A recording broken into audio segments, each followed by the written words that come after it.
প্রকাশিত হয়। পর্যায়ক্রমে 1818 সালে দিগদর্শন, সমাচার দর্পণ প্রকাশিত হয়। 1831 সালে সংবাদ প্রভাকর প্রকাশিত হয়। অবিভক্ত ভারতে ঢাকা থেকে ঢাকা নিউজ, 1856 সালে ঢাকা দর্পণ, 1863 সালে এবং ঢাকা প্রকাশ 1881 সালে প্রকাশিত হয়। 1971 সালে স্বাধীনতা লাভের পর বাংলাদেশের প্রথম পত্রিকা হচ্ছে দৈনিক ইত্তেফাক ও দৈনিক সংবাদ। প্রিয় সাংবাদিক বন্ধুগণ, আন্তর্জাতিক অঙ্গনে প্রতিষ্ঠিত সাংবাদিকদের মাধ্যমে আমরা 9 ধরনের সাংবাদিকতা পরিচয় পেয়ে থাকি, যা ombudsman committee United Nation organisation কর্তৃক স্বীকৃত এবং বিমস তাকে উদ্ভাবন অনুসরণ করে চলছে। এর প্রথম investigative journalism, watching journalism, online journalism, broadcast journalism, opinion journalism, sports journalism, trade journalism, entertainment journalism, political journalism. বিমসের পক্ষ থেকে আপনাদের নিকট বাংলাদেশ সুপ্রিম কোর্টে সর্বতই ব্যাগের মধ্যে আসবে দুটো সার্কুলার, একটা 21/10/2021 আর একটা হচ্ছে 5/7/2021। এই দুটি সার্কুলার প্রস্তুত ও অনুমোদনে গুরুত্বপূর্ণ ভূমিকা পালন করেছেন তদানীন্তন সুপ্রিম কোর্ট রিফর্মস কমিটির চেয়ারম্যান সাবেক বিচারপতি মোহাম্মদ ইমান আলী। চীনের টাং ডাইনেস্টি অর্থাৎ টাং রাজবংশের শাসনামলে একটি রিপোর্ট বা কোর্ট সার্কুলার প্রকাশিত হয়, যা পৃথিবীর প্রথম কোর্ট সার্কুলার হিসাবে গণ্য করা হয়। বাংলাদেশ সুপ্রিম কোর্টের যে সার্কুলার, এটা পৃথিবীর তৃতীয়তম সার্কুলার। ইতিপূর্বে একটি সার্কুলার ক্যানাডা থেকে প্রকাশিত হয়েছিল। প্রিয় বন্ধুগণ, বিমস বিশ্বাস করে আজকে রিসার্চ পারসনস আমাদের কিছুটা চেঞ্জ হয়েছে। আমাদের এমডি মতিউর রহমান সাহেব, উনি পদায়ন হয়েছেন বাংলাদেশ সচিবালয়ের আইন মন্ত্রণালয়ে। তার আজকে সকাল 10টায় জয়েনিং সময়, সেই কারণে উনি আমাদের সঙ্গে থাকছেন না। তার পরিবর্তে থাকছেন mister Vijay Bhartiya, international coordinator BIMS, mister MD Taufiq Mahmud Chowdhury, PBI chief of Bangladesh, madam Tanushree Roy, certified mediator India, mister David Decker, senior journalist writer India, madam Simran Napit Nepal, madam Roma Haldar Bangladesh, doctor professor Masaka Riateka Japan, doctor George Jishu Veda Victor, chairman Bangladesh India mediators forum India প্রমুখদের বক্তব্য উদ্ভাবন অনুষ্ঠানের মাধ্যমে আমরা হতে পারি watch dog জার্নালিজমের একটি স্তম্ভ। এবং আমরা যদি ইংরাজি 21/3/2021 তারিখ এবং ইংরাজি 5/7/2021 তারিখের সার্কুলার দুটি সাধারণ মানুষের নিকট কিংবা বিচারপ্রার্থী জনগণের নিকট কিংবা আইন অঙ্গনে মাননীয় বিচারক কিংবা শ্রদ্ধ আইনজীবী বৃন্দের নিকট স্থাপন করতে সক্ষম হই, তাহলে প্রদত্ত সার্কুলার দুটি কাঙ্ক্ষিত বিচার প্রাঙ্গণে বিচার ব্যবস্থা প্রতিষ্ঠায় সহায়ক ভূমিকা পালন করতে সক্ষম হবে, যা আপনাদের দ্বারা একমাত্র সম্ভব। প্রিয় বন্ধুগণ, প্রখ্যাত ক্যানাডিয়ান সাংবাদিক মার্শাল ম্যাককুইনের প্রতিষ্ঠিত নীতি হলো মাধ্যমেই হচ্ছে বার্তা। তাহলে প্রারম্ভিক বক্তব্যে আমার প্রশ্ন আপনাদের নিকট, মাধ্যম না বার্তা কোনটি মুখ্য? বিষয়টির সম্পূরক প্রশ্ন এবং উত্তরের মাঝেই আজকের ওয়ার্কশপ সফল হবে।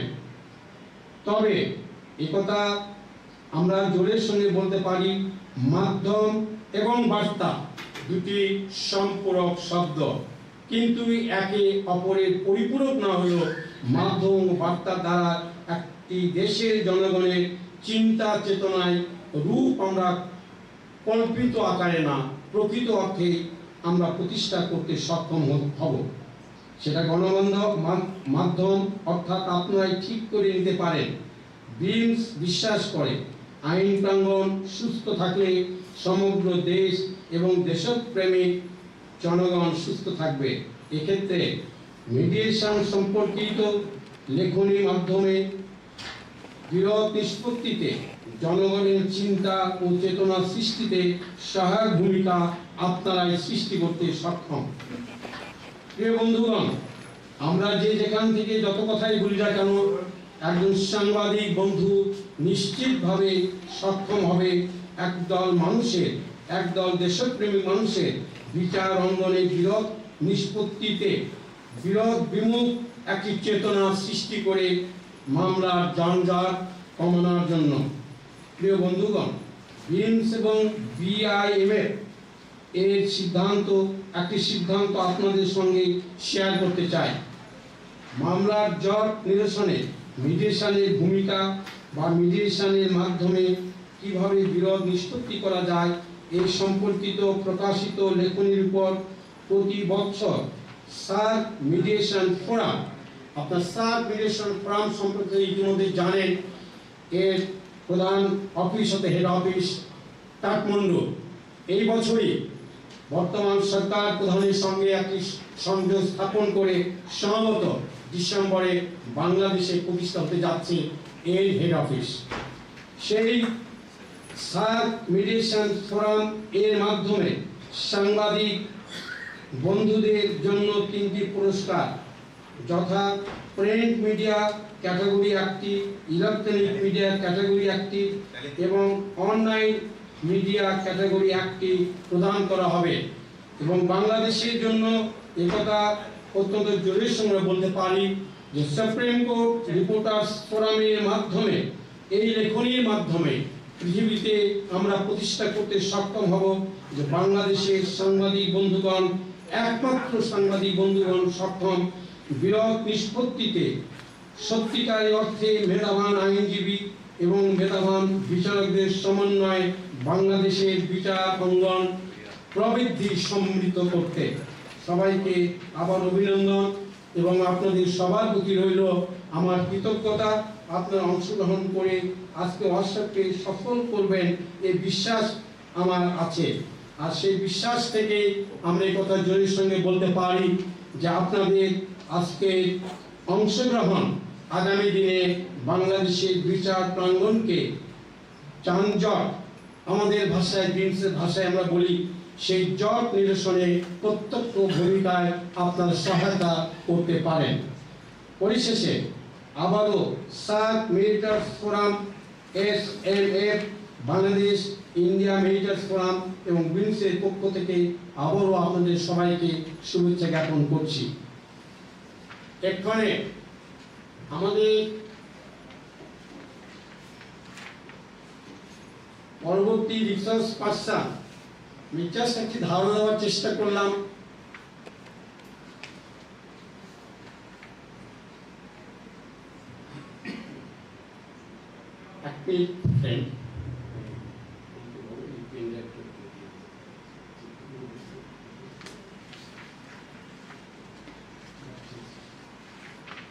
আমাদের অন্যতম আজকে রিসার্চ পার্সন আপনারা জানেন তফিক চৌধুরী ইতিমধ্যে আমাদের মধ্যে উপস্থিত হয়েছেন। এখন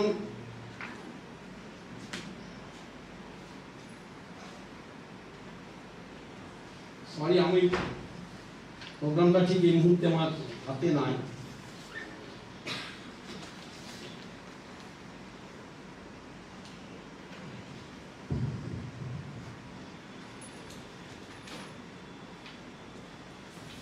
এখন বক্তব্য রিসার্চ পার্সন হিসাবে আপনাদের সামনে উপস্থিত হচ্ছেন আমাদের প্রিয় research person, beans international coordinator Mr. Bijoy Bhartijya. Now I am requesting Mr. Bijoy Bhartijya to deliver your presentation.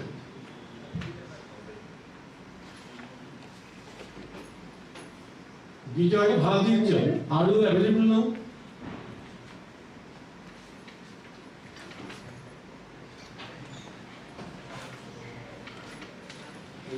Hello? Am I audible? Yeah. Now I am requesting Mr. Vijay Bhavdinjo to deliver your presentation. Can you please share my presentation? Yeah.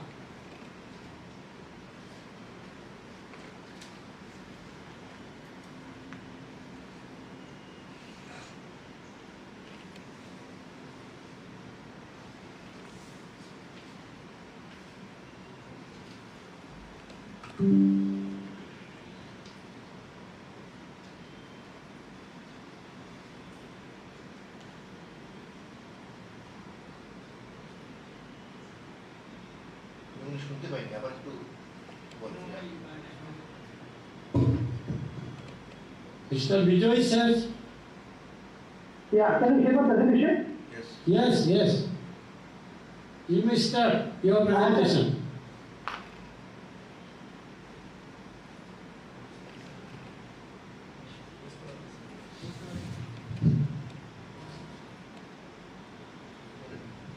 Connect করতে পারেন না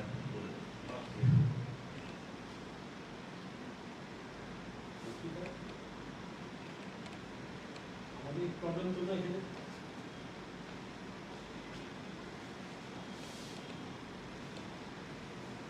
আমি তো connection দিতে পারছেন না উনি আছেন অ্যাক্টিভ হ্যাঁ উনি আছেন অ্যাক্টিভ আছেন উনি কথা বলতেছেন ঠিক আছে তুমি এখানে ঠিক আছে তুমি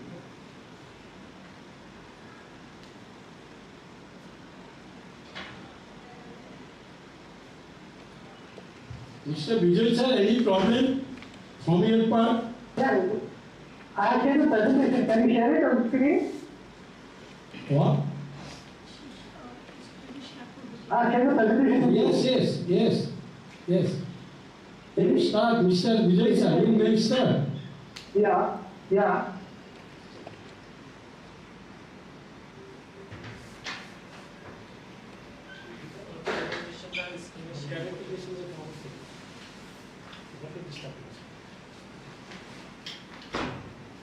Yes, Vijay sir, you may start. No problem from our side, no problem. From Venu case, no problem at all. No, I have sent you a presentation. Is it visible on the screen? Yes, visible. Okay. Fine. So, good morning to all of you. I think it's a great privilege to be at this forum. I think after long time we have been interacting online, and I think it's a very decisive movement for all of us, bringing media persons together on the subject of mediation. I think it's very important that the media can be made aware of the subject of mediation. So my subject is mediation and journalism, and I'm the first speaker. And today I think we have got a very learned speaker coming up with different topics and going to expose the whole possibility of what the connection between the mediation and journalism. So I just based on my own experience in the development of journalism, I try to share my perspective. And I'm sure this my beginning will be helpful in their integrating other persons' talk. And I think I think important is to welcome all of you, especially the media persons who come from different corners of Bangladesh, representing wide spectrum of media. And I think that this exploration will lead to more more knowledge for all of us. And I did want the webinar as well to listen to other speakers also. So let me begin with my presentation. So exploring mediation journalism, and try to look at what is the relationship between the two and why they are talking about it now. And we exploring this webinar, what does mediation mean for all those who report the news. So we have been listening to all the stories that are coming up in the newspapers, in the television, but it is impacting all the lives. And my whole presentation looks at this relationship. The relationship between two, if we talk in the total context, does media accelerate content? When you look at media, if you look at any newspaper, conflict news are more. If you look at any crime, if you look at conflict, everywhere you find the news reporters looking for conflict in the newspapers, in the media. So sometimes you also think how the journalists, potential dangerous mediators, if they will report only crime and conflict and not the solution. So where we are now? Because everybody consumes the news. If the consumption of news and if that narrative changes, there is a possibility of change in the people's mind is changing. Because we are tuned to consume so many negative news that we start to think negatively. And the conflicts keep on accelerating. So, my understanding is the mediation, if you look at mediation and the journalism, mediation focuses on facilitating a dialogue between conflicting parties, emphasizing interest over the position, maintaining confidentiality and focus trust. That's of the mediation. But in contrast with journalists, they often report conflict by framing narrative. They have their own story to tell. And that escalates tension. So, if you are looking for common ground, there's one thing which is very common to both of us. This shared similarities in active listening. Both are very active listeners. They gather their information. And effective journalism can support mediation by providing balanced coverage and promoting dialogue. Yet, it often prioritizes stories and it lacks depth sometimes. So, we need to look media at a different perspective. So, moving further, I think that mediation is not just about conflict within families or business. It's also solely mimicking the journalism. And if you look at the world, many in the conflict spaces, the journalists have been trained how to report in a conflict situation. So journalism is also increasingly importance is being given how they can play a role, a positive role in conflict resolution. So this is the right time I think we are doing this webinar, whereby we will get new insights. My question is, does mediation and journalism intersect? As I said, mediation and journalism intersect significantly in conflict resolution. They can play a very important role. But we need to find a common ground by exploring mediation role in journalism.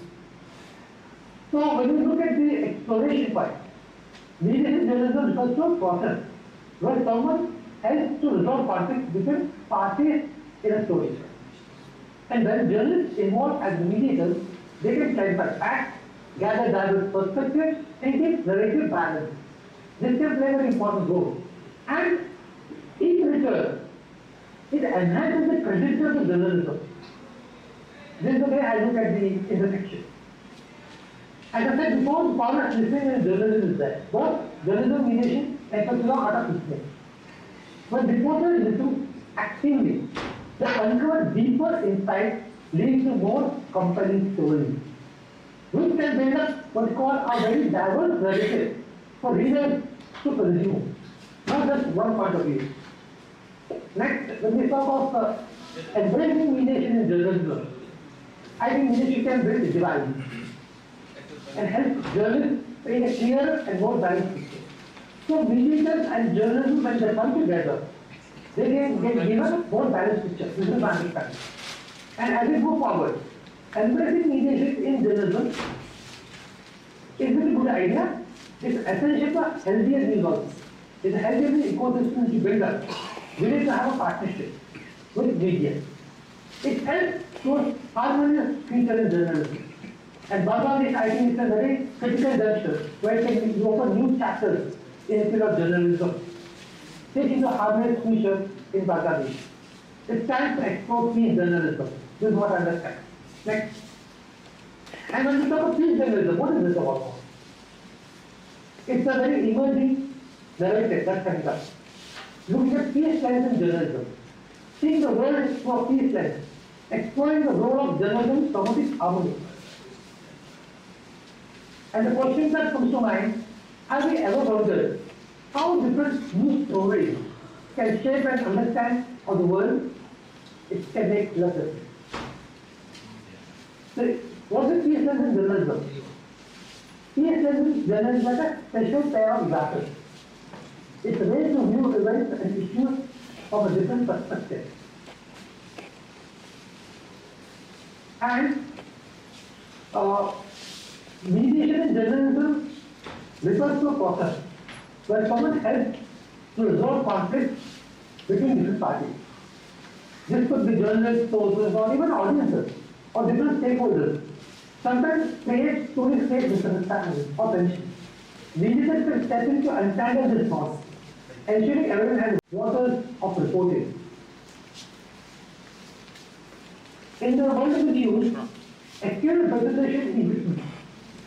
Misrepresentation can harm the reputation and create mistrust. Mediation helps in minimizing this risk. When journalists involved as mediators, they can clarify facts, gather diverse perspectives, and keep narrative balanced. Moving further, why peace journalism matters? It's about imagining a world where news stories inspire potential of fostering more peaceful discourse on the front. Can we do this? And this can happen when mediators and journalists come together. And this follows. And the question asked is this a utopian idea? I think it is not. Over the several years now, if you look at the history of our own independence, there have been several cases where journalists have started positive journalism. I remember in India, Sanjay Ghosh, about 40 years ago, initiated a process. He initiated an institution of Charkha. He called it Charkha. And giving an alternative perspective to the mainstream media reporting, a development alternative in media. And he started training journalists in development communication and how report conflict brings peace in the region. He extensively worked many states of India and trained many journalists and also philanthropists. In Assam, we had a Gulfa problem, if you all remember. Sanjay Ghosh was a person who gone there, he went there, he reported, and peace came through journalism. He was very instrumental in bringing the conflicting parties together for negotiation. He reported both sides of the story and compelled the government and the Ulfa to come to a negotiation table. So there are many several examples, and many training institutes and fellowships are being offered to the journalists. National and international fellowships are available, where the journalists who are interested in peace reporting, they are given training program and offered fellowship. And I am happy to share that in South Asia, many such reporters are there, and they are doing good reporting. So we need to learn those stories from each other. How do we share that reflection? Maybe once in a month or 2 in a month, we come together, share our own perspective, share our own stories, and the experts can come and have a roundtable discussion on this. Maybe we can have our own fellowship program for South Asia, offering to the media persons who want to explore the possibilities. A lot of research work is needed. Research institutes and collaborations can take place between media institutions and the research institutions. And I'm sure in South Asia we have that potential institutions where we can collaborate together. This is the way I see the ray of hope. We need to open a new chapter in the South Asia where we can what we would call journalism takes the mainstream. Even South Asia in Nepal is playing a very important role in doing a good journalism in South Asia.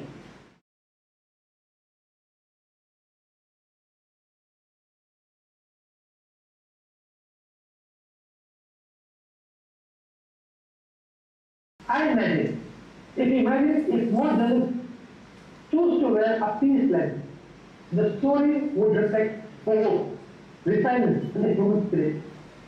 So the next time you read the news, ask yourself, is this story promoting peace? If not, how we can change the narrative? How we can change the story? Together, let's advocate for a world where every headline inspires positive change. This is what vision that we can collectively aspire for. Jai Jagat. Thank you so much for listening, patiently listening. Jai Jagat. Any question put to Mr. Vijayji? Any question from your part? We have time 6 minutes more. Yes, Vijay sir.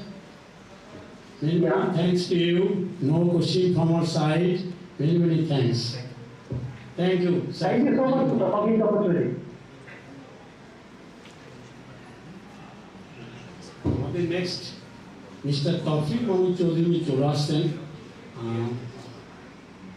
ওনার একটা ওই সম্ভবত ওনার পিপিতে একটু গন্ডগোল হচ্ছে, উনি ঠিক করছেন, তো 6 মিনিট আমার সময় আমাদের আছে, কাজে এই মাঝে উনি তার প্রেজেন্টেশনটা ডেলিভার করবেন। এই ইয়াটা একটু ক্লিয়ার করা যায় কিনা?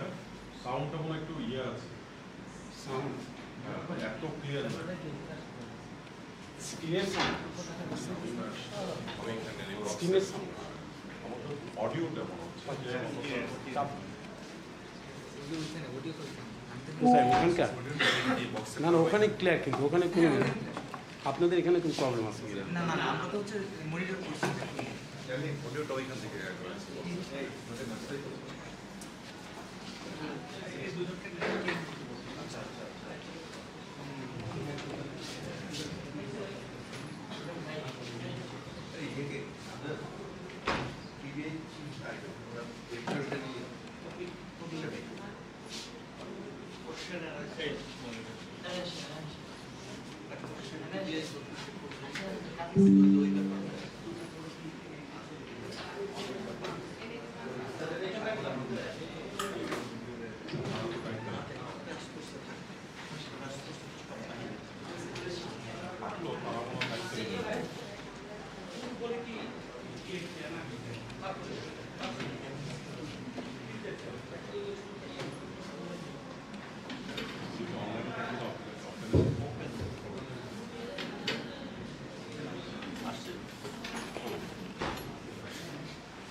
Mr. Ghulam Rabbani, secretary supreme court reporters ফোরামকে অনুরোধ করছি তার জন্য নির্ধারিত মঞ্চে আসনে উপবিষ্ট হওয়ার জন্য।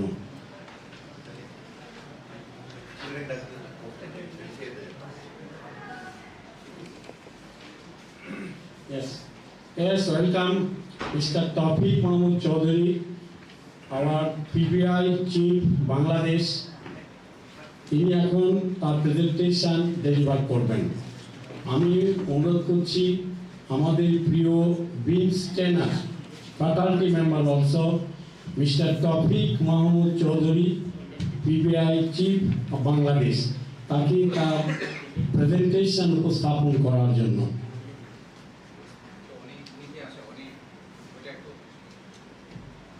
অনিক বাবু কি বলছেন আপনি দেখেন। হ্যাঁ আমি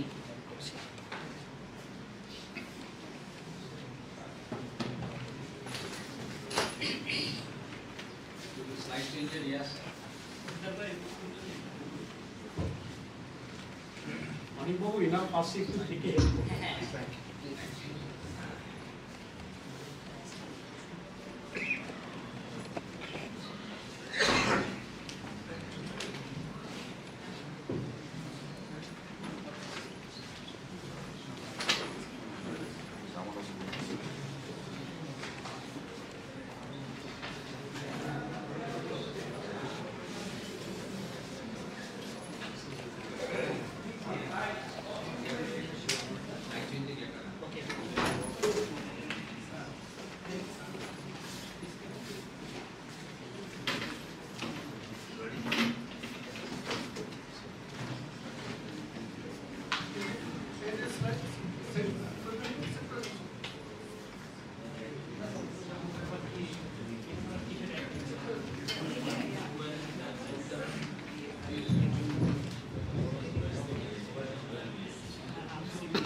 Sorry, only it's taken a couple of minutes to set the PowerPoint presentation because I need to have it open. Thank you.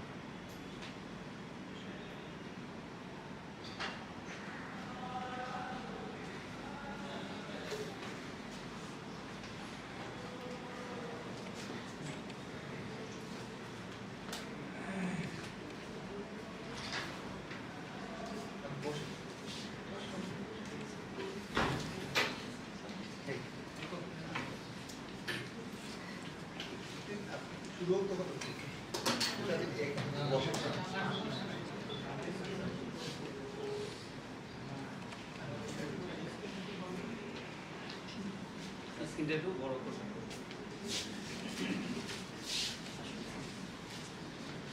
স্ক্রিনটা বড় করে দিন।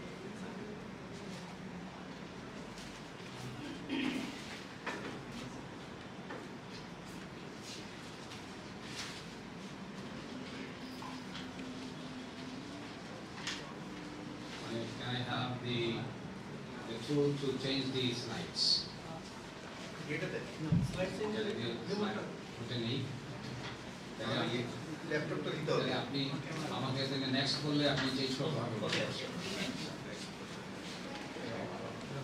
দাদা আমি কি শুরু করতে পারি So when you will help me. Good morning. My name is Tawfique. I've been serving in police for 28 years. I was sent to the FBI National Academy in 2009, where I have gone 2 months and 10 days training course, and I had 5 subjects, and this was one of them. I find it very interesting, and then I make it suitable for the lawyers and for the investigators of Bangladesh. And it is a very essential tool for the lawyers and for the investigators. At the very outset, I would like to express my thanks and gratitude to learned, revered advocate Mr. Goswami, and I would also like to thank his team for inviting me to such a revered audience at this Vishwa Sahitya Kendra.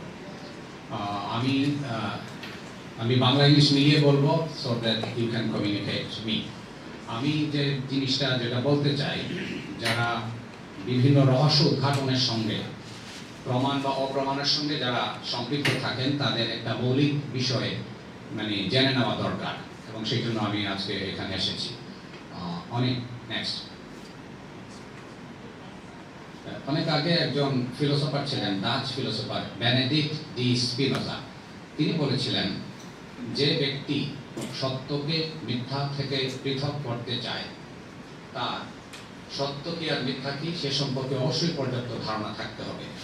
যেহেতু আপনারা reporters, বিশেষ করে আইন related reporters, দি ইনভেস্টিগেটর্স, lawyers, আমরা প্রতিনিয়ত আমাকে নির্ধারণ করতে হয় লোকে আমার কাছে কি সত্য বলছে নাকি মিথ্যা বলছে। সেই জন্য লোকের উচ্চারিত শব্দের মধ্যে, বাক্যের মধ্যে কোনগুলো সত্যের পরিচয় বহন করে, কোনগুলো মিথ্যার পরিচয় বহন করে, সেটা আমাকে জেনে নিতে হবে। তো সেটা আমি খুব কম সময়ে, আমার এটা আসলে long session, but I will try to confine it in 45 to 50 minutes. Next, আমি ছোট্ট একটা ধাঁধা দিয়ে বোঝাতে চাই। আমি যে বিষয়ে কথা বলবো সেটা একটা মৌলিক বিষয়ে ধারণা পেয়ে যাবেন। এটা একটা ধাঁধা। এই ধাঁধাটার অ্যান্সার কি কেউ দিতে পারবেন?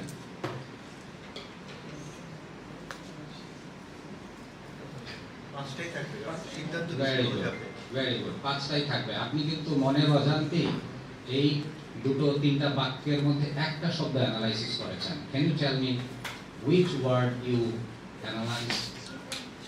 সিদ্ধান্ত, কারেক্ট।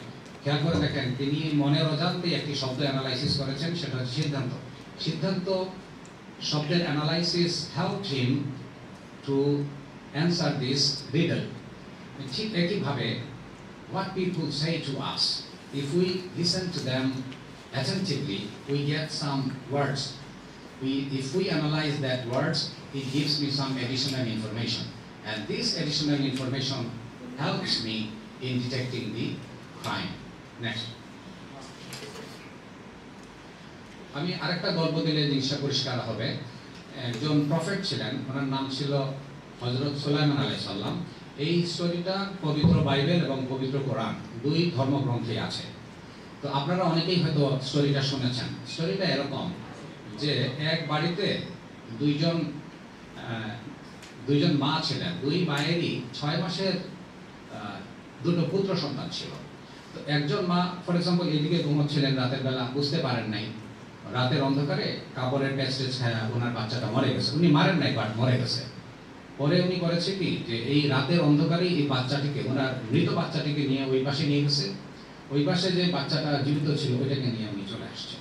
সকালবেলা উঠে ওই পাশের ভদ্রমহিলা দেখছেন যে this is a dead baby, and যখনই উনি দেখছেন তখন বুঝতে পারছেন this is not her baby. সুতরাং উনি ওনার বেবিটাকে ফেরত চাইছে। এই জীবিত বাচ্চার মালিকানা নিয়ে দুই মহিলার মধ্যে যে বিরোধ বাঁধে, সেটি নিষ্পত্তির জন্য, এটা পাড়া প্রতিবেশী নিষ্পত্তি করতে পারে নাই, নিয়ে যাওয়া হয় হযরত সুলাইমান আলাইহিস সালামের কোর্টে। তো আপনারা জানেন হযরত সুলাইমান আলাইহিস সালাম কিভাবে এই বাচ্চাটির মাতৃত্বের মালিকানা নির্ধারণ করেছিলেন। তিনি যেটি করেছিলেন, তিনি জল্লাদকে বলেছিলেন যেহেতু জীবিত বাচ্চাটাকে দুইজনই চাচ্ছে, তাহলে এইটাকে কাটো, কেটে 2 ভাগ করো। হ্যাঁ, তখনই এই দুই মহিলার একজন উঠে বলেছিল, ও হুজুর, এটা তো আমার বাচ্চা না, এটা ওনার বাচ্চা, ওকে দিয়ে দেন। তখন প্রফেট সুলাইমান আলাইহিস সালাম সহ যারা ছিলেন পর্ষদ, ওরা বুঝতে পেরেছিল this is the truthful mother, because she wants that even if this baby should raise up with a different lady, he should alive in the world. এইটা দিয়ে বুঝেছিল। কিন্তু আমি যদি আপনাদেরকে একটা প্রশ্ন করি, হোয়াট ইফ, কি হতো যদি একই সঙ্গে সেই কপটি মা চিৎকার করে বলতো, হুজুর, এটা তো আমার বাচ্চা না, এটা ওই মহিলার বাচ্চা, দিয়ে দেন।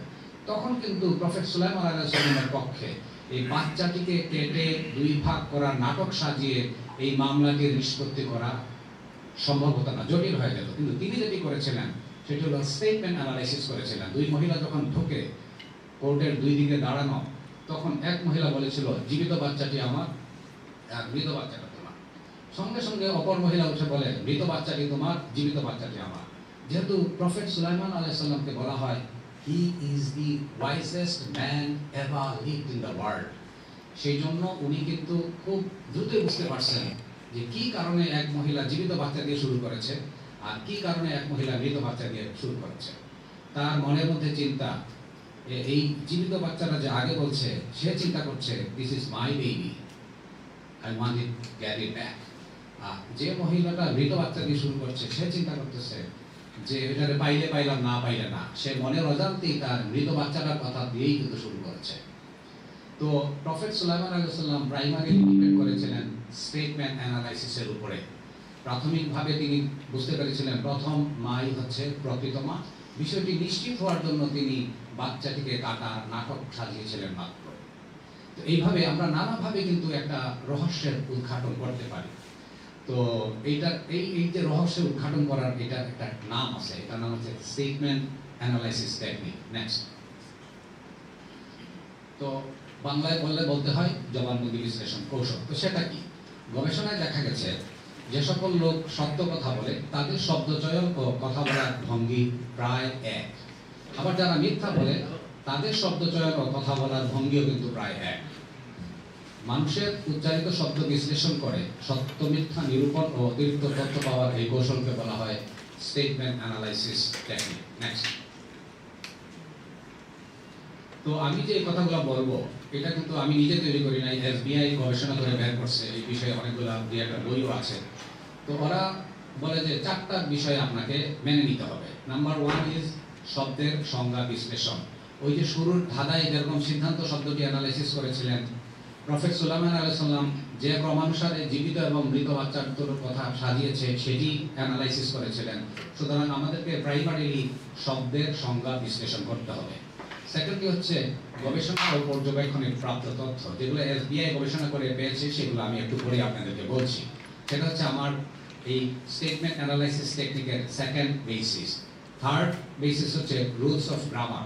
আমি আপনাদেরকে রুলস অফ গ্রামার পড়াবো না, বা কিভাবে noun, pronoun, verb, adverb, adjective এগুলা দিয়েও মানে মামলায় আমি বিভিন্ন ইনফরমেশন পেতে পারি, সেটি বাস্তব এক্সাম্পল সহ আপনাদেরকে বোঝাবো। আর 4 নম্বরে হলো আপনাদেরকে মনে রাখতে হবে লোকের উচ্চারিত শব্দ তার সাথে বিশ্বাসঘাতকতা করে। সেটি এখন বুঝতে পারবেন না, আমি একটু পরে একটা এক্সাম্পল দিলেই বিষয়টা বুঝতে পারবেন। Only next. Am I going too fast? Thank you. আচ্ছা, এখানে কিন্তু দুইটা পক্ষ, একটা পক্ষ হচ্ছে প্রশ্নকর্তা বা যিনি জানতে চান, এটা পুলিশ অফিসার হতে পারে, এটা রিপোর্টার অথবা লয়ার হতে পারে। এর বিপরীতে যারা থাকে তাদের মধ্যে অনেক সময় অ্যাকিউজ থাকে, ভিকটিম থাকে, উইটনেস থাকে, কমপ্লেইনেন্ট থাকে। আমরা তাদেরকে একটি শব্দ দিয়ে অভিহিত করতে চাই, সেটা হচ্ছে সাবজেক্ট। অর্থাৎ যার উপর আপনি এই কৌশলটা প্রয়োগ করছেন সে হচ্ছে আপনার subject. Next. This is my big picture. Big পিকচারে বলতেছি যে আপনারা সবচেয়ে প্রথমে প্রশ্ন করার পূর্বে যে ঘটনা সম্পর্কে জানতে চান, সেই ঘটনা সম্পর্কে প্রশ্ন করার আগেই তার কাছ থেকে একটা খোলা জবানবন্দি নিতে হবে, তারপরে সেটি বিশ্লেষণ করতে হবে, তারপরে আমরা প্রশ্ন করব, তারপর সিদ্ধান্তে আসবো লোকটা সত্য বলছে নাকি মিথ্যা বলছে। পুলিশ অফিসাররা যেটা করে, বিশ্বের বেশিরভাগ দেশের পুলিশ অফিসাররা যেটা করে, যখনই একটি মামলা তার উপরে আসে, মানে সে তদন্ত ভার পায়, তখন সে করে কি, সে ঘটনাস্থলে যায় বা তার কাছে যদি কেউ আসে, সে শুরুতেই সেই ঘটনা সম্পর্কে প্রশ্ন করা শুরু করে দেয়। কিন্তু FBI গবেষণা করে দেখছে এটা একটা সনাতনী পদ্ধতি, ভুল পদ্ধতি, এটা একটা ত্রুটিযুক্ত পদ্ধতি। তারা মনে করে যে শুরুতে নাম, ঠিকানা, বয়স এবং লেভেল অফ এডুকেশন এটা ডিটারমিন করার পরে, এটা জানার পরেই তাকে জিজ্ঞেস করা যে ভাই এই ঘটনার বিষয়ে তুমি যা জানো আমাকে বলো। মানে ওপেন এন্ডেড প্রশ্ন করে। এখানে কোনো টাইম বা সেন্টেন্সের সীমাবদ্ধতা দেয় না, বলে না যে আমাকে 5 মিনিটের মধ্যে বলেন, অথবা বলে না আমাকে 10টি বাক্যের মধ্যে বলেন। এটাকে ওপেন রাখে, এটাকে বলে ওপেন স্টেটমেন্ট। তারপরে তারা এটা শুনে বিশ্লেষণ করে, লিখিত হলে এটা মানে রিটেন মানে স্টেটমেন্টটা অ্যানালাইসিস করা সম্ভব। নেক্সট স্লাইডটা দেখলে বুঝতে পারবেন ওপেন স্টেটমেন্টটা কি। খোলা আকারে বক্তব্য শ্রবণ, অথবা আমরা যেটা করি, আমরা মামলার গুরুত্ব ভেদে আমরা, যদিও আমাদের আইন 161, 164 মানে এগুলো তো পুলিশের কাছে করতে হয় না, but as an investigative tool I can ask my subject write down what happened. এটা আমরা বলতে পারি this is part of my investigation, this is part of my technique. এটা আমরা করি, মানে বড় বড় ক্ষেত্রে করি। নেক্সট। তো খোলা জবানবন্দিটা কি? খোলা জবানবন্দি হচ্ছে, নিশ্চয়ই আপনারা বাইরে বুঝতে পারছেন সাবজেক্ট কি, মানে যার উপরে আপনি টেকনিকটা অ্যাপ্লাই করছেন সে হচ্ছে আপনার সাবজেক্ট। সাবজেক্টকে প্রশ্ন করার আগেই তার কাছ থেকে যে জবানবন্দিটা নেবেন সেটাই হচ্ছে খোলা জবানবন্দি বা open statement. Let us see two examples of an open statement. Next. যখন কাউকে বলবেন ঘটনা সম্পর্কে আপনি যা জানেন তা আমাকে বলেন, this is called an open statement. বা কি হয়েছে আমাকে বলেন। আর যদি সম্ভব হয় পুলিশ অফিসাররা যেটা করে যে ঘটনা সম্পর্কে আপনি যা জানেন আমাকে লিখে দিন, বা সকাল থেকে রাতে ঘুমোতে যাওয়ার আগ পর্যন্ত কি কি করেছেন লিখে দিন। These are called open statement. আমি কোনো সেন্টেন্সের বা টাইমের কোনো সীমাবদ্ধতা দিব না। আমি একটা চুরি মামলা সুপারভিশনে বহু আগে একজন সাসপেক্টকে বলেছিলাম তুমি সকাল থেকে রাত ঘুমোতে যাওয়ার আগ পর্যন্ত মানে কি কি করেছো লিখে দাও, অনেকটা ডায়েরির মতো। কিন্তু স্ট্রেঞ্জ, সে মাত্র 1.5 পাতা লিখেছিল, সে সময় নিয়েছিল 2.5 ঘন্টা। এবার আপনি বলুন, একজন সত্যবাদী লোক যার ভেতরে কোনো টেনশন নেই, সে তাড়াতাড়ি মুক্তি পেতে চায়, সে কি করবে? সে খুব কম সময়ের মধ্যে ওই দিন কি করেছে লিখে দিয়ে চলে যেত। But what have he was doing for 2 hours and 30 minutes, মানে সে অত্যন্ত থটফুল একটা স্টেটমেন্ট দিচ্ছিল যাতে তাকে ওই ঘটনার সঙ্গে ইনক্রিমিনেট না করা যায়। তো সেই জন্য we will keep it open. যদিও অনেক সময় রিপোর্টাররা প্রশ্ন ওইভাবে ইয়ে করতে পারবেন না, বাট স্টিল মানে জিনিসটা জানার জন্য। নেক্সট। আচ্ছা, তো আমরা এখন মৌখিক খোলা জবানবন্দি নিব কিভাবে? সাবজেক্টকে নিরবিচ্ছিন্নভাবে বলতে দিতে হবে, আমরা মনোযোগ দিয়ে শুনবো, তাকে পর্যাপ্ত সময় দিতে হবে, এবং আমি যদি পূর্ব থেকে এই ঘটনার বিষয়ে অন্য সোর্স থেকে যদি জেনে থাকি তাহলে তাকে সেটি এডিট বা সংশোধন করবো না, তাকে তার মতোই বলতে দিব। নেক্সট। হ্যাঁ, আপনারা নিশ্চয়ই ফানেল ছিলেন, ফানেলের বাংলা হচ্ছে চোঙ্গা। চোঙ্গা শেপটা খেয়াল করুন, এটা উপরের ভাগটা হচ্ছে বড় এবং আস্তে আস্তে ক্রমান্বয়ে নিচের দিকে ছোট হয়ে এসেছে। এইটা যদি আপনারা মনে রাখেন, এই মেথডটাই কিন্তু এখানে অ্যাপ্লিকেবল। কিভাবে?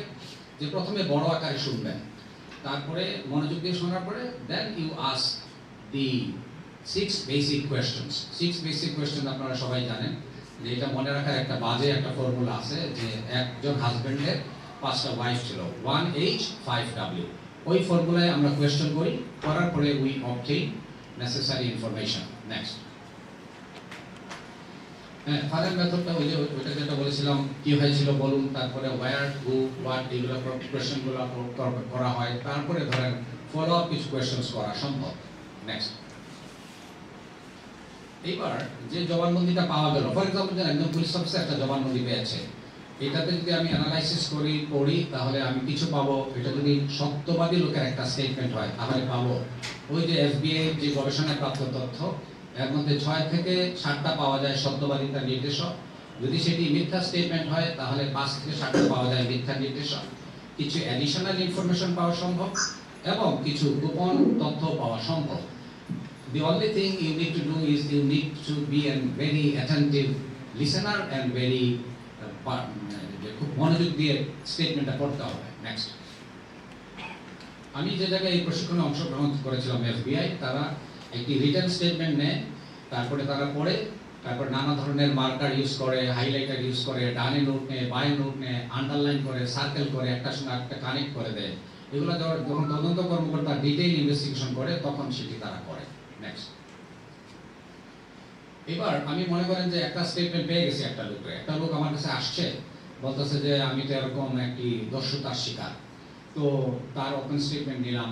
এবার আমরা সেটা অ্যানালাইসিস করব। ওই যে বলেছি শুরুতে, আমার second basis of my statement analysis technique is যে আপনি যে গবেষণায় প্রাপ্ত বিষয়গুলো আমার এটার সেকেন্ড বেসিস, সেটা কি? নেক্সট, কয়েকটা বলবো, সব বলবো না। প্রথমে হচ্ছে জবানবন্দি বিভাজন ও বিশ্লেষণের মাধ্যমে সত্য মিথ্যা নির্ধারণ, ব্যালেন্স অফ স্টেটমেন্ট বের করা। যে কোনো জবানবন্দিকে আপনারা কিন্তু 3টি ভাগে ভাগ করতে পারেন। নেক্সট, সেটা হচ্ছে মূল ঘটনার পূর্বকালীন সময়, মূল ঘটনাকালীন সময়, এরপরে মূল ঘটনার পরবর্তী সময়। তারপরে আমরা এই 3টি ভাগের তুলনা করব। আচ্ছা, আমি একটা কাজ করি, একটা এক্সাম্পল দিই, তাহলে আপনারা ইজিলি বিষয়টা বুঝতে পারবেন। এক ব্যক্তি, তিনি বাসা থেকে বের হয়েছেন ভোরবেলা, তো তিনি প্রতিমধ্যে ছিনতাই শিকার হয়েছেন।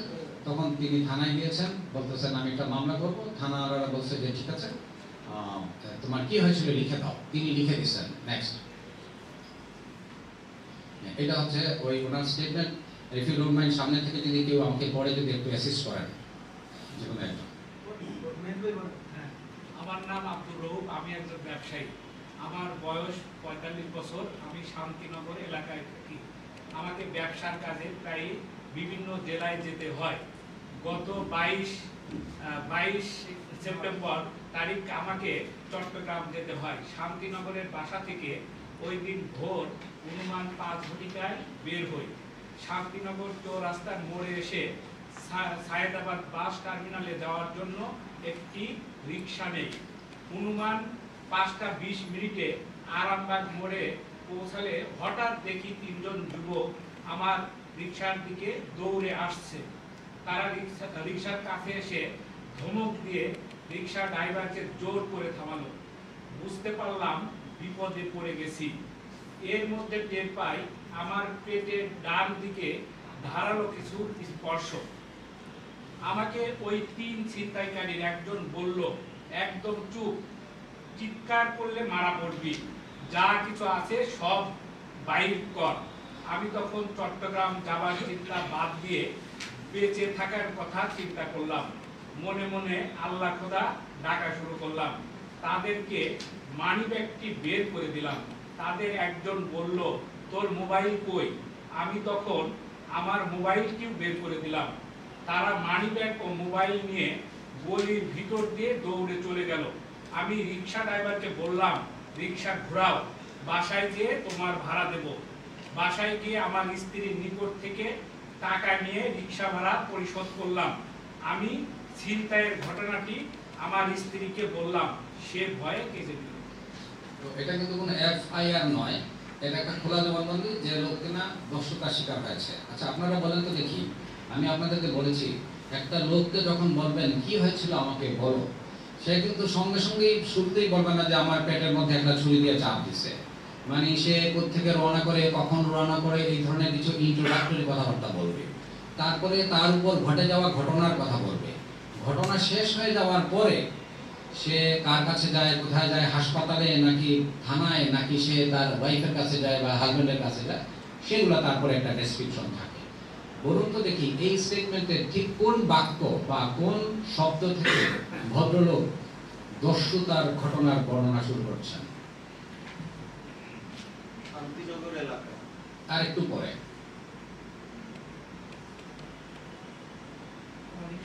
তিনজন যুবক আমার কাছে হঠাৎ পড়ে কিছু আসলো। যুবক আমার পেটে ডান দিয়ে সারা অংশ আমার পেটে না, শুরু হয়েছে অনুমান 5:20 ঘটিকায় আরামবাগ মোড়ে পৌঁছালে হঠাৎ দেখি তিনজন যুবক আমার রাস্তা দিয়ে। এই অনুমান থেকে শুরু, এই জন্য যখন কোনো ব্যক্তি আমাদের কাছে বলে সে হঠাৎ দেখতেছে তিনজন যুবক তার দিকে হেঁটে আসছে, তার মানে সে বলতে চায় আমাদেরকে সে একটি খারাপ ঘটনার শিকার হতে যাচ্ছে। সুতরাং অনুমান থেকে শুরু। এবার বলেন তো দেখি মূল ঘটনার সমাপ্তি কোথায়, মানে দস্যুতাকালীন অংশের বর্ণনার শেষ কোথায়? Very good. মোবাইল নিয়ে গলির ভেতর দিয়ে দৌড়ে চলে গেল নিচের দিক থেকে 4 নম্বর লাইনে। তাই এতটুকু হচ্ছে মূল ঘটনার কালীন বর্ণনা। নেক্সট স্লাইডেই আমি এই তিনটাকে স্লাইডকে ভালো মানে আলাদা করি। নেক্সট, হ্যাঁ দেখুন এই আগের স্টেটমেন্টটাকেই আমি 3টি ভাগে ভাগ করলাম, পূর্বকালীন, ঘটনাকালীন, পরবর্তীতে। আচ্ছা এবার আপনারা বলেন তো দেখি এফবিআই যে এই বিষয়ে গবেষণা করেছে, অনেক লোকের উপরে এরা অ্যাপ্লাই করেছে, বলুন তো দেখি যে এফবিআই গবেষণা করে কি পেয়েছিল? সত্যবাদী লোকের ক্ষেত্রে এই 3টি ভাগের মধ্যে কোন ভাগটা লম্বা অংশ জুড়ে থাকবে? মূল ঘটনা। Very good.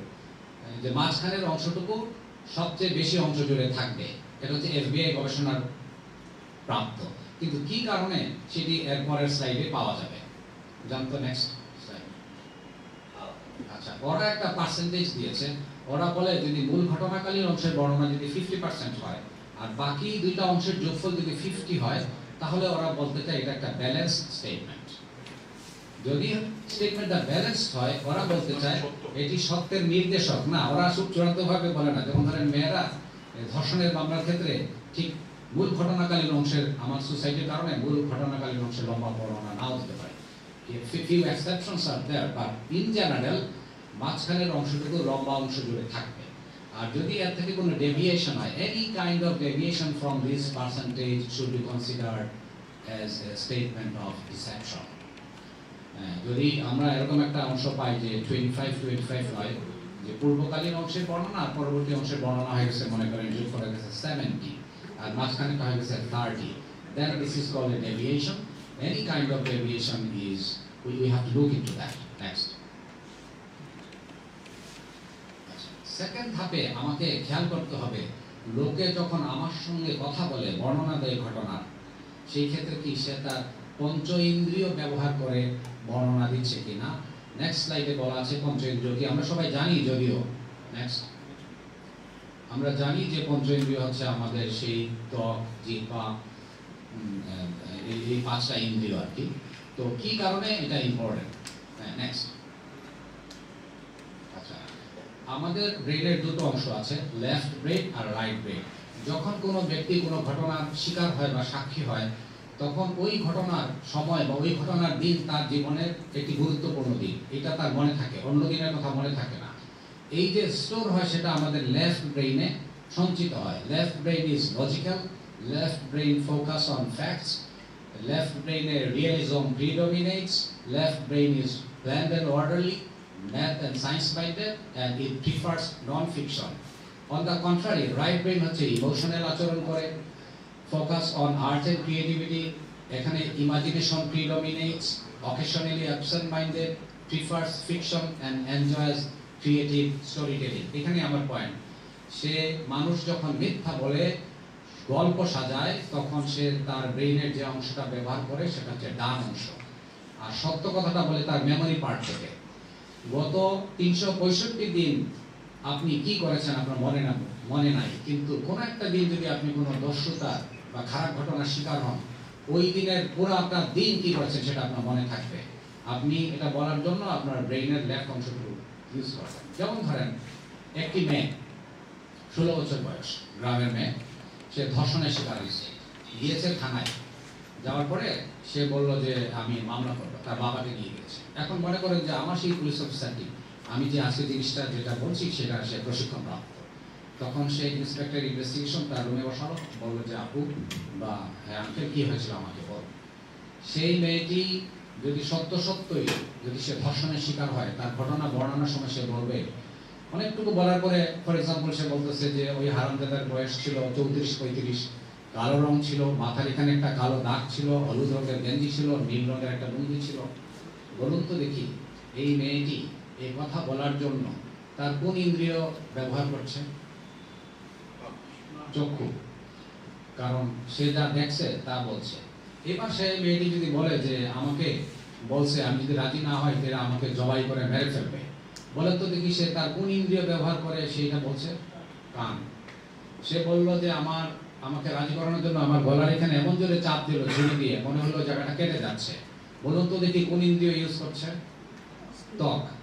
সে বলল যে আমাকে খারাপ কাজ করার পরে আমার মুখে কি জানি ঢেলে দিল, মনে হলো যে মরে যাচ্ছি, জিহ্বা। মানে একই একটা ঘটনায় 5টা ইন্দ্রিয় কাজ করে না, 2টা থেকে 3টা কাজ করে। আমাদেরকে খেয়াল করতে হবে, লোকে যখন কথা বলে তখন তার পঞ্চ ইন্দ্রিয়ের মাধ্যমে ঘটনার বিস্তারিত বর্ণনা দিচ্ছে কি না।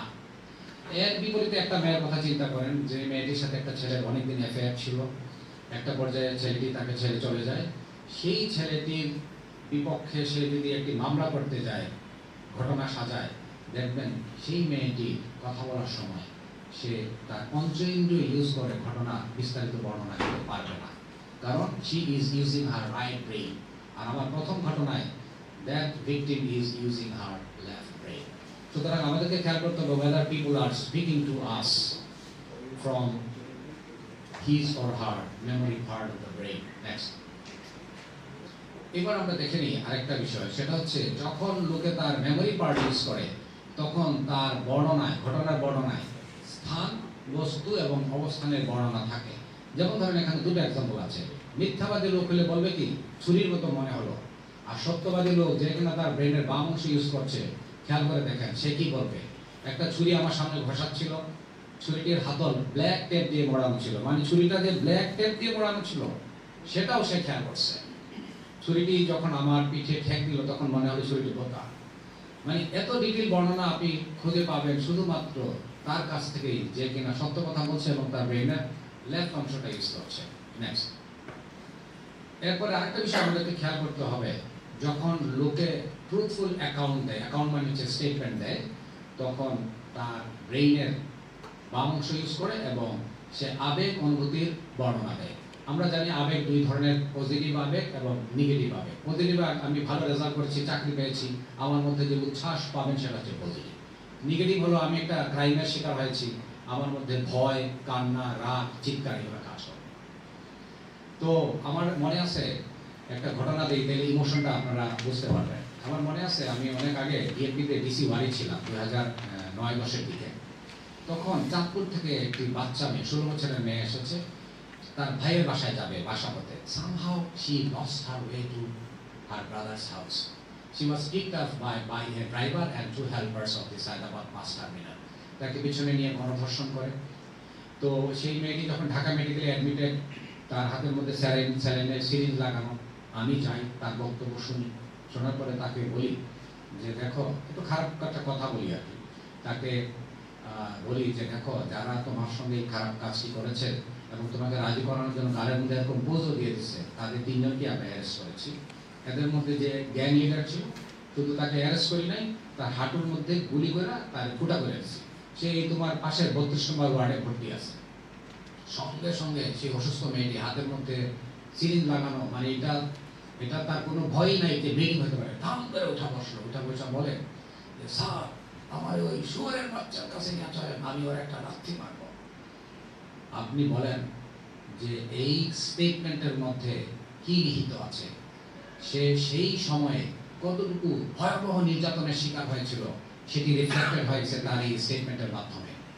হ্যাঁ, মানে এটা শোনাশোন, if that was a consensual sexual intercourse, এটা যদি সম্মতিক্রমে একটা সেক্সুয়াল ইন্টারকোর্স হতো, আমার এই ডায়ালগের পরে আমি কি এই মেয়ের মুখ থেকে এই স্টেটমেন্টটা শুনতাম? এটা পেতাম না। সুতরাং আমাকে দেখতে হবে যখন লোকে কথা বলছে আমার সাথে তখন কতটুকু সে ইমোশনাল। তবে আপনারা আবার কিন্তু সবগুলো অনেক সময় মেকি ভাবটাপ করে, সেটাও কিন্তু আপনার নিজস্ব উপলব্ধি, নিজস্ব ইন্টেলিজেন্স নিয়ে ডিটারমিন করতে হবে whether he is মানে acting or non acting. Next, তো আমি একটা এক্সাম্পল দিতে চাই। আমি রাজশাহী জেলার এসপি ছিলাম 2012 সালে। তখন অ্যাসিড নিক্ষেপের শিকার 55 ইয়ার্স ওল্ড সালেহা খাতুনের বক্তব্য শুনছিলাম। উনি যখন আমার সামনে আসে তখন দেখি যে ওনার এই জায়গায় 3টা ছোট ছোট দাগ অ্যাসিড নিক্ষেপের। তখন আমার আরো ডাউট হয়, হোয়াট ইজ দিস, এইখানে দাগ থাকবে কেন? তারপরে ওনাকে বলি কি হয়েছিল বলেন একটু, ভাই আপনি পড়বেন?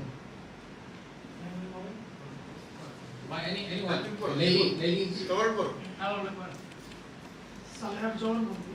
আমার নাম সালেহা খাতুন। গত রোববার রাতে আমার ঘরে শুয়েছিলাম। আমার স্বামী তার চাচাতো ভাইয়ের ঘরে ছিলেন।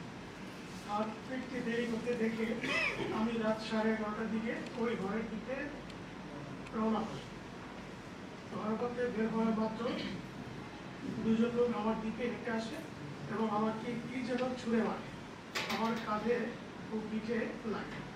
ওই দুজন দুলাল ও সঙ্গী বলে চিনতে পারে। চিৎকারে আমার স্বামী ও ভাসুর বের হয়ে আসে। আমি বলি কি, এই স্টেটমেন্টে একটি জিনিসের ঘাটতি রয়েছে, বলতে পারেন সেটা কি? ভেরি গুড, হ্যাঁ এটা একটা বিষয় না। আমি মানে ইমোশনাল আচরণ। আচ্ছা, কারো গায়ে যদি অ্যাসিডের মতো একটা দাহ্য পদার্থ পড়ে সে কি আরাম পায়? সে তো তার জ্বললে সে কি চুপচাপ বসে থাকবে? চিৎকার করবে। চিৎকার করলে আশেপাশের লোক কি বসে থাকবে? এরা দৌড়ে আসবে, তাকে পানি ঢালতে পারে, তাকে হাসপাতালে নিয়ে যেতে পারে। এই সকল ইমোশনাল কথাবার্তা এই ভদ্র মহিলার স্টেটমেন্টের কোনো জায়গায় আমি পাই নাই।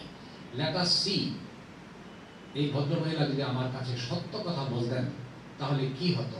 নেক্সট, মানে স্টেটমেন্টটা কিরকম হতো দেখুন। ওই যে লাল কালারের যেগুলো স্টেটমেন্ট দিয়েছি বাক্য, সেগুলো হচ্ছে এর এই 5টি বাক্যের মধ্যে অন্তত 2টো বা 3টা পেতাম।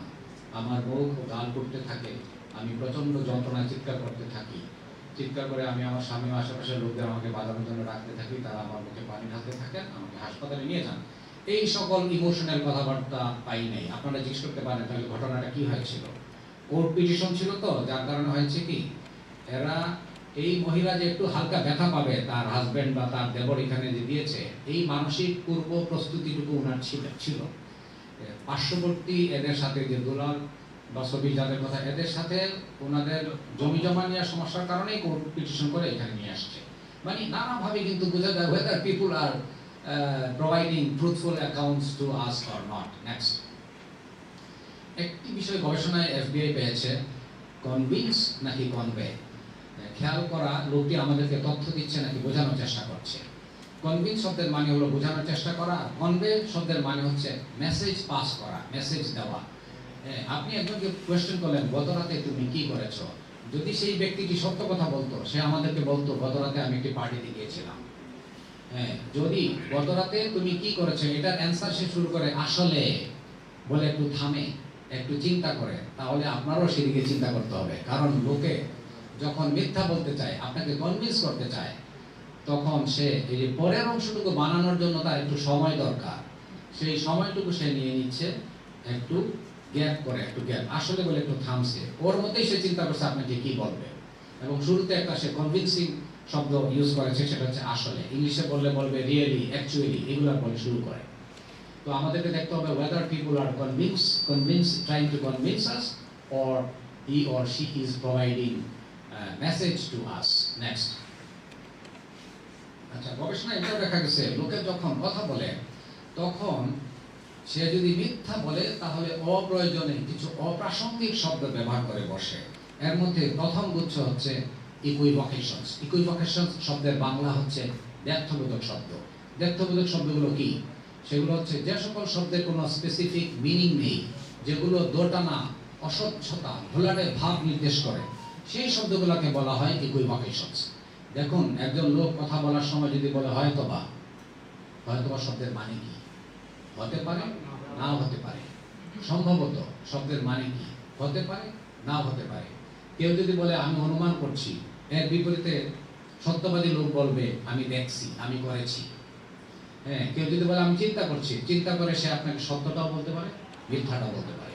কেউ যদি বলে হয় আমার মনে হয় সে ওইদিকে গেছে, সে জানে কিন্তু সে ওইদিকে গেছে, না বলে বলবে কি আমার মনে হয় সে এদিকে গেছে। এর মানে হচ্ছে সে রেসপন্সিবিলিটি নিতে চায় না। কিসের রেসপন্সিবিলিটি নিতে চায় না? সে কোনো ঘটনা দেখছে, সাক্ষী হতে চায় না। ওই যে নিচে লিখে দিয়েছি অ্যান্সারটা। কি কারণে লোকে মিথ্যা বলার সময় ইকুইভোকেশন ইউজ করে? দ্ব্যর্থবোধক শব্দসমূহ মিথ্যার লক্ষণ। এসব শব্দের ব্যবহার বক্তাকে কৌশলে দায়িত্বের ঝুঁকি এড়ানোর সুযোগ সৃষ্টি করে দেয়। এই দায়িত্বটা হচ্ছে আমি দেখছি, আমি শোল্ডারিং করতে চাই না, সেই দায়িত্ব। নেক্সট, আপনারা যখন স্টেটমেন্ট অ্যানালাইসিস করবেন তখন নিগেশন গুলো ইউজ করতে পারেন। What are the নিগেশনস? নিগেশনসটা হচ্ছে না না, আমি জানি না, আমি করি নাই, আমি এটা করতে পারি না, এই শব্দগুলোকে বলা হয় নিগেশনস। আমরা যেটা সোজা বাংলায় বলতে পারি নট। আপনারা যদি আমাকে জিজ্ঞেস করেন আপনি কি গতকাল মিরপুর 10 নম্বরে গিয়েছিলেন, আমি যদি অস্বীকার করতে চাই তাহলে আমি কি বলবো? না, আমি যাই নাই। তাহলে আমি কি যে শব্দটা ইউজ করেছি সেটা হচ্ছে না। Up to this point is okay. যে কোনো কেউ কিন্তু বলতে পারে না, না বলতেই পারে, কোনো সমস্যা নাই। সমস্যাটা হয়ে দাঁড়ায় যখন লোকে অপ্রাসঙ্গিকভাবে অপ্রয়োজনে এই না সূচক শব্দ ব্যবহার করে বসে। তো সেই অপ্রাসঙ্গিকতা আমি কিভাবে নির্ধারণ করব সেটি আমার পরের স্লাইডে আছে। একটু লেডিজ প্রিফার্ড আপনারা পড়বেন। নেক্সট,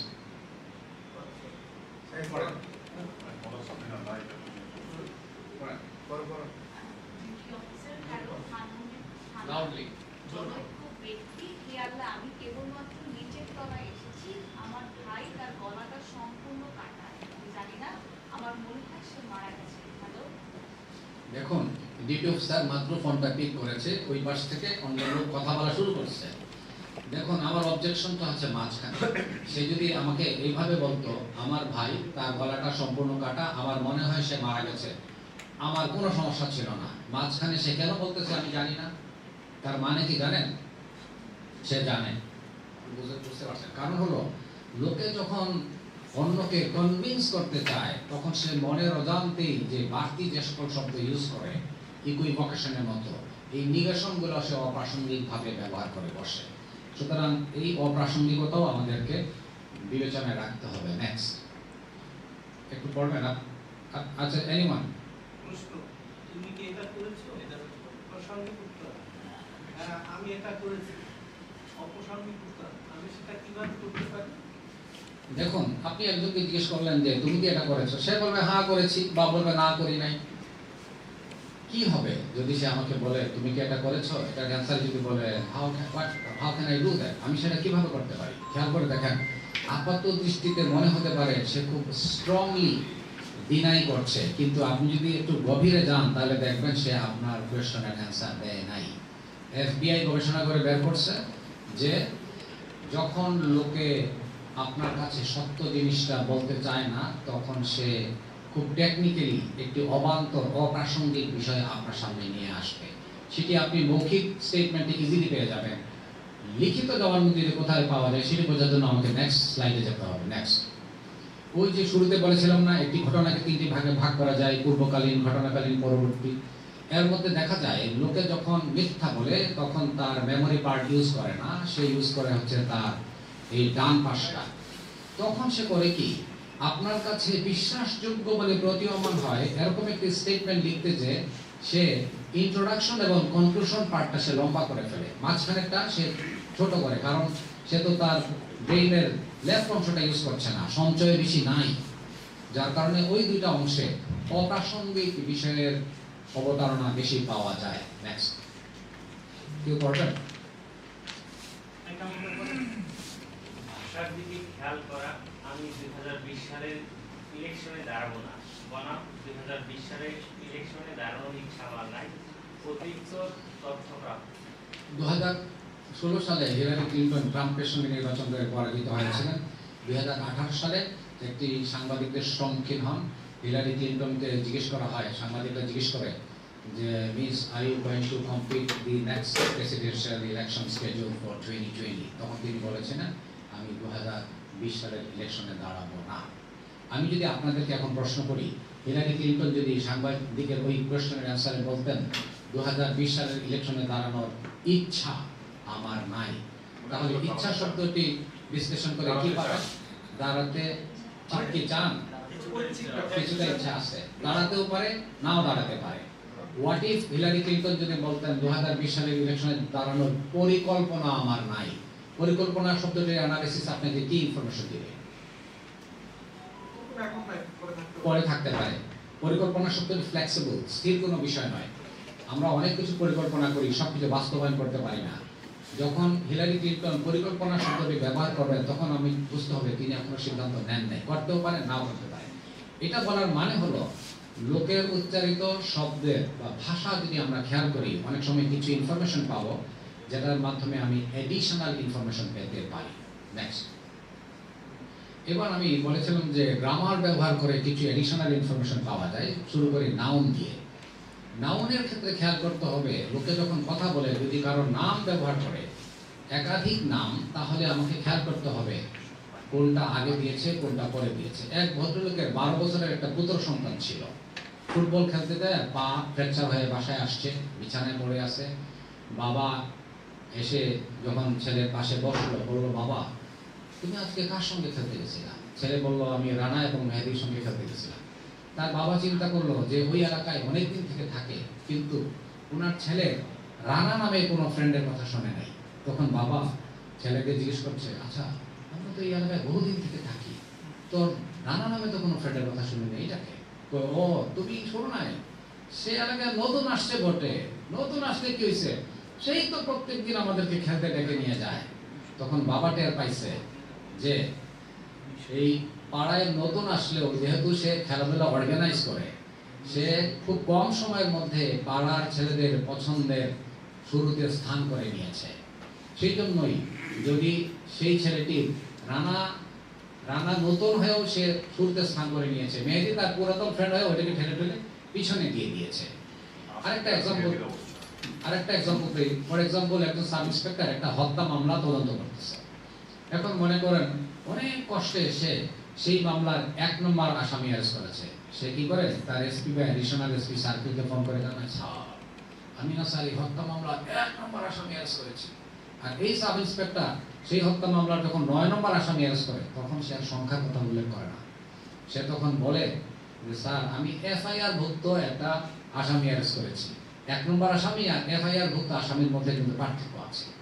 তো লোকে যখন কথা বলার সময় নাউন ব্যবহার করে একাধিক, তখন দুইটা জিনিস রিফ্লেক্টেড হয়, একটা হচ্ছে পছন্দের ক্রম আর একটা হচ্ছে অপছন্দের ক্রম। নেক্সট, এখন দেখে নিই প্রনাউন থেকে আমরা কি পাই। প্রনাউনের 3টা ব্যবহার বলবো। প্রথমে হচ্ছে এক নাকি একের অধিক। আমরা বুঝতে পারি, কেউ যখন বলে আমি, সে বোঝাতে চায় সে একা ছিল। কেউ যখন বলে আমরা, সে বোঝাতে চায় তার সাথে আরো লোক ছিল। গুলিস্তান এলাকায় একটা ছিনতাই হয়েছে, মোবাইল টাকা পয়সা সব নিয়ে গেছে। বাদী যায় আহাত বক্সে বলল যে ভাই আমার তো সব টাকা পয়সা নিয়ে গেছে। তখন পুলিশ মনে করেন যে সাসপেক্ট যে অ্যারেস্ট করলো, মোবাইলটা উদ্ধার হয়েছে, টাকা পয়সা পাইলো না। সেই সাসপেক্টের জবানবন্দি যখন শুনছে, তখন পুলিশ জিজ্ঞেস করলো বলতো তুই সারাদিন কি করছস? তখন সেই সাসপেক্ট বলছে স্যার আমরা স্যার ছিলাম স্যার সদরঘাট এলাকায়, 11টার দিকে স্যার রওনা করি স্যার, আমরা স্যার এখানে এসে স্যার 12টায় পৌঁছাই। তখন নিশ্চয়ই সেই পুলিশ অফিসারের এই সাসপেক্ট কর্তৃক উচ্চারিত আমরা এই শব্দের দিকে তার দৃষ্টি যাওয়া, মনোযোগ যাওয়া উচিত। কারণ বাদী কিন্তু একজনকে দেখছে, সেই জন্য সে কমপ্লেন করতেছে একজনের বিরুদ্ধে।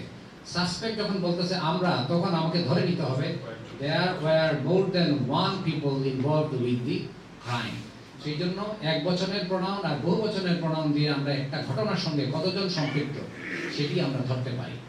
নেক্সটে আসেন হচ্ছে আমার না, আগেরটা জানেন একটু। একটা গাড়ি ছিল, গাড়িটা চুরি হয়ে গেছে।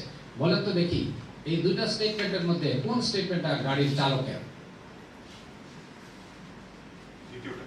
Very good. কারণ গাড়ির মালিক চুরি হয়ে যাওয়া গাড়িটা সম্পর্কেও সে আমার, মানে সেটাকে ওন করতেছে, আমার শব্দটা সে ব্যবহার করছে, কিন্তু চালকের সেই গাড়ির প্রতি মায়া বা দরদ নেই। যেমন ধরেন ঘর পোড়ানোর মামলায় অনেক ক্ষেত্রে ঘরের মালিক নিজেই কিন্তু আগুন দেয়। যে ব্যক্তি তার নিজ ঘরে আগুন দিয়েছে, আপনি শিওর থাকেন তদন্ত কর্মকর্তার সামনে সে আমার ঘর, আমার শব্দটা তার অন্তর থেকে আসবে না।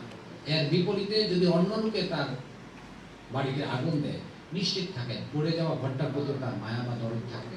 সে তখন যতবার বলবে তখন আমার ঘর ঘুরায় মারিছে, এই শব্দটা সে বলবে।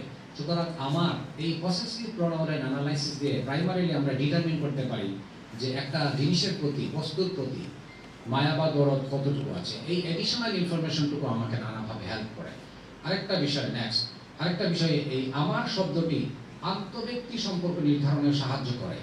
আমার ভাই এবং সে, এই দুটো শব্দের মধ্যে নিশ্চয়ই পার্থক্য আছে। কোনটা দিয়ে বেশি আন্তরিক সম্পর্ক প্রকাশ পাচ্ছে বলেন তো দেখি? আমার ভাই দিয়ে। আমি বহু আগে একটি ড্যামরা থানার ওদিকে যাওয়ার পথে হাতের ডানে দেখবেন একটা খাল আছে, এই খালে একটা 21 বছরের ছেলে ডেড বডি ভেসে ওঠে। ঘটনাস্থলে যাই, যাওয়ার পরে দেখি যে ওই ছেলেটার বয়স 21, একটু দাঁড়িয়ে আছে এবং তার পা 3 দিনে পচা লাশ খালে ভেসে উঠছে, ফুলে গেছে। তার পাটা ওই যে মাদ্রাসার ছেলে পেলে একটা পাগড়ি টাইপের একটা সাদা এবং লাল ফুটা ফুটা যে পড়ে, ওইটার একটা অংশ দিয়ে তার পাটা বাঁধা। ঘটনাক্রমে জানতে পারলাম তার ইমিডিয়েট ছোট ভাই বয়স হচ্ছে 17, সে ওখানে দাঁড়ানো। তাকে একটু সাইডে নিলাম, নিয়ে তাকে জিজ্ঞেস করলাম তোমার ভাই কি করতে দিতে একটু বলো তো দেখি। খেয়াল করে দেখলাম সে আমার সঙ্গে অনেকক্ষণ কথা বলছে, কিন্তু একটি বারের জন্য সে তার ভাই সম্পর্কে যে কথা বলছে, একটি বারের জন্য সে বলতেছে না আমার ভাইয়া, বলতেছে না বড় ভাইয়া, বলতেছে না রুবেল ভাইয়া। সে কি বলতেছিল জানেন? এই অঞ্চলে সে এই শব্দকে বলে উইয়ে।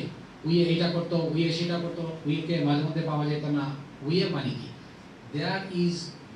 there must be a difference between these words, উইয়ে আর আমার ভাইয়া। উইয়ে যখন বলে তার মানে হলো তার ভাইকে সে পছন্দ করে না। এই যে পছন্দ করে না, এই ইনফরমেশনটুকু, এই অ্যানালাইসিসের মাধ্যমে প্রাপ্ত ইনফরমেশনটুকু আমাকে হেল্প করে ওদের বাসায় নিয়ে যেতে। আমার টিমকে নিয়ে বাসায় যাই, বাসায় যায় দেখি ভিকটিম যে রুমটাতে ঘুমাতো ওই খাটের নিচেই সেই মাদ্রাসার গোলাপানদের পাগড়ির অবশিষ্ট অংশ ওখানে আছে। পরে যখন ওইটা নিলাম, আস্তে আস্তে আমার অফিসাররা জিজ্ঞাসাবাদ করা শুরু করলো।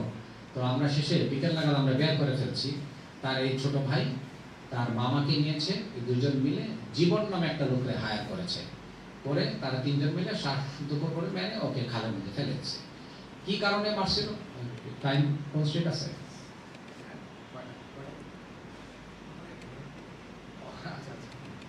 আচ্ছা ঠিক আছে, তাহলে আমি একটু স্কিপ করে আমি লেট আস জাম্প টু এই গল্পটা পরে আরেকটা গল্প দিয়ে শেষ করবো আর কি। আর বাকিটা আপনারা, আমি বাইরে বুঝতে পারছি অ্যাডভোকেট গোস্বামী আপনাদেরকে বইটই দিয়ে দিচ্ছেন সকল স্টোরি। আমি তো একটা পয়েন্টের জন্য একটা স্টোরি বলেছি, ওগুলোতে 9টা 10টা করে স্টোরি আছে। This things make it clear. আচ্ছা, লাস্টে হচ্ছে সে করছে কি, ওই যে মারা গেছে যে সে বছর 3 আগে একটু পাগলা কিসিমের ছিল। সে রাগারাগি করে তার বাবাকে একটা কূপ মারছে।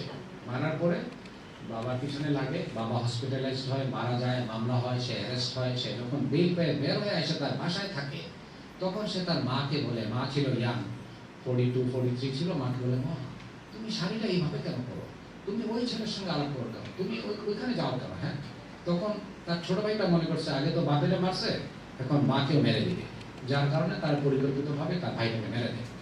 যে ছোট ভাই তার বড় ভাইয়ের মৃত্যু প্রক্রিয়ার অংশ হয়, নিশ্চিত থাকেন তার মন থেকে আমার ভাইয়া এই শব্দটা, আমার শব্দটা আসবেই না। আচ্ছা, তাহলে আমি এখন জাম্প করে যাচ্ছি টেন্সে। টেন্সটা ভেরি ইম্পর্টেন্ট এবং ভেরি ইন্টারেস্টিং। একটু একটা করে স্লাইড পেলে আমি হ্যাঁ নেক্সট নেক্সট নেক্সট নেক্সট এখানে থাকেন। আমি টেন্স দিয়ে শেষ করব কারণ আমি 11টা সরি দাদা। তো সেটা হলো, লোকে যখন তার মেমোরি পার্ট ইউজ করে তখন সে টেন্সের মধ্যে ধারাবাহিকতা থাকে। যখন সে তার ডান অংশ ইউজ করে, দেখুন সে কি করে। আমি গাড়িতে বসেছিলাম, একটি লোক হেঁটে গাড়ির জানলার পাশে আসলো। সে আমার দিকে একটি পিস্তল তাক করে গাড়িতে ওঠে এবং আমাকে গাড়ি চালাতে বলে। দেখুন সে শুরু করেছে কিন্তু পাস্ট টেন্স দিয়ে, বসেছিলাম, আসলো, এগুলো কিন্তু পাস্ট টেন্স।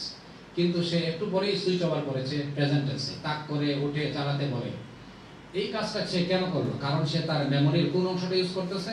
ডান অংশ ইউজ করতেছে, এই জন্য করে। এটাকে অনেক সময় বলা হয় ইন্টারনাল ডিকশনারির পরিবর্তন। ইন্টারনাল ডিকশনারি মানে হলো, ডিকশনারি 2 ধরনের আছে, একটা হচ্ছে বাংলা একাডেমি সহ অন্যান্য অভিধান, আর একটা হচ্ছে আমাদের মনের ডিকশনারি। আমার ব্রেইনে যদি 5000 শব্দ থাকে, এটার একটা মিনিং আছে। কেউ যদি বলে পিস্তল, সে যদি জানে এটা পিস্তল, তাহলে পুরো স্টেটমেন্টের মধ্যেই বলবে পিস্তল পিস্তল। আর কাউকে যদি শিখিয়ে দেওয়া হয়, সে পিস্তলের পরে ভুল করে সে রিভলভারও বলে ফেলতে পারে, কিন্তু আমরা জানি পিস্তল এবং রিভলভারের মধ্যে অনেক পার্থক্য রয়েছে। নেক্সটে জানতো, আমি এটা দিয়ে শেষ করব। নিখোঁজ ব্যক্তির রহস্য উদ্ঘাটনে টেন্স ব্যবহার করা সম্ভব। একটা এক্সাম্পল দিই, মার্কিন যুক্তরাষ্ট্রের নর্থ ক্যারোলিনা নামে একটা অঙ্গরাজ্য আছে। সেখানে 1994 সালের ঘটনা, আপনারা ইউটিউবে দেখতে পারেন। দুটো বাচ্চা ছেলে, একটা বয়স ছিল 9 মাস বা 8 মাস, আলেকজান্ডার, আর তার ভাইটার বয়স ছিল 4, ওটার নাম ছিল মাইকেল। এদের মায়ের নাম ছিল সুসান। যখন তারা মায়ের সঙ্গে থাকে, বাবার সঙ্গে থাকতো না, বাবা এবং মায়ের সঙ্গে তারা আলাদা থাকতো, কিন্তু লিগেলি এরা সেপারেট হয় নাই। সেই সময় এই সুসান যায়া পুলিশকে কমপ্লেন করে যে আমি এরকম যাচ্ছিলাম গাড়ি চালিয়ে, আমার বাচ্চা দুটা পিছনে ছিল, একটা ট্রাফিক সিগন্যালে যখন দাঁড়াই তখন একটা নিগ্রয়েড লোক আমাকে গান পয়েন্টে নেমে যেতে বলে, আমি নেমে যাই, তারপরে সে বাচ্চা সহ আমার গাড়িটা ছিনতাই করে নিয়ে গেছে, এখন পুলিশ তুমি খুঁজে বাইর করো। পুলিশ যখন মামলা ইনভেস্টিগেশনে নামে, তাদের একটু সন্দেহ হয়। তারা স্বামী স্ত্রীকে আলাদাভাবে ডাকে এবং তারা বলে, তোমরা গত 4-5 দিন কি করেছো লিখে দাও। লিখে দেয়। তার মধ্যে একটা অংশ, শুধু টেন্সের অংশটুকু আপনাদের সামনে উপস্থাপন করতে চাই। নেক্সট। বাবা যখন তার ছেলেদের সম্পর্কে কথা বলে, তখন পুলিশ অফিসাররা খেয়াল করে দেখে সে বলছে আমার ছেলেরা ভালো আছে, আমার বিশ্বাস তারা শীঘ্রই ফিরে আসবে। কিন্তু মায়ের স্টেটমেন্টে দেখা যায়, মা যখন ছেলেদের সম্পর্কে কথা বলে তখন সে পাস্ট টেন্সে কথা বলছে। আমার ছেলেরা খুবই আদরের ছিল, আমাকে ছাড়া এক মুহূর্ত থাকতে পারতো না, তারা আমাকে চেয়েছিল, এখন তারা আমার পাশে নেই। যখন মা পাস্ট টেন্স ইউজ করে প্রকারান্তরে, মা কি বলছে বলেন তো দেখি? এখন আর সে জীবিত নেই। মানুষ যখন কথা বলে, যখন কারো সম্পর্কে সে জানে, তার নলেজ থাকে যে সে মারা গেছে, কথার মধ্যে ওই যে সে ভুল করে পাস্ট টেন্স ইউজ করে ফেলে। সেই জন্য শুরুতে আপনাদেরকে বলেছিলাম, আমার স্টেটমেন্ট অ্যানালাইসিসের 4 নম্বর ভিত্তি ছিল লোকের উচ্চারিত শব্দ তার সাথে বিশ্বাসঘাতকতা করে। এই ক্ষেত্রে এই পাস্ট টেন্স চির প্রার্থনা চেয়েছিল, এই শব্দগুলো মায়ের সঙ্গে বিশ্বাসঘাতকতা করে পুলিশ অফিসারকে এই ইনফরমেশনটুকু দিয়ে দিচ্ছে যে সে জানে যে বাচ্চাগুলো আর জীবিত নাই। পরবর্তীতে জানা যায় মাকে আরো 2 দিন জিজ্ঞাসাবাদ করার পরে মা স্বীকার করে সেদিন সে নিয়ে গেছে বাচ্চা দুটোকে শহরের শেষ প্রান্তে একটা লেকে নিয়ে, গাড়িটাকে লেকের ঢালে রেখে সে নেমে যায়, অ্যাক্সেলারেটারের মধ্যে ইট চাপা দিয়া, ইটের প্রেশার দিয়ে সে ধাক্কা মেরে লেকের মধ্যে গাড়িটাকে ফেলে দেয়। পরে পুলিশ অফিসার সেটি উদ্ধার করে, বাচ্চা দুটা ভেতরেই ছিল। তো কি কারণে মারলো? মারার কারণটা হলো যে যখন স্বামী স্ত্রী আলাদা থাকে, তখন স্ত্রীর সাথে মানে ওই সুসানের সাথে আপনার ওই শহরের একটা ধনাঢ্য ব্যক্তির সঙ্গে পরিচয় হয়, প্রণয় হয়, এক্সট্রা ম্যারিটাল রিলেশনশিপ হয়। যখন তারা একান্তে ছিল, তখন সেই মেয়েটি ছেলেটিকে বলে, সুসান ওই লোকটাকে বলে তুমি আমাকে বিয়ে করে ফেলো। তখন ওই লোকটা বলে যে আমি তোমাকে বিয়ে করেই ফেলতাম, কিন্তু তোমার তো 2টা বাচ্চা আছে, 2টা বাচ্চা নিয়ে তোমাকে আমি বিয়ে করবো না। কিন্তু ওই লোক কিন্তু মারতে বলে না বাচ্চা দুটোকে। ওই মেয়ে চিন্তা করছে কালো নিগ্রহের উপরে চাপাই দিয়া যদি আমি এরকম একটা করে ফেলতে পারি, তাহলে এই লোকটাকে পাওয়ার পর আমার সুগম হয়, যার কারণে সে 2টা বাচ্চাকে মেরে ফেলে। এটা আপনারা ইউটিউবে গেলে সুসান স্মিথের ঘটনাগুলি কিন্তু আজকেই দেখতে পাবেন। তো আমি শেষ করতে চাই, একেবারে শেষের স্লাইডে চলে গেলে ভালো হয়। যাও তো, যাও যাও আরো। হ্যাঁ সরি, এটা আগেটাই না। হ্যাঁ, এবং আমি আপনাদেরকে বলবো সব সময় কিন্তু ধরে নেবেন না যে এই সমস্ত জিনিস পাওয়ার সঙ্গে সঙ্গে ধরে নেবেন না যে লোকে মিথ্যা বলছে। লোকে মুদ্রা দোষে, আঞ্চলিকতার দোষে অনেক সময় কিন্তু ওই ওয়ার্ড অ্যানালাইসিসের মাধ্যমে আমরা ভুল করতে পারি। রাজশাহী অঞ্চলের অন এন্ড অফ এন্ড লোকজন কিন্তু বেটা শব্দটা ইউজ করে। বেটা বেটা মানে এভরি সব মানে কথাবার্তার মধ্যে বেটা। আর সিলেট অঞ্চল, I am from Sylhet, Sylhet অঞ্চলে বেটা বললে কিন্তু অনেকে খেপে যাবে। সুতরাং আপনি আপনার নিজস্ব উপলব্ধি, আপনার জ্ঞান, সেগুলো কনসিয়াসটাও অ্যাপ্লাই করবেন। ইন এডিশন লাস্ট একটা কথা বলতে চাই, আপনারা কিন্তু আমার এই স্টেটমেন্ট অ্যানালাইসিসের টেকনিকটা আপনাদের স্বামী বা স্ত্রীদের উপরে অ্যাপ্লাই করবেন না, সমস্যা আমারই হবে। সবাই ধন্যবাদ। প্রশ্ন আছে দাদা, বলো।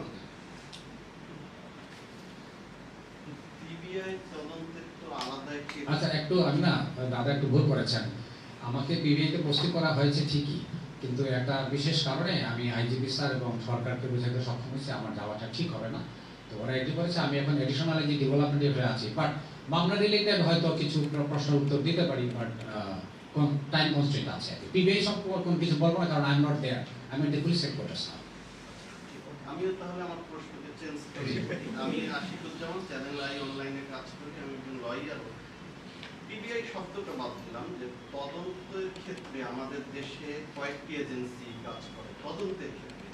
সেক্ষেত্রে আপনি যেহেতু পুলিশে আছেন, পুলিশের অন্য তদন্ত সংস্থাগুলো এবং পিবিআই নামক সংস্থাটির মধ্যে তদন্তের পার্থক্যের জায়গাটি, বড় রকমের পার্থক্যের জায়গাটি এবং ফেইলরের জায়গাটি কি? পিবিআই যেটা পারে অন্যরা কেন পারে না? তাদের আচ্ছা দাদা, এখন যে আপনি প্রশ্ন করতেছেন না, এটা কিন্তু হয়ে গেছে কিন্তু সাংবাদিক সম্মেলন। This is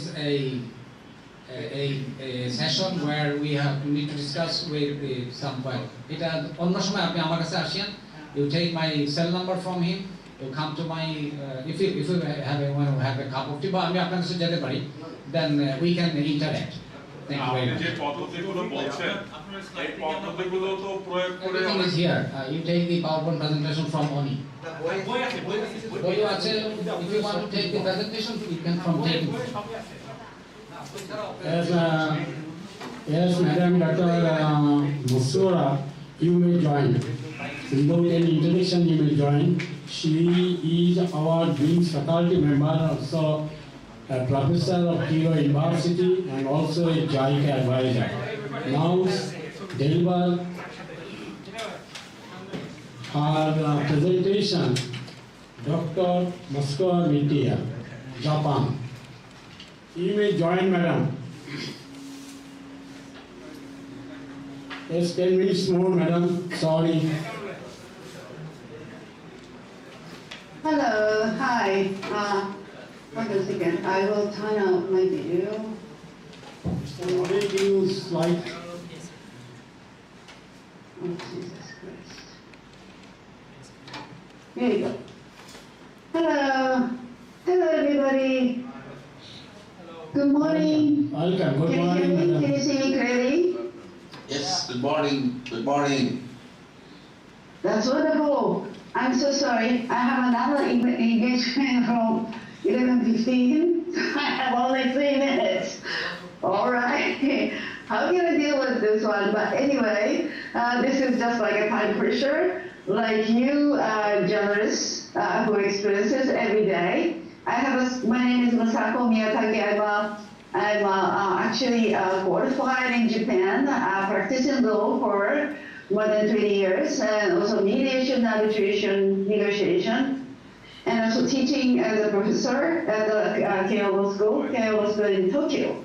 I have a strong affinity with journalism and journalists because my husband was a reporter and working at the Chawdhury News for 25 years. He was Nieman Fellow, Harvard University in 1995. So I'm so privileged to share my thoughts with you, distinguished journalists in Bangladesh. Thank you very much. All right, so let me quickly read my, hold on a second. Okay. All right, okay, my thoughts. I pick up the commonalities between mediation and journalism. The first one is handling facts by listening to both sides of stories. That's our job. We are doing same things. Okay, and then how do we do that? How do we do that? Okay, moving the contending the parties beyond their positions. Journalism, how do you do that? Is language. You are using the language and sources journalists choose and omit and include. Mediators, we are trained to mediator as who is choosing facilitative approach is usually do like this way. We distinguish positions and underlying interests. To discover win-win solutions, meeting underlying interests of both parties. What are the distinguished positions and underlying interests is here. position is exactly what the people state. But underlying interest is what we really want, which are embedded or sealed under positions, what we state. So this is a very famous examples to demonstrate what are the underlying interests and what are the states' positions are. So here's the Nancy females. Okay, let me call her Nancy, and let me call the guy John. Nancy and John is quarreling. They're saying, both of them saying that, I want whole orange. So the best solution is not cutting her, because to make it a win-win. So let me ask them, to make it a win-win, okay? What you really want to Nancy, and what you really want to John. I'm trying to discover their underlying interest. Now I find out that the Nancy wants to make an orange cake. So she needs a peel, just a peel, okay? And John, let me ask you why you wanted this whole orange. I want orange juice, so squash. So he needs a pulp inside. So that means they can get whole orange, peel and pulp. This is the typical win-win solutions. Okay, hold on. So what we Mediators is doing to make it a win-win is using these three famous techniques: summarizing, reflecting, and reframing. Okay, so summarizing is simply repeat back what you have heard. This is not just only repeating, but also the outcome is building a rapport and also making, correcting the misunderstandings. People want to hear what they want to hear. So really unlikely to misunderstand each other. So this is a good chance to correct misunderstandings. And also, if I repeat what you talk to me, that means I'm trying to build a rapport between you and me. Reflection. This is focus on the emotional sides. This is also helping the building a rapport with each other, because you see the speakers feel like, okay, I'm listening. You're actually listening to me.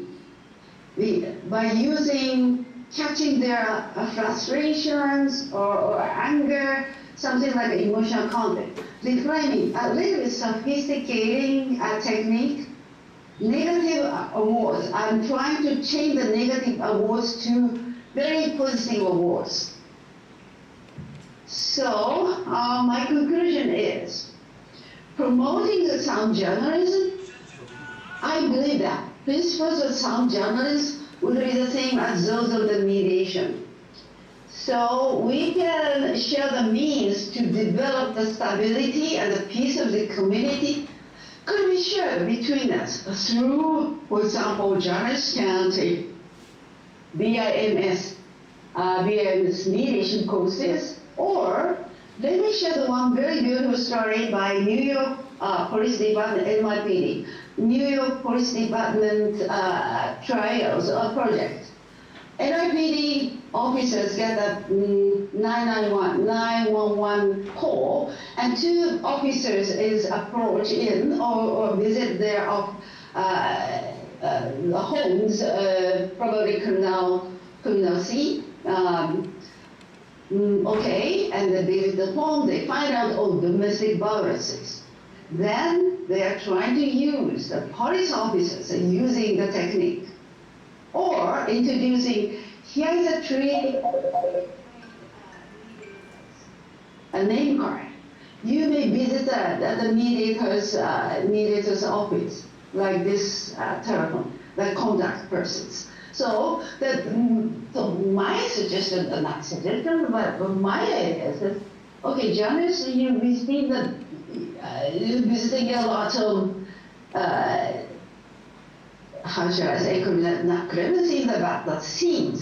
You can visit it there and then share their, you can try the mediation technique as well as introducing the freedom meetings. That's it. I'm so sorry, I gotta go. I hope, well, let's take a link check. I would like to hear your opinions, but also the link check. Thank you very much, I gotta go. I was so sorry. একটা বিশেষ আমাদের একটা meeting international conference চলছে, ওখানে join করার জন্য উনি যাচ্ছেন। সেই কারণে অতি সংক্ষেপ, ওনার আধা ঘন্টা 15 মিনিট ছিল, আধা ঘন্টা আমরা নিয়ে আসলাম, আর 15 মিনিট যে কেন হোক এখন 10 মিনিটের মধ্যে শেষ করতে হয়েছে। ওনার পক্ষ থেকে আপনাদের সবার কাছে দুঃখ প্রকাশ করছি, কৃতজ্ঞতা প্রকাশ করছি। এখন আমি অনুরোধ রাখবো আমাদের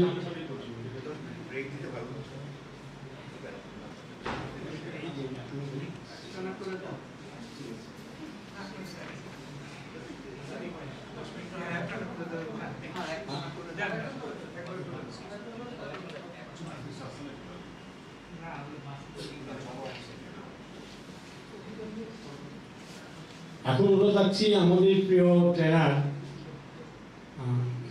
একটি বেসরকারি ইউনিভার্সিটি যদিও, কিন্তু অত্যন্ত ভালো একটা ইউনিভার্সিটি মনে করতে পারি, আমি বলতে পারি, JNRF ম্যানেজমেন্ট সায়েন্স ইউনিভার্সিটির প্রিয় সহযোগী অধ্যাপিকা ম্যাডাম রুমা হালদার, এখন তার বক্তব্য স্থাপন করার জন্য অনুরোধ রাখছি। Madam Ruma Haldar.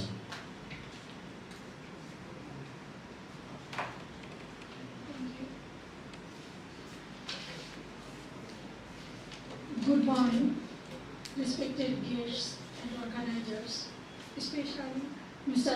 A.S.N. Goswami. Thank you very much for giving me the scope to deliver a speech on journalism and mediation. I have witnessed the importance of clear, fair communication and profound impact it has on our understanding of the world around us. Journalism is called the fourth pillar that plays a crucial role in shaping public opinion, holding power accountable, and providing a platform for diverse voices.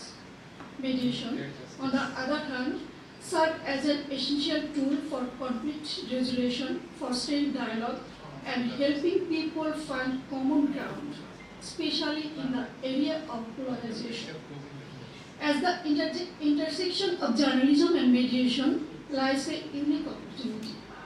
The ability to not only inform but also to promote understanding in a world where misinformation and sensationalism over-dominate. The niche of journalists who can mediate complex issues, parent balance narratives, and encourage dialogue has never been greater.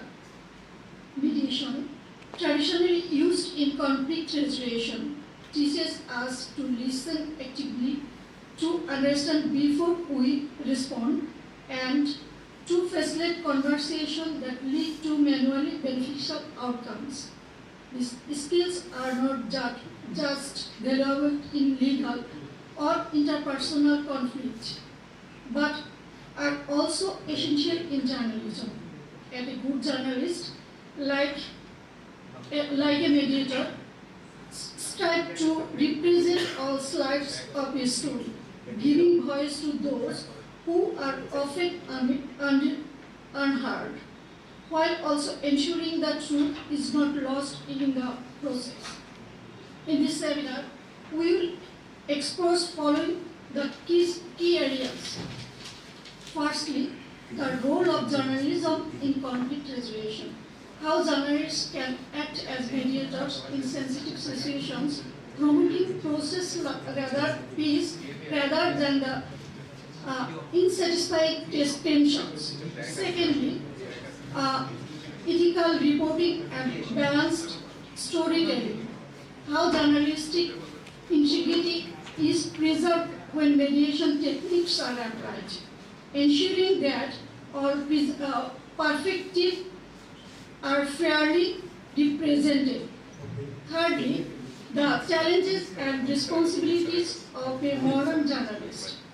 In the age of digital media, where the spread of information can sometimes outweigh the accuracy. How can journalists act as the mediation of truth?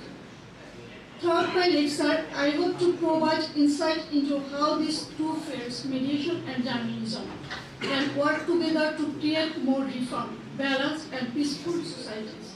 I encourage all of you to think about how this concept can apply not only in professional journalism, but in your own daily communication and interactions.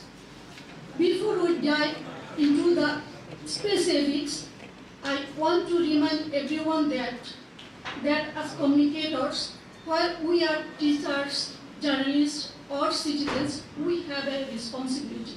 We must be aware of the power of the words, the narratives we create, and the way of engage with the world. When we mediate, we foster understanding. When we engage in responsible journalism, we inform and uplift. Let us use this time together to example, discuss and share our thoughts on how we can integrate these two essential practices for a more just and harmonious society. Thank you all for being here today. I look forward to an engaging and enlightening society. Thank you all. আমরা 4 minute সময় পাচ্ছি, 4 মিনিটের মধ্যে আমরা coffee break দিতে পারি, only for 4 minutes. আমাদের বাইরের যারা আছেন না, আমাদের একটা ইন্টারন্যাশনাল কনফারেন্স চলছে, সেই কারণে আর আপনাদের অনুরোধেই কিন্তু আজকে আমাদের প্রোগ্রামটা করতে হয়েছে। 4 মিনিট অথবা ভিতরে আপনারা নিয়ে খেতে পারেন। Mr. David Devdas, now I am requesting, if possible, now 3 minutes more. Are we available? Can you hear me? Yes, sir. Yes, sir. Right. So after 3 minutes, or you start, sir? Whatever you prefer. I think after 3 minutes, sir. Now 11:27 Bangladesh time. Yeah. Yes, sir. You may start, sir. You may start, sir. You may continue. You may start, sir. Thank you so much. Yes, he is David Devdas, a writer, good writer, senior journalist, and also author many books in journalism. Now I'm requesting Mr. David Devdas to deliver your presentation. Thank you. Respected Chairman, organizers, speakers, honored guests, fellow journalists, I thank you for inviting me to speak. Dialogue, reconciliation, and mediation are urgently required in a world full of conflicts. I have been a journalist for 40 years now. In the first couple of decades, I stuck diligently to the rule that a reporter is not part of the story, that one must remain objective, impartial, and largely uninvolved in what one was reporting. But by the time I was in my 30s, I was writing a column, and my view of the world gradually became more analytical. By 1998, I began to research a book, and at the turn of the century, I began to make documentaries and write a syndicated column so that I could spend a lot of time in Kashmir, which was the subject of my research for a book. Now let me tell you a story to illustrate the organic ways in which dialogue can take place. While I was researching my book, I heard that the Mirwais, the chief priest of the Jamia Mosque in Srinagar, was in Delhi. Now he was the chairman of the Hurriyat Conference, which was meant to politically coordinate the Kashmir movement.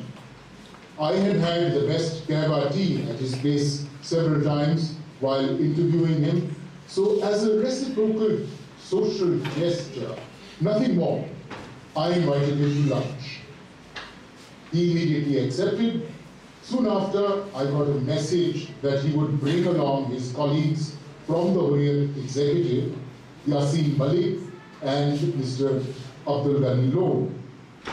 I was a little surprised, for since I had turned freelance to research that book, I was not really equipped to host a substantial party.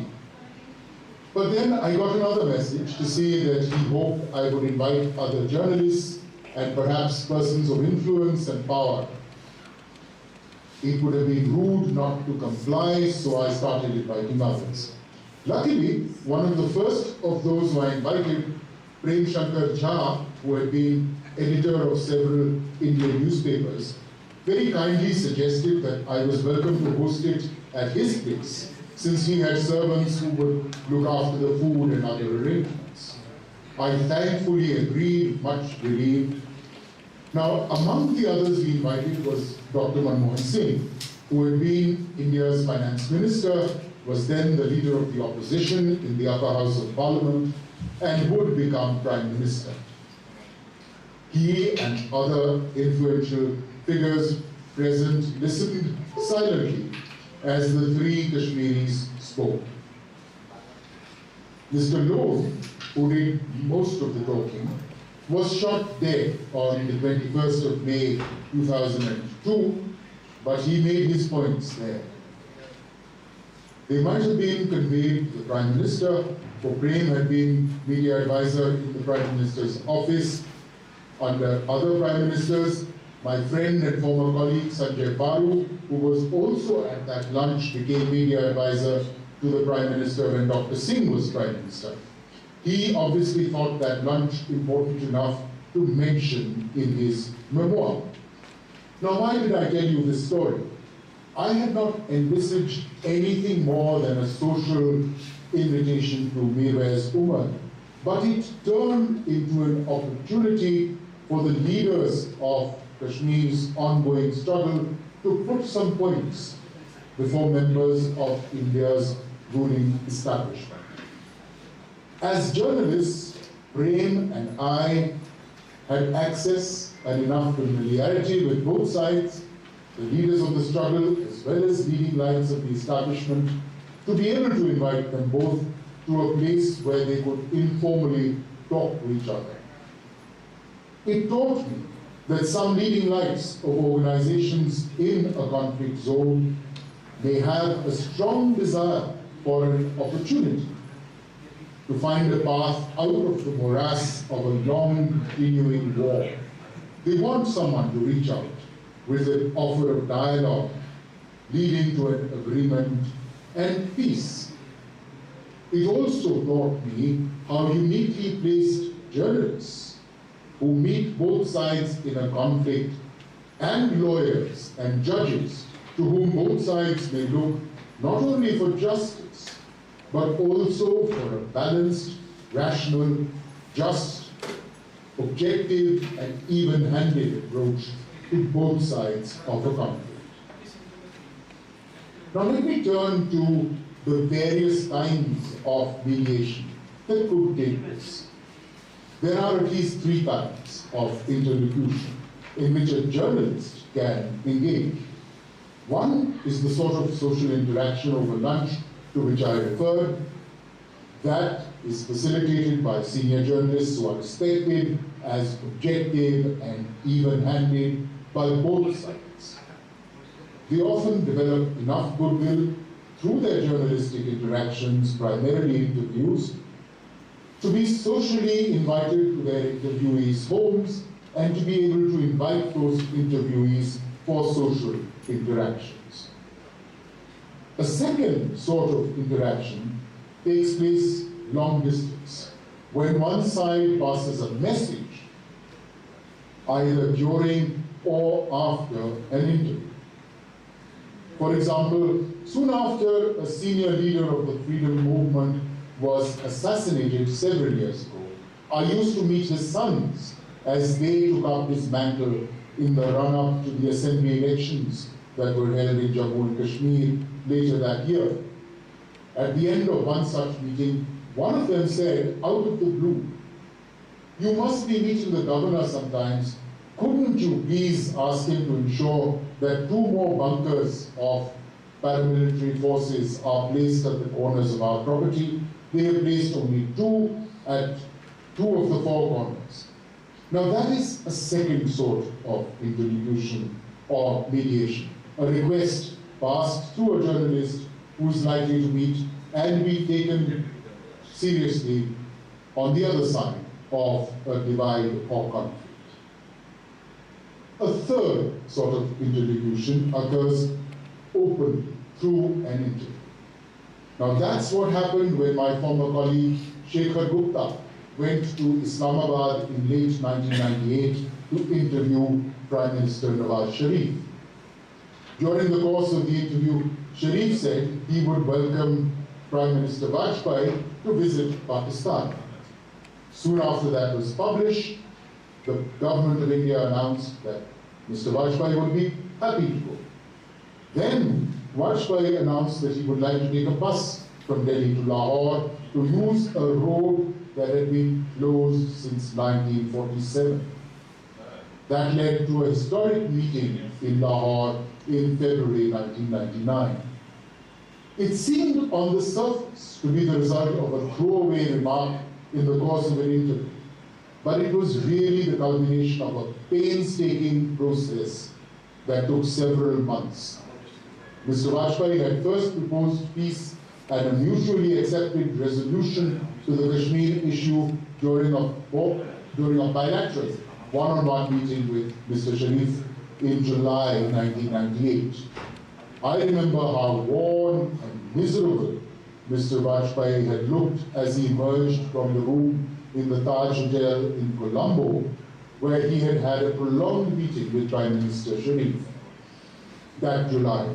It was their first meeting after both countries had tested nuclear weapons in May, so hundreds of journalists had gathered from around the world just to cover this meeting more than any other aspect of the SARC summit which was being held there.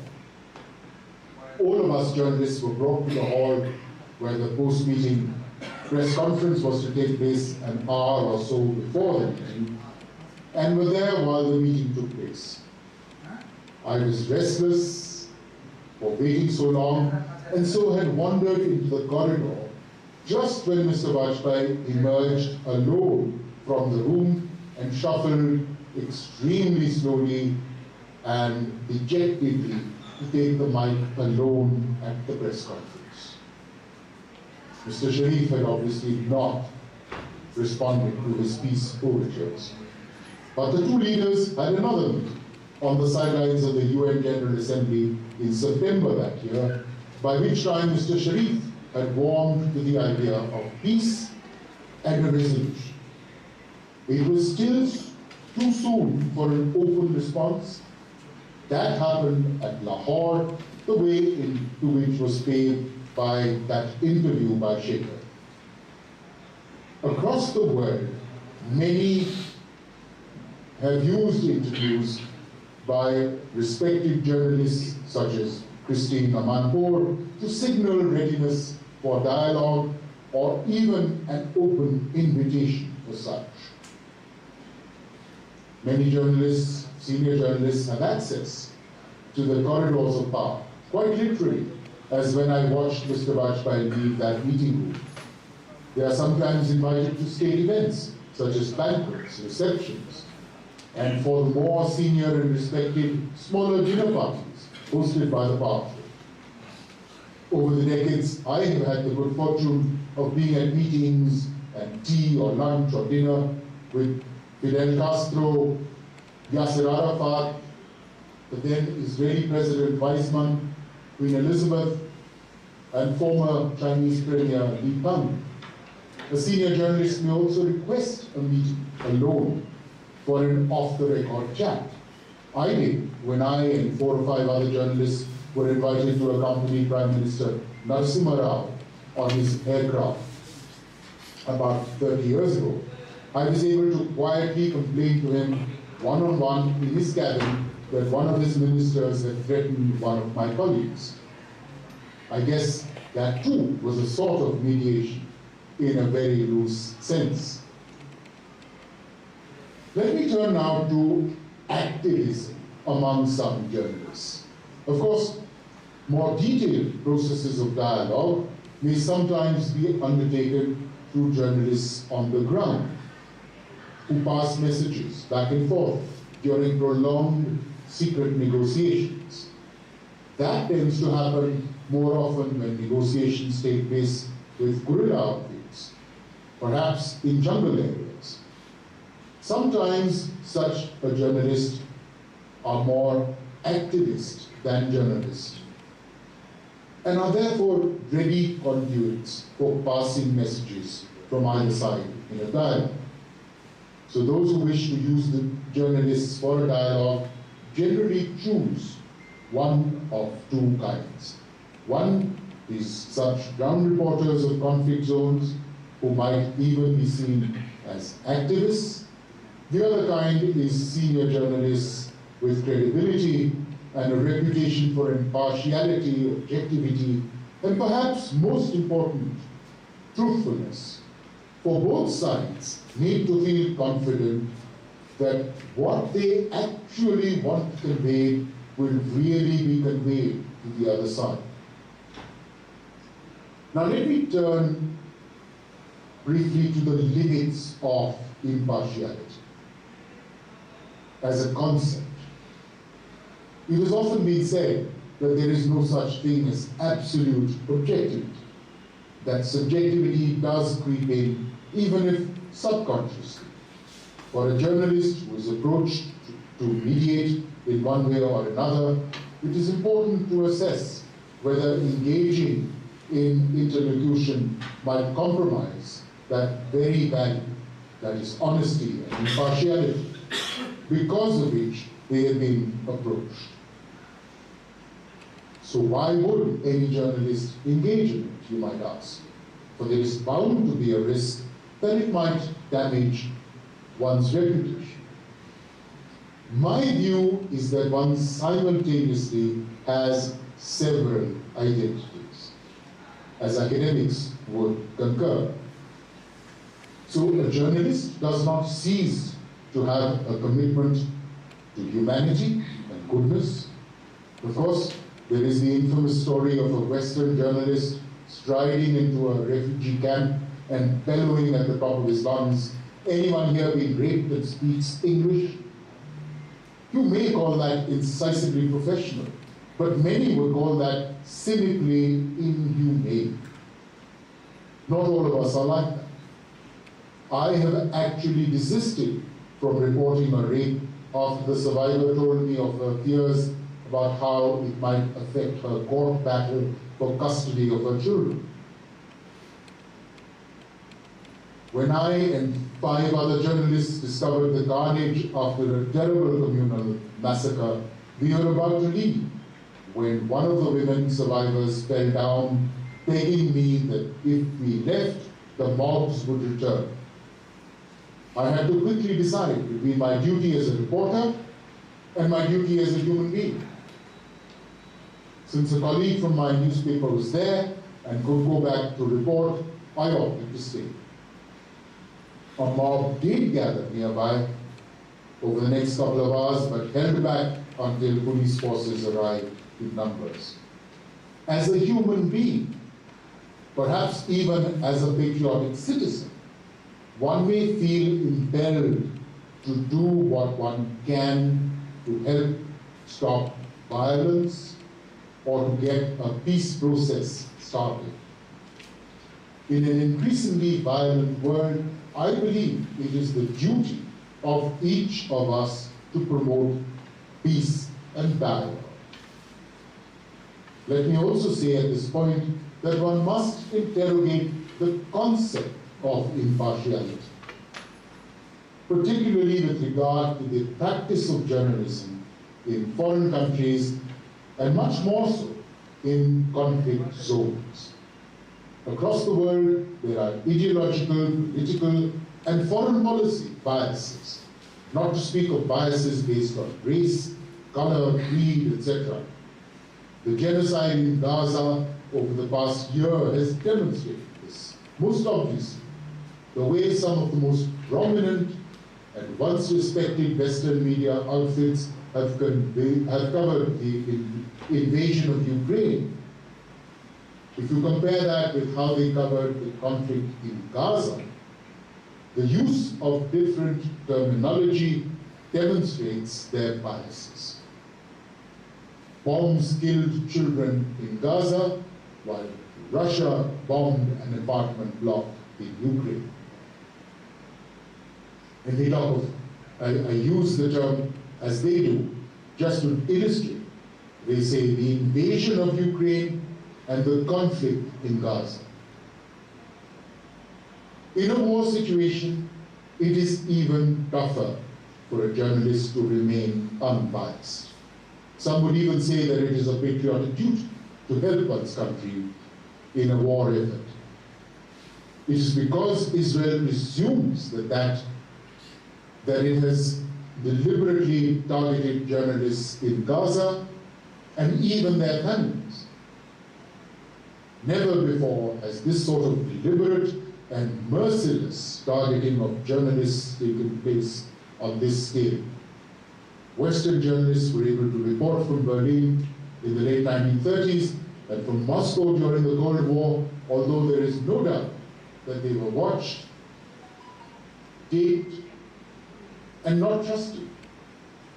And that, generally speaking, they did feel committed to the Allied war effort and tried to convey strategically vital information to their country's militaries.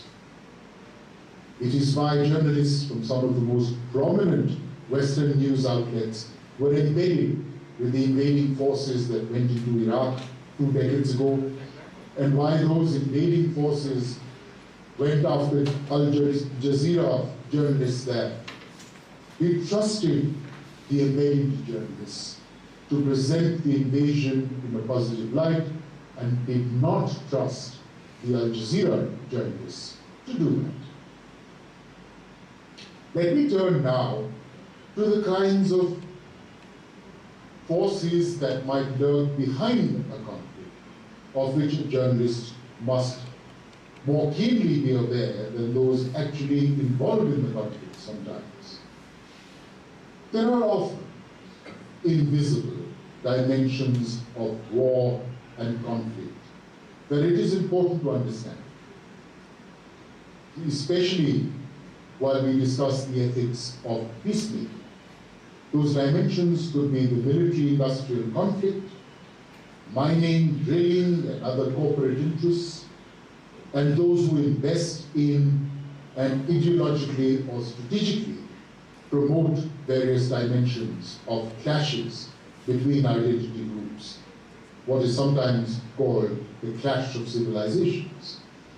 As journalists, I believe that we can either choose to be blinkered stenographers, reporting what is superficially visible, or we can interpret the dark and often evil forces that lurk behind conflicts, thrive off conflict, invest in conflict.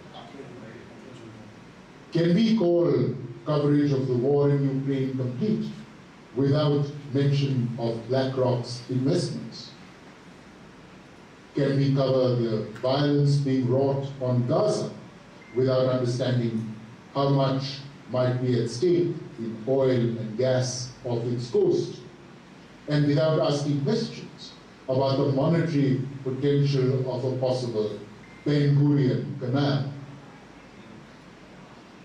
Since such objectives lurk in the shadowy backgrounds of conflicts, many of those who actually engage in conflict may at times be compared to puppets being manipulated by the potential beneficiaries of such projects and investments on both sides.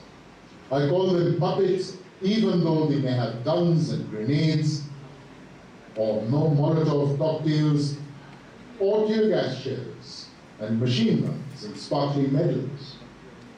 It is up to perceptive academics, jurists, and journalists who are able to make out what is really afoot to play a salutary role to point out paths to peace that might navigate past those dark, shadowy conflict entrepreneurs, forces that often seek conflict only for the sake of continued arms sales or budgetary transfers or money laundering.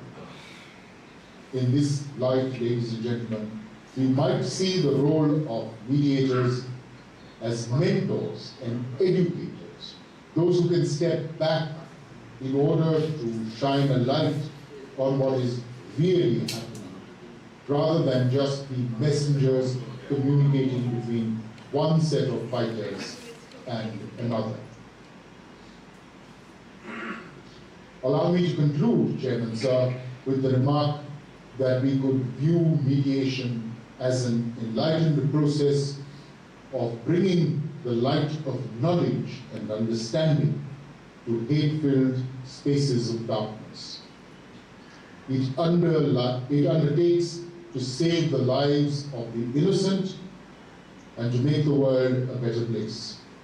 In an era when biological, chemical, and even nuclear weapons could be at play, peacemaking could even save the future of our children and grandchildren.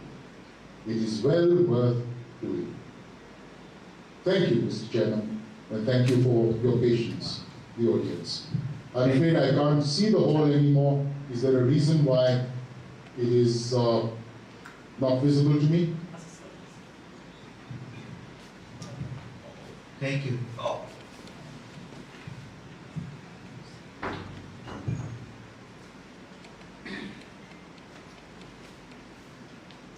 Thanks, sir. But you have more time, sir. I was asked to leave about 10-15 minutes for questions. Yes. So I timed my any question talk for now. Any question put? Any question? He originally উনি কিন্তু বিশেষ করে diplomat হিসাবে একজন diplomat journalist হিসাবে পৃথিবীর বিভিন্ন প্রান্ত বিশেষ করে গাজা কাশ্মীর ইত্যাদি দেশসমূহের সম্পর্কে আলোচনা করেছেন। যদি আপনার কোনো প্রশ্ন থাকে, এমনকি উনি কিভাবে ইন্টারভিউ নিতে হয়েছে, একজন প্রাইম মিনিস্টার কিভাবে পাকিস্তানের প্রাইম মিনিস্টার ইন্টারভিউ নিলেন, এই সম্পর্কে অভিজ্ঞতা কিন্তু দিয়েছেন। আমাদের দেশে মানব জমিনে মতিউর রহমান সাহেবের একটা বই কিন্তু আছে, কূটনীতি বেড়া যাবে। আপনার মানব জমিনে যিনি আছেন তারা হয়তো নিশ্চয়ই পড়েছেন, আপনি কিন্তু পড়ে দেখতে পারেন। আর ওনার বইটাও আমরা কিন্তু সাপ্লাই করতে পারি। যদি কোনো প্রশ্ন থাকে আপনারা করতে পারেন, আদারওয়াইজ উনি হেল্প করবেন। Yes sir, no question from Bangladesh side sir. Many thanks sir. Thank you very much for having me.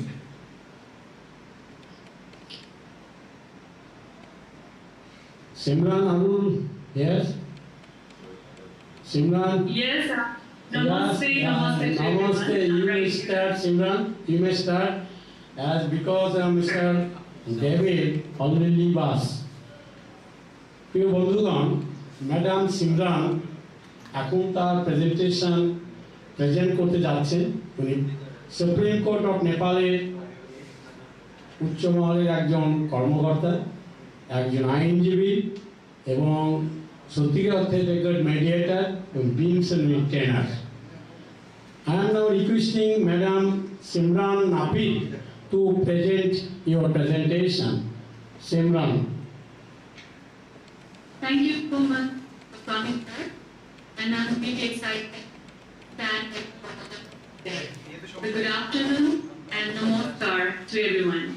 And distinguished panel and distinguished participants, I am really deeply honored to speak before such a distinguished group of journalists today.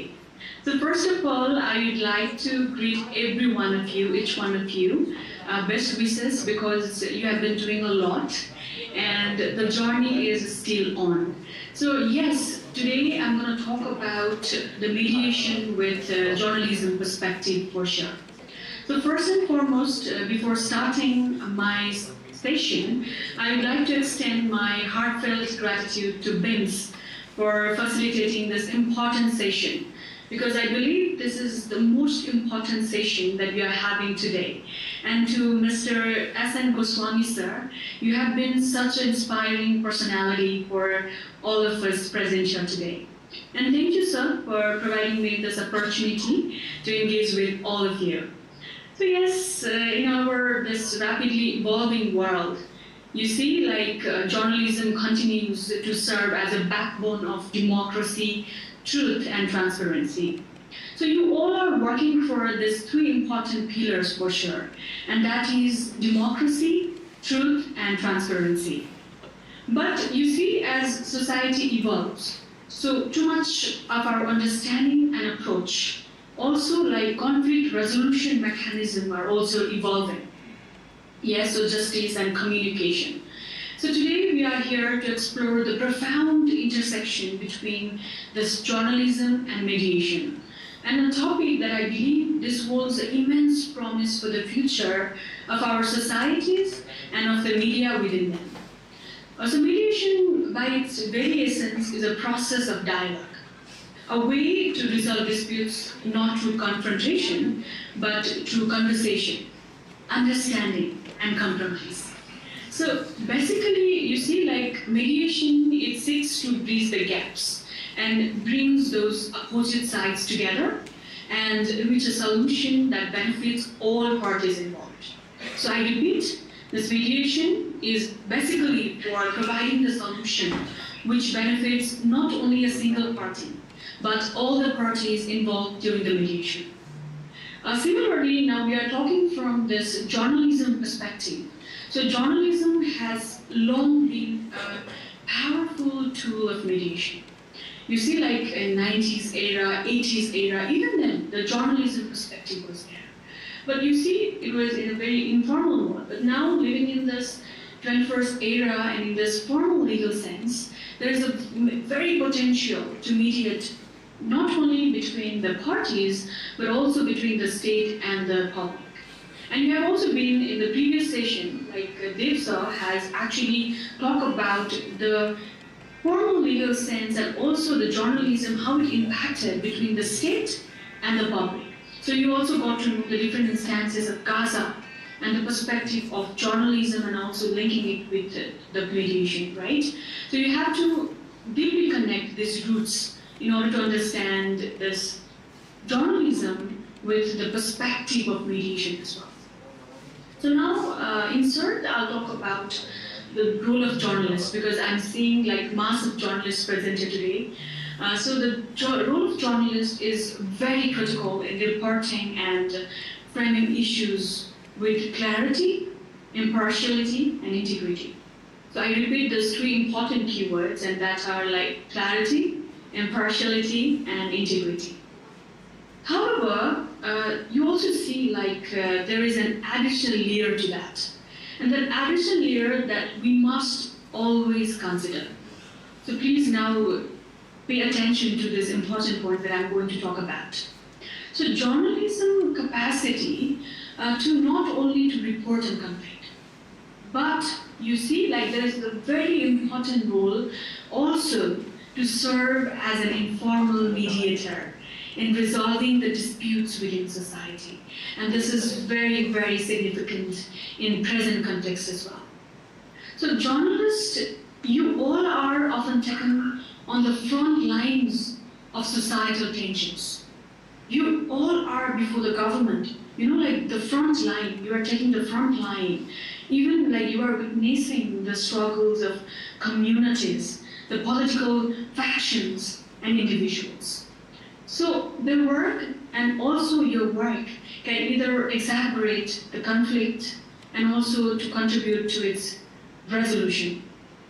So depending on how you approach, so the main thing is that you might have gone through different sessions regarding mediation with perspective to journalism. So now you see there is a very significant point out there, and that is mediation journalism. And that is why today we are having this session, because now this mediation journalism has become very much vital. So see, you have to adopt the principle of mediation, because journalists all of you present in the floor today can help create platforms of dialogue where previously there was only confrontation. You see, looking back, you can ask your seniors out there as well, that in 90s and in 80s and in 70s, there was only confrontation. So rather than we centralize the disputes, we only focused on the shared interests of the parties involved. So see, ladies and gentlemen, this shared interest of the parties is very, very important when you conclude this mediation with the perspective of journalism. And the very goal is not only to inform the public, okay, not only giving the information, but to empower it with the tools of dialogue. And when it comes to the dialogue, then the mediation comes into play. And also we are talking about the peaceful resolution portion. And also like for journalists working within this legal environment, such as the Supreme Court of Bangladesh, so the intersection between mediation and the journalism becomes very, very apparent. So legal disputes by nature are very contentious. You see, they often attract significant public interest. And how the disputes are reported can have a profound impact on public perception and even on the mediation process itself. And what are our responsibility being a journalist? You see, being a journalist and also being a mediator side by side, you have a responsibility to ensure that your reporting contributes to the fair resolution to the conflict rather than inflating them. You see, inflating them and again going to the confrontation is not a good option again. So now I'm going to talk about how the journalist, being a journalist, the role of media is also very pivotal. So the media plays a very pivotal role in educating the public about mediation. Because in today's generation, in today's era, the mediation is as viable as alternative to litigation. And in a world where courts are very overloaded with cases, mediation offers a path forward. Path forward means an opportunity for individuals to resolve their issues outside the constraints of formal legal proceedings. And now being you, the journalist and also the mediator side by side, it is your responsibility to highlight the advantages of mediation. What are the prospectiveness, the speed, and the confidentiality that applies in this mediation group? And the ability for parties to maintain control over the outcome of their disputes. Like mediation in journalism is not without challenges again. So now talking about the challenges, the journalist must balance their duty to report the truth with the need to avoid exacerbating the tensions. So what do we mean by mediation with the journalism perspective again? So this must navigate the fine line between impartiality and advocate for peaceful resolution. So this requires not only skills you have already been like going to different sessions, you have been learning so much about mediation. So I believe for now you have come across with how to navigate this fine line between impartiality and then advocating for the peaceful resolution itself. You see, now you have gone to different paradigms of mediation with perspective to journalism. So this requires a deep commitment to the ethical standards of profession. So now what I want to encourage all of you in the forum is that you see the reflections on how mediation as a principle and a practice can influence your work as a journalist and a mediator. So by approaching your reporting with a mindset of resolution, rather than conflict, by fostering dialogue rather than the division, you can become the chance for peace and understanding in your communities. So once again, please think twice while you advocate for this kind of peaceful resolution again, because this is one of the important platforms that you see in each and every day, everything like fostering the dialogues that comes up along with this, all the prospects that I talked earlier. So, Goswami sir, sincere thanks to you because you're doing such a great and wonderful job for your continued dedication and empowering all the journalists present here in the platform today through this meaningful dialogue and the meaningful training. And definitely I look forward to this kind of rich discussions that will again emerge from the upcoming sessions. And I'm very confident that every journalist, and I'm saying very young journalists as well, right? And those young journalists, the message to you even more that you all are confident enough, together we can explore the new pathways for journalism that serve not only to inform but to heal and mediate in these challenging times. And yes, ladies and gentlemen, for my concluding remarks, I don't speak Bengali, Bangladeshi language, but still I try to like give some insights on Bangladeshi language because I believe that this is such a beautiful language. I really love the country Bangladesh and also its language. So I'd like to say something as a concluding remark in this language, and I really think that this session might have been helpful for all of you.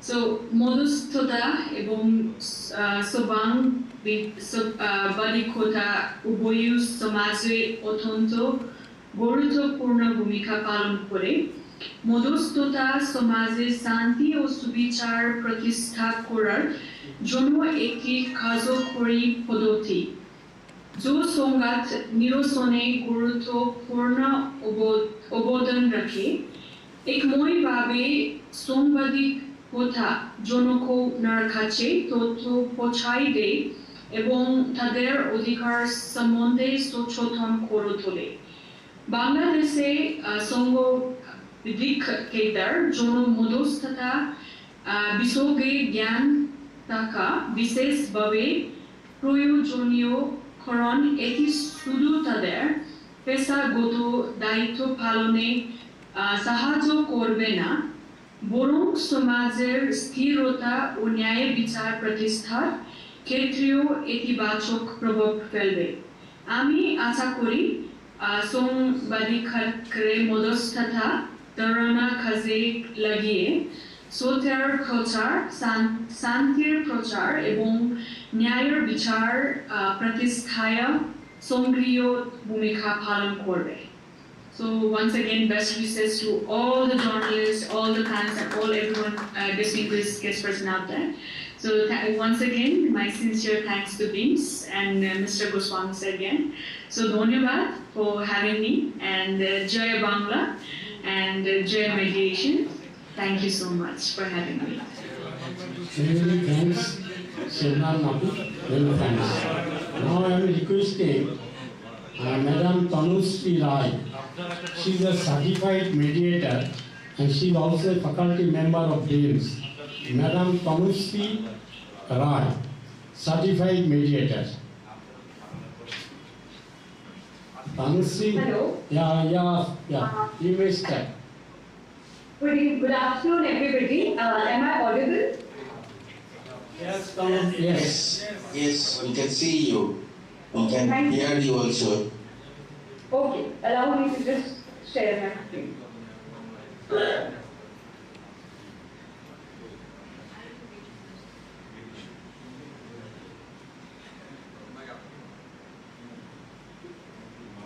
Okay. So, good afternoon, everybody. I'm very grateful to the Bangladesh International Mediation Society for giving me the opportunity to come and address all of you here today. Today, we have been tasked with speaking on the topic of mediation, but through the perspective of journalism, and how mediation practice and the principles governing mediation can be so relevant to all of you as journalists today.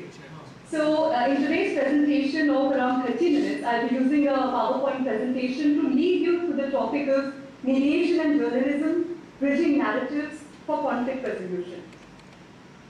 Today we live, and as so many of my previous speakers have said, we live in an interconnected world, in a globalized society of 21st century, where people are divided with differences of caste, class, religion, political orientation. There are so many problems, there are so many differing opinions on economic structures, poverty alleviation, or social measures, climate change, you name it. So the problems are interconnected, like we know the ongoing wars which are happening all over the world. One thing leads to another, there's a feedback effect, and the retaliation happens and it all goes out of proportion. So the problems can be so interconnected, affecting so many different stakeholders. Why can't the solutions also also be connected in that way? And why can't people from different professions be a part of this solution? So in today's presentation, I'll be dwelling on how both mediators and journalists can play a very important role in conflict resolution and peace building. So there are certain principles which are shared between mediation and journalism.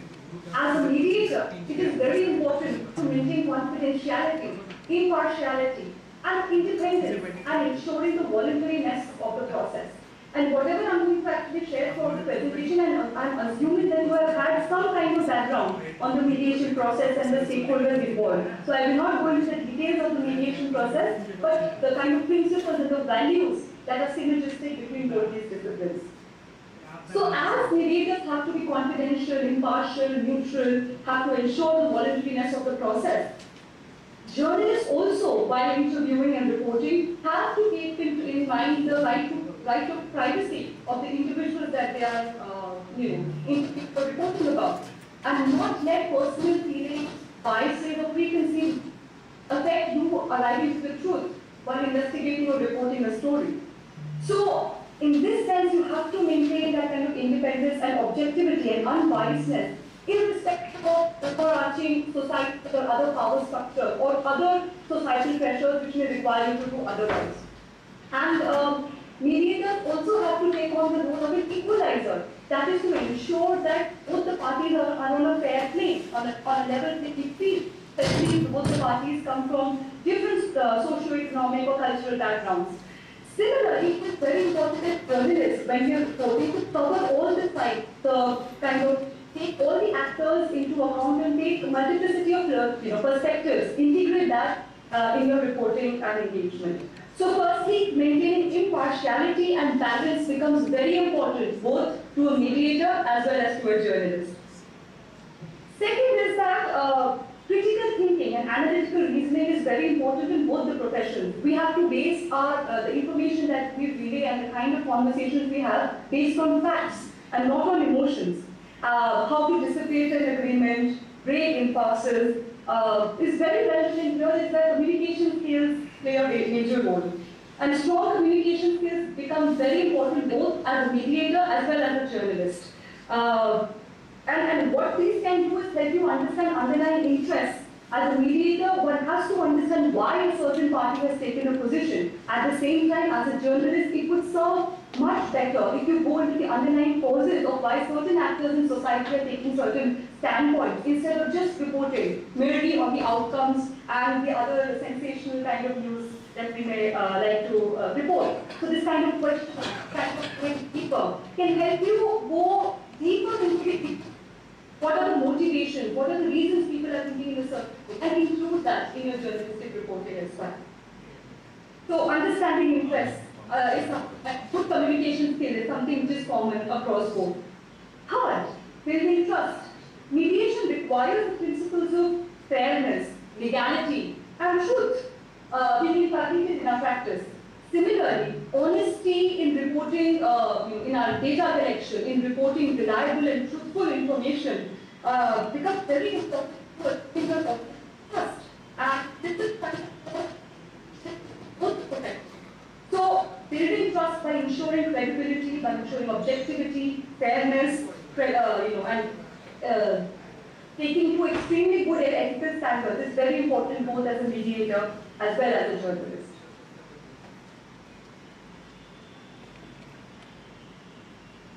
So we see that the legal framework governing mediation is changing throughout the globe, and many developed nations already have mediation laws. In India also we have just come out with our Mediation Act, which is soon going to be implemented in full form. In Bangladesh as well, there have been so many legal developments across so many amendments which some of you may be aware of, and I'll just read through that, many of which promote mediation in different ways. So first is the Code of the Civil Procedure, the amendments to the CPC in 2003 and 2012, which has not only encouraged the mediation but has made it mandatory in certain cases. Then, an amendment to the Money Loan Court Act in 2010 has included mediation in two stages, once after filing the case and second, post-trial prior to a judgment. Third, the Family Courts Ordinance of 1985. Here, people are encouraged, the courts encourage people to undertake reconciliation or attempt reconciliation through mediation during pre-trial hearings. Then the Legal Aid Amendment Act in 2015, it also encourages mediation as a resolution tool before legal aid is taken up. The Arbitration Act also, of course, encourages mediation at various stages of the arbitration. However, in order to make this a success, there are so many challenges that one faces. The lack of training, the lack of guidelines, the lack of trained mediators, lack of accredited institutions, the lack of the adversarial mindset which people come with, including both judges, us as lawyers, as well as the civil society. But last and more importantly, the lack of awareness that people have about mediation processes. And in this last part is something that you as journalists have a very important role to play as educators, as harbingers of knowledge, you can spread that kind of knowledge among people, to make people aware of mediation, something that BIMS is also doing in full capacity, so that more and more people are able to make use of all of these legal and policy framework that strengthens the mediation process in Bangladesh. So, what is your role? What is your role while reporting conflicts? So in conflict resolution, what is your role in furthering objectives of mediation? What is your role in generally in peace building processes as a journalist? So firstly, many a times some of you may have to, or some of your colleagues may have to report in conflict-ridden areas, have to cover wars, have to cover riots, have to cover other kinds of insurrection.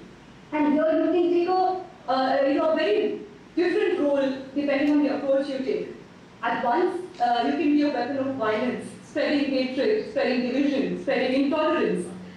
Or on the other, be an instrument of conflict resolution, where the kind of information you relay respects human rights, respects the multiplicity of perspectives.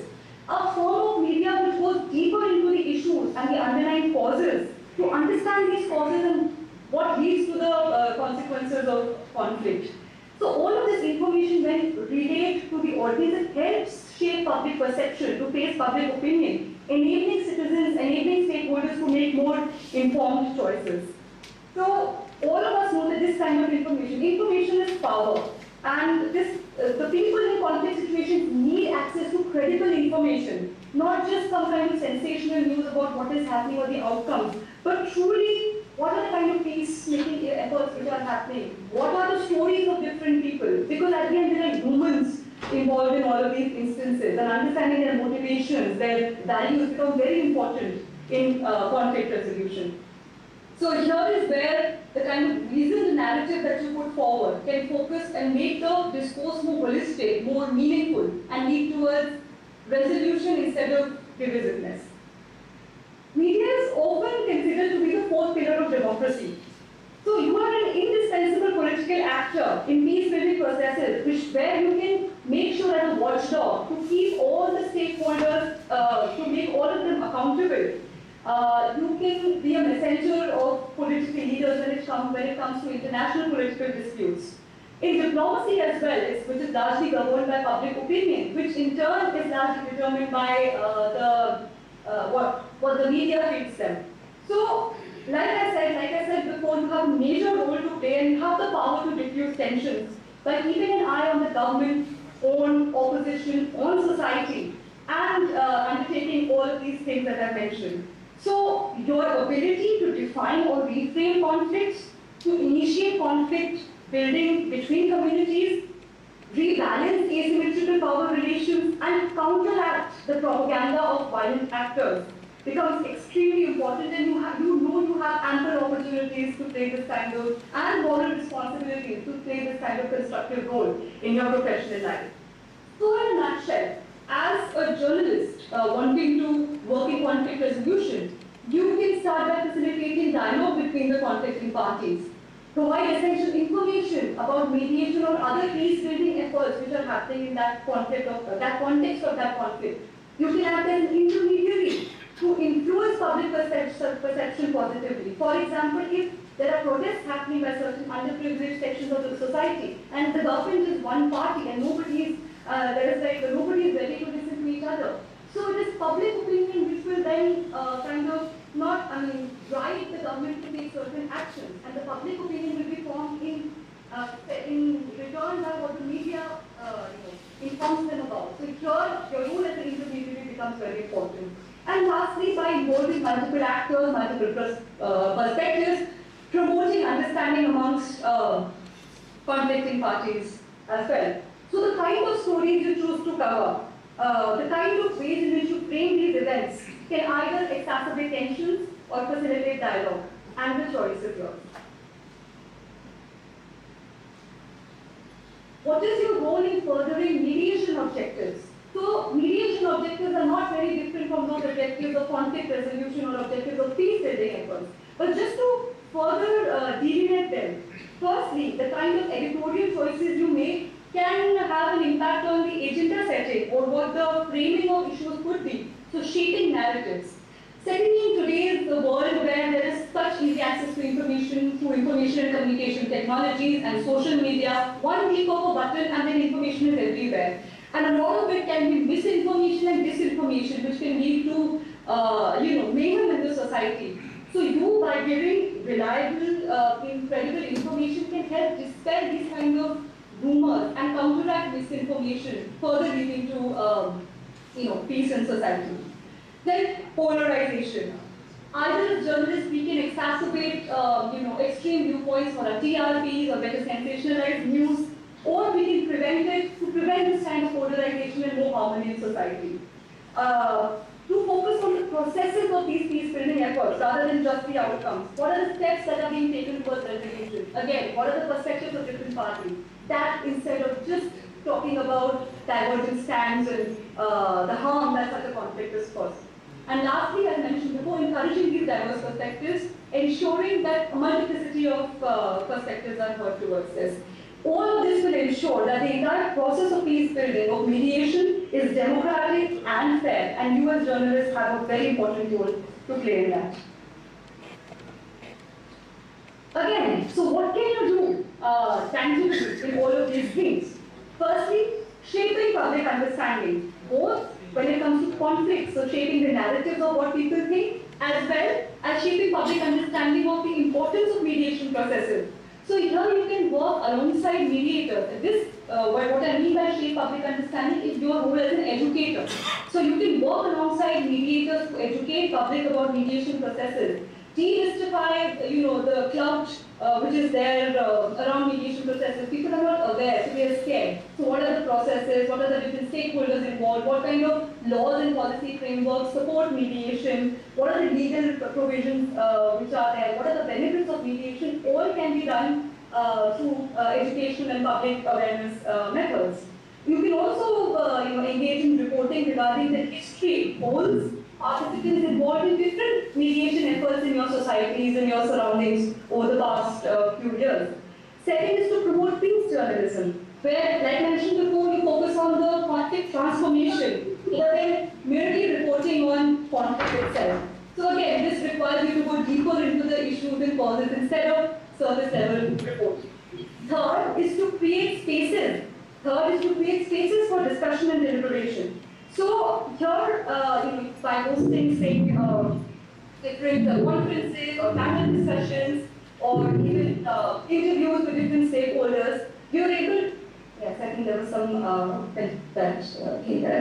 So you're able to get different viewpoints to the table, and again make people more aware of all of these viewpoints. So build those forums, build those avenues for people to come together to discuss. Then your role as a watchdog, watchdog over peace agreements, over these mediation processes, to make sure that stakeholders are held accountable. And then also witnessing impact. So through the reports and testimonials that we study, you can document the effect of mediation on other peace-building processes on conflict resolution. What is the tangible connection between these efforts, the political decisions that people take, these kind of efforts, and the real-world consequences? So then, that kind of reporting and testimonial making makes it a best practice to be followed in the future generations also. And if there are any negative impacts, it can be factored into rethinking how we can further work upon better peace-building efforts. So both, it can provide a positive reinforcement to both use it as a best practice going forward, as well as improve our current case building processes. So we see that all of this, there is so much to do, but journalists tend to face a lot of challenges in their everyday reporting and in their everyday practice as well. Apart from certain personal biases or conflicts of interest or some ethical violations what may do, but there are other structural issues. The biases may be subject to certain personal beliefs or larger structural issues like political pressure or certain political affiliations may have. There may be safety concerns in reporting, especially in conflict-ridden areas, which may lead to avoidance of certain critical issues. There may be inadequate training or lack of resources, including a lack of conflict coverage, conflict reporting, or a lack of training in mediation processes, which may make you less equipped to cover these kind of stories and processes. And due to difficulties in gathering information, you may have limited access to the reliable information that you can further relay to the public. Furthermore, a lot of these things may lead to selective coverage where certain agendas are only being promoted, certain viewpoints which align with certain agendas come out, so on and so forth. And all of this are problems that you face as journalists. But at the same time, that does not mean that we go back on the ethical considerations that we have to keep in mind, while in general also, as well as while engaging in conflict reporting. So, especially while engaging in conflict reporting or while covering mediation cases, we have to be very careful about maintaining impartiality, fairness, as well as respecting confidentiality to sensitive information which may be involved in these processes. Then using neutral language to avoid bias. We should not use language which has heavy connotations or bias for such biases. Instead, we should take to neutral language which reflects the dynamics and complexities involved in different kinds of viewpoints which are being there. And lastly, adhering to the do not harm principle. We must be mindful as to how our reporting can affect ongoing mediation efforts. So, again, to not try to amplify tensions rather and sensationalizing conflicts, but rather to build trust amongst the parties. So how does one do it? How does one work around conflict reporting and furthering objectives of peace building and including mediation, despite the challenges and while having to keep ethical considerations in mind? So the first thing that one could do is train and educate oneself either as a mediator or train or educate oneself to be a mediator. So what is the process of mediation? What are the steps involved in it? Who are the stakeholders involved? What is the importance of values such as neutrality and confidentiality? So when you make yourselves aware of those kind of things, as is being done through trainings like this, you become more equipped to handle the sensitive information and the kind of principles one needs to follow in reporting in mediation and conflict situations. Another thing you could do is build, if you're not able to train as a mediator, at least try to build partnerships or relationships with professional mediators who can give you insights. You'll have that communication channel where your colleagues or your friends, they can give you insights into the mediation processes and what to do and what not to do, while to ensure better reporting of such cases. So all in all, depending on the approach that you take, quality journalism can foster public debate, shape public opinion, shape discussions, and highlight the importance of resolution and dialogue over division and violence. And that is the role you have to play, and that is the symbiotic relationship that we have between, like I mentioned, principles of mediation as well as journalism. So another question you may have that, okay, all this kind of training will help me better become a, better cover mediation processes, peace building efforts and conflicts. But what would a mediator training do to me as a journalist if I'm not interested in covering these kind of cases? What is in it? What is there in it for me? So training as a mediator does not only equip you to cover these cases, but will help you build skill sets, build values, principles, and inculcate certain perspectives which will help you otherwise in covering other areas as well. First is, it will help promote impartiality in your professional ethic. You will become more aware of your biases and how these can affect your reporting. You can understand the principle of neutrality and ensure that your coverage is more balanced so that you can avoid the pitfalls of partisanship. Secondly, You will encourage diverse perspectives. As a mediator, we have to listen to all the parties, irrespective of, how much they have to say, how much they have to share. So, and that is encouraged because then more information can work around. So, encouraging diverse perspectives and the importance of including multiple viewpoints in your reporting also comes to fore. So, this will help prevent selective coverage and ensure that relevant voices are taken into account. Then is enhancing ethical reporting. So as a mediator, we have to, it's a process, we have to focus on the process rather than the outcome. So are we following that scientific process while engaging in a mediation? Is the process being followed properly rather than the outcome? Similarly, as journalists, when we focus on finding the truth, to go into the depth of the issues and the causes, that is focusing on the process over just reporting on the outcome, which is something you will learn again from mediation training. And language sensitivity. As mediators, we have to be very careful of the kind of questions we ask, our body language, the kind of words we use, especially in cross-cultural conflicts. So at the same time, the kind of language we use can either exacerbate and polarize or harmonize and build peace towards more constructive dialogue. Then is strengthening communication skills. As mediators, we have to engage in active listening, techniques like paraphrasing, summarizing, so on and so forth. And these communication skills will definitely help you in any other form of reporting or communication, written, oral, radio, on TV, etc. that you engage in. And effective questioning skills. As mediators, we are encouraged to ask open-ended questions or other sorts of questions depending on the context. Because open-ended questions can get, like I mentioned, gather more information, help us understand the interests of parties. So, open-minded effective questioning can also help you gather better insights from the people you are interviewing or you are representing. And lastly is fostering public debate. As mediators, what we have to do is we have to create safe spaces for both the parties to be able to share their confidential information with us. And at the same time, by creating that kind of comfortable environment in the conferences, panel discussion, or the interviews that you host, you can also facilitate productive discussions even on otherwise contentious issues. I think Dr. Apurva, your mic is on. Thank you. And at the same time, as mediators, we try to move the discussion from the past to the future, from the negative to the positives. And that kind of mindset to shift from the, okay, let's take the conversation forward, let's get it going, let's create options. That kind of approach, if you develop, can obviously help you in the other kind of public forums that you host. And last, definitely, countering misinformation. Ensuring that truth, fairness, and justice prevails in our mediation processes is very important as towards journalism, where you have to ensure that credible, reliable, true information and the accurate context is shared with our audiences.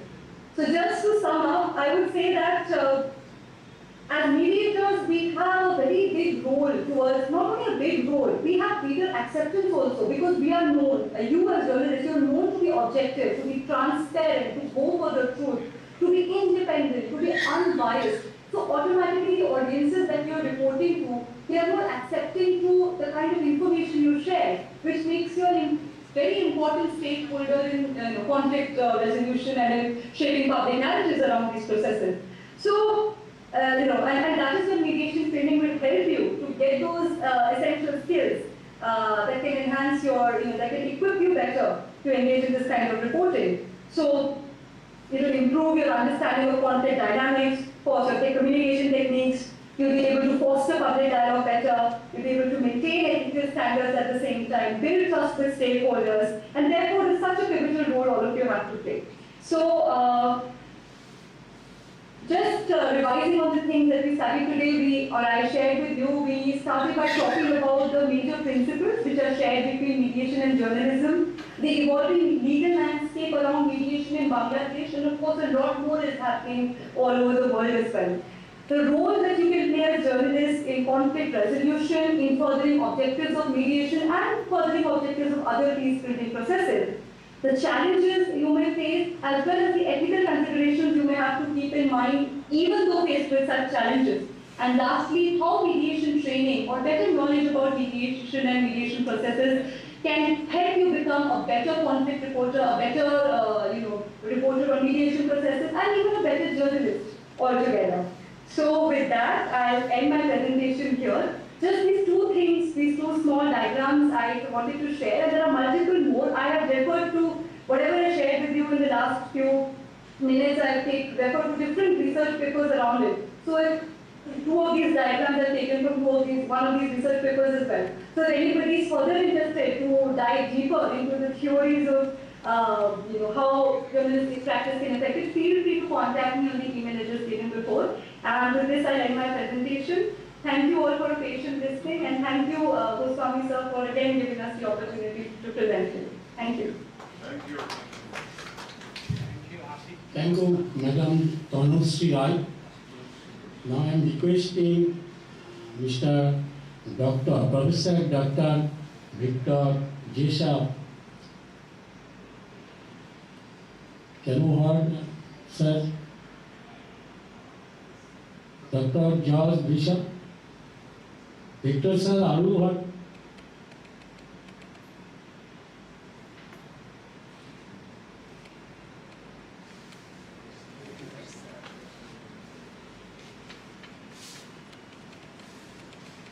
Now I am requesting Dr. George Kishore Victor sir to present a presentation. Doctor, can you hear me and can you see my screen? Yes sir, yes sir, yes sir. প্রিয় বন্ধুগণ, তার বক্তব্যের শুরুতে তার সঙ্গে তিনি হচ্ছেন আমাদের বাংলাদেশ ইন্ডিয়া মেডিটার্স যে ফোরাম তার সম্মানিত চেয়ারম্যান, বাংলাদেশ ইন্ডিয়া মেডিটার্স ফোরামের চেয়ারম্যান এবং বাংলাদেশ ইন্টারন্যাশনাল মেডিটেশন সোসাইটি যৌথভাবে আরেকটি সিদ্ধান্ত নিয়েছে যে আপনাদের আজকে উপস্থিত সাংবাদিক বন্ধুদের মধ্যে যারা উচ্চতর জার্নালিজমের প্রশিক্ষণ নিতে ইচ্ছা প্রকাশ করেন তাদের জন্য দুটো স্কলারশিপ আমরা ঘোষণা করছি। আজকে অনুষ্ঠানের উপস্থিত সাংবাদিকবৃন্দের মধ্যে যারা উচ্চতর সাংবাদিকতা প্রশিক্ষণ গ্রহণ করতে ইচ্ছুক তাদের জন্য বাংলাদেশ ইন্টারন্যাশনাল মেডিটেশন সোসাইটি এবং বাংলাদেশ ইন্ডিয়া মেডিটার্স ফোরামের পক্ষ থেকে এই ঘোষণাটি প্রদান করছি।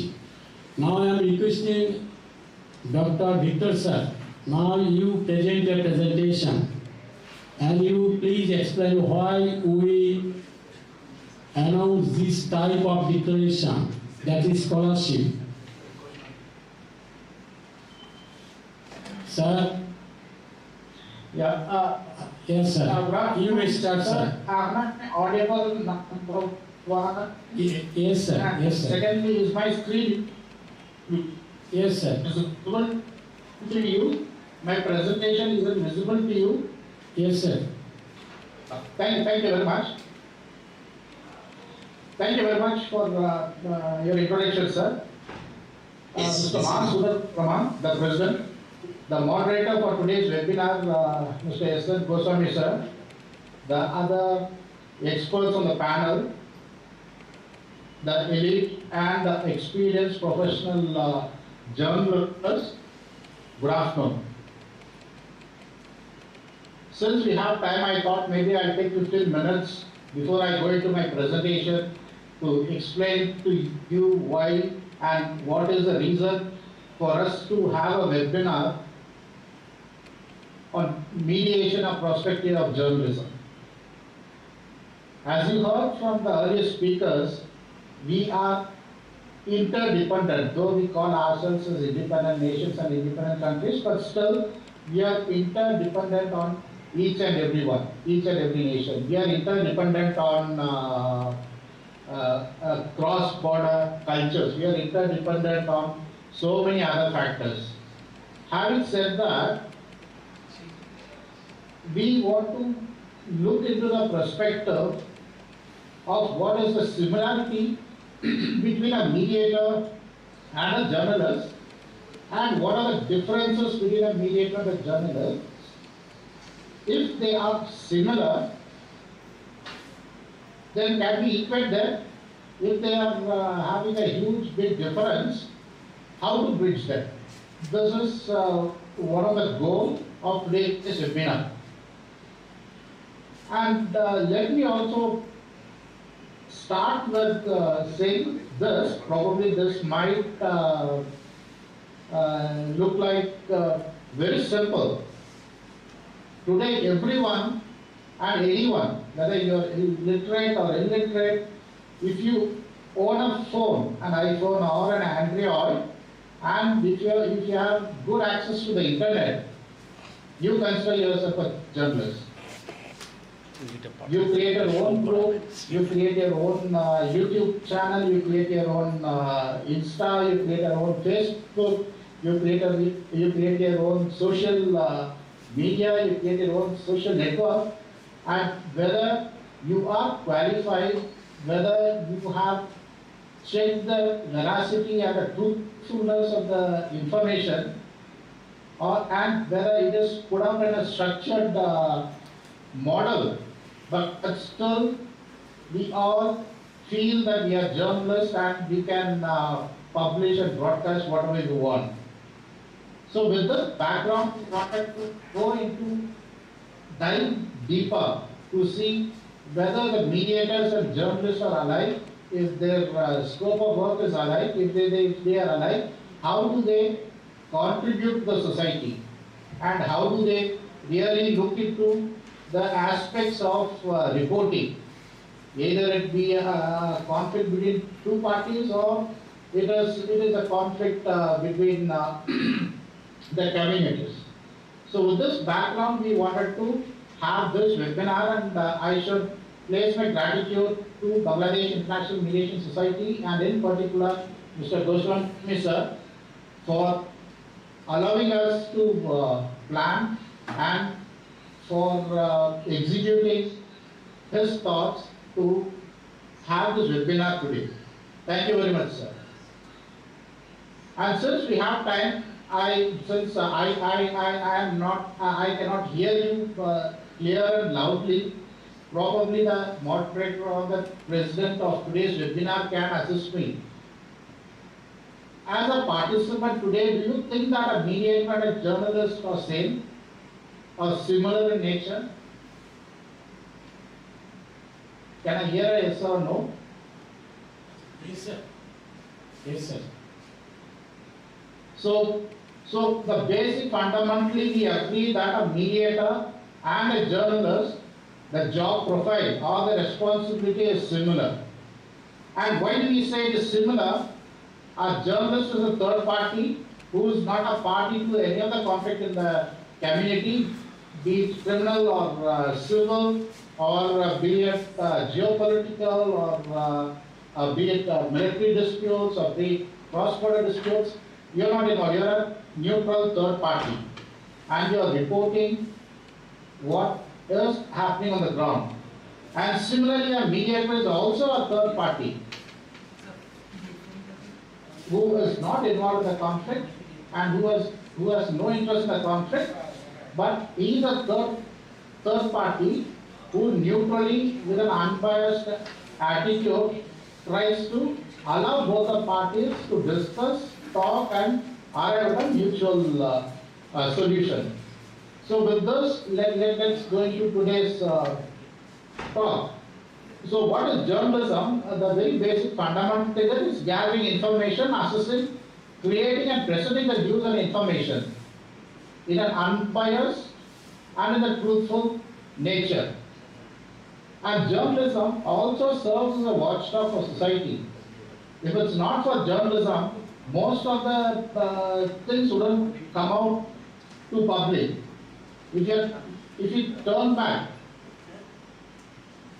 and if you look back and see what happened in US or what happened in India 50 years back or 60 years back, there was no social media, there is no much hype of media. We had only the print media, but still many things could come and many dictatorship can fell, and the independence happened to many nations. So that's the power of journalism, because they reported truthfully and they reported it unbiased, and they were the watchdogs of the society, and they created a platform of public discourse. And when we look at a mediation is a conflict resolution. It's not a reporting, but it's a resolution. You arrive at a resolution where a mediator is a third party who is neutral, who is unbiased, who helps the individuals and groups to communicate and resolve disputes. He focuses on facilitating the dialogue, finding common grounds to arrive at a resolution. So that's the reason we started off with a comparison that journalism and a journalist and a mediator are almost similar. Let me again inform you that a journalist and a mediator are very similar because both are third parties and both are neutral and both have an unbiased attitude towards the given issue or given situation of the information. So the role of journalism in society is threefold. I'm only giving you the very important aspects. I'm not going to the micro level of what journalism is in the society. So number one is informing the public to create a platform for public discourse and to inform the public with the current events, the politics, the social issues, and so on and so forth. And journalists and journalism also create a platform for public forum. And it is a media outlet which provides a platform for diverse voices and opinion to be heard, promoting democratic debate. As we live in a democratic society and also we live in a secular society, we need to have a democratic nature of debate, and our debate should be heard and it should be reported in a very truthful and an unbiased manner. And of late, maybe in last 10 years, we might see that most of the news channels have come out with debate hour. Instead of the news hour, they have converted the news hour into a debate hour where they invite several experts or several leading journalists of the subject, subject experts of the subject matter, and they debate. And sometimes, as a neutral public, when we watch the debate hour, we find sometimes it is unbiased and most of the times it's biased. So let's come back, we will see why it's biased and why it's unbiased in a few minutes from now. And investigative journalist is the third aspect which is very important to the journalist. They investigate and act as a check on the government, corporations, other institutions, and that's how we got the Waterloo and viewers, and we have so many other secrets which have been brought out to the public, and the public were made available, were made aware of certain wrongdoings, and many governments have fallen or many governments have fell. So journalists as a mediator, journalists often mediate the public discourse by presenting multiple perspectives of issues, facilitating understanding. This is what exactly I meant by a debate hour. Nowadays the news hour is converted to a debate hour only for a simple reason. It allows people of different perspectives, people of different backgrounds, people of different political affiliations, people from the government and people from the opposition, or people or the researchers who are who debate for and who talk against a particular point, come to the studio or come to a common place to debate on the issues and then the perspectives of the issues, so that the debates facilitate a common man or a common citizen to understand what exactly is the pros and cons of the issue that we are into in the day-to-day life. So that's one of the reasons why we call a journalist a mediator. But are all journalists good mediators in today's debate hour? The answer could be yes and no. Depends on how they conduct themselves. We will see what are the specific requirements for a journalist to be a mediator in the coming slides. And one of the most important aspects of a journalist is a conflict-sensitive journalism. And of late we saw a conflict in Bangladesh, we saw a conflict in India, we saw a conflict in Israel, we saw a conflict in Ukraine and Russia, we saw a conflict in Middle East, we saw a conflict in Sri Lanka, we saw a conflict in Pakistan and Afghanistan. So this is a very, very sensitive area of journalism. And can a journalist act as a mediator in this conflict-torn zones or conflict-driven zones? My answer is yes. So a journalist is a mediator per se, and he can still be a mediator because he's a third party who has no connection or contribution to any of the sides. He's only trying to bring out the truth in an unbiased manner. And he is trying to collate information, talking with different people of both the sides, and he is trying to gather information, assimilate it, create it in a more presentable manner. So journalism that takes into account the process, the dynamics, and the consequences of conflict to avoid inflaming tension. So are our news channels today inflaming the tension, or do they de-escalate tension? I leave that to the journalists, the forum of journalists and the participants. You know the answer much better than we do. And some of the examples of the conflict-sensitive journalism is a coverage of international conflicts. Just now I named few, there are many more.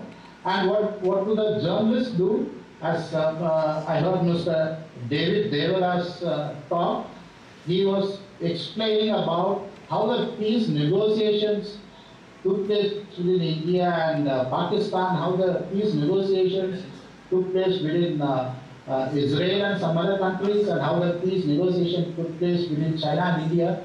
So journalists act as a catalyst for peace negotiations. They are the icebreakers to start the process of peace negotiations. It's not a diplomatic mediators. It is only the journalists who work as peace mediators, and it is the journalists who work as the first point of contact for peace negotiations. And then comes the diplomatic dialogues. If you would have heard Mr. David say, he said it was a journalist initiated initiative to bring both the heads of the nations together, which was followed by the diplomatic dialogues, and which was followed by the normal procedure and the processes that the country has to undertake. And at local community level, the disputes such as labor strikes or the social movements or the caste system or the communities, the community systems, or even the religion conflicts can always be negotiated and can always be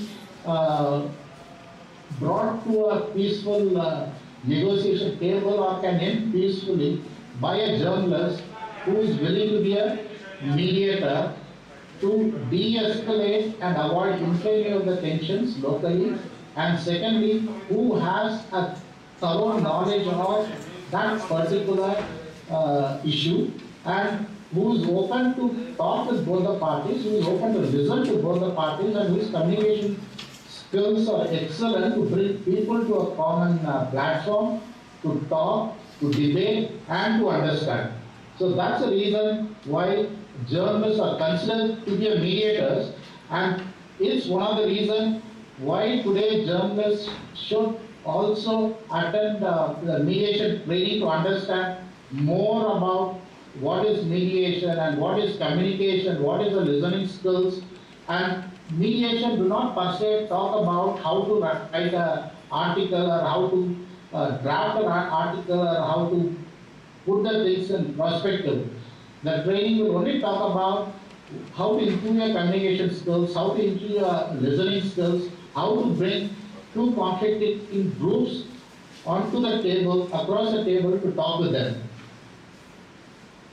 And what are the intersection of journalism and mediation? We started off to say that both journalists and mediators have similar responsibilities, and because both are third parties, both are neutral, both are unbiased in their opinion, both are impartial. So journalists serve as intermediaries by providing balanced reporting. Likewise, a mediator is a third party who tries to bring both the parties to discuss, to debate, to negotiate, and to come at an acceptable mutual resolution.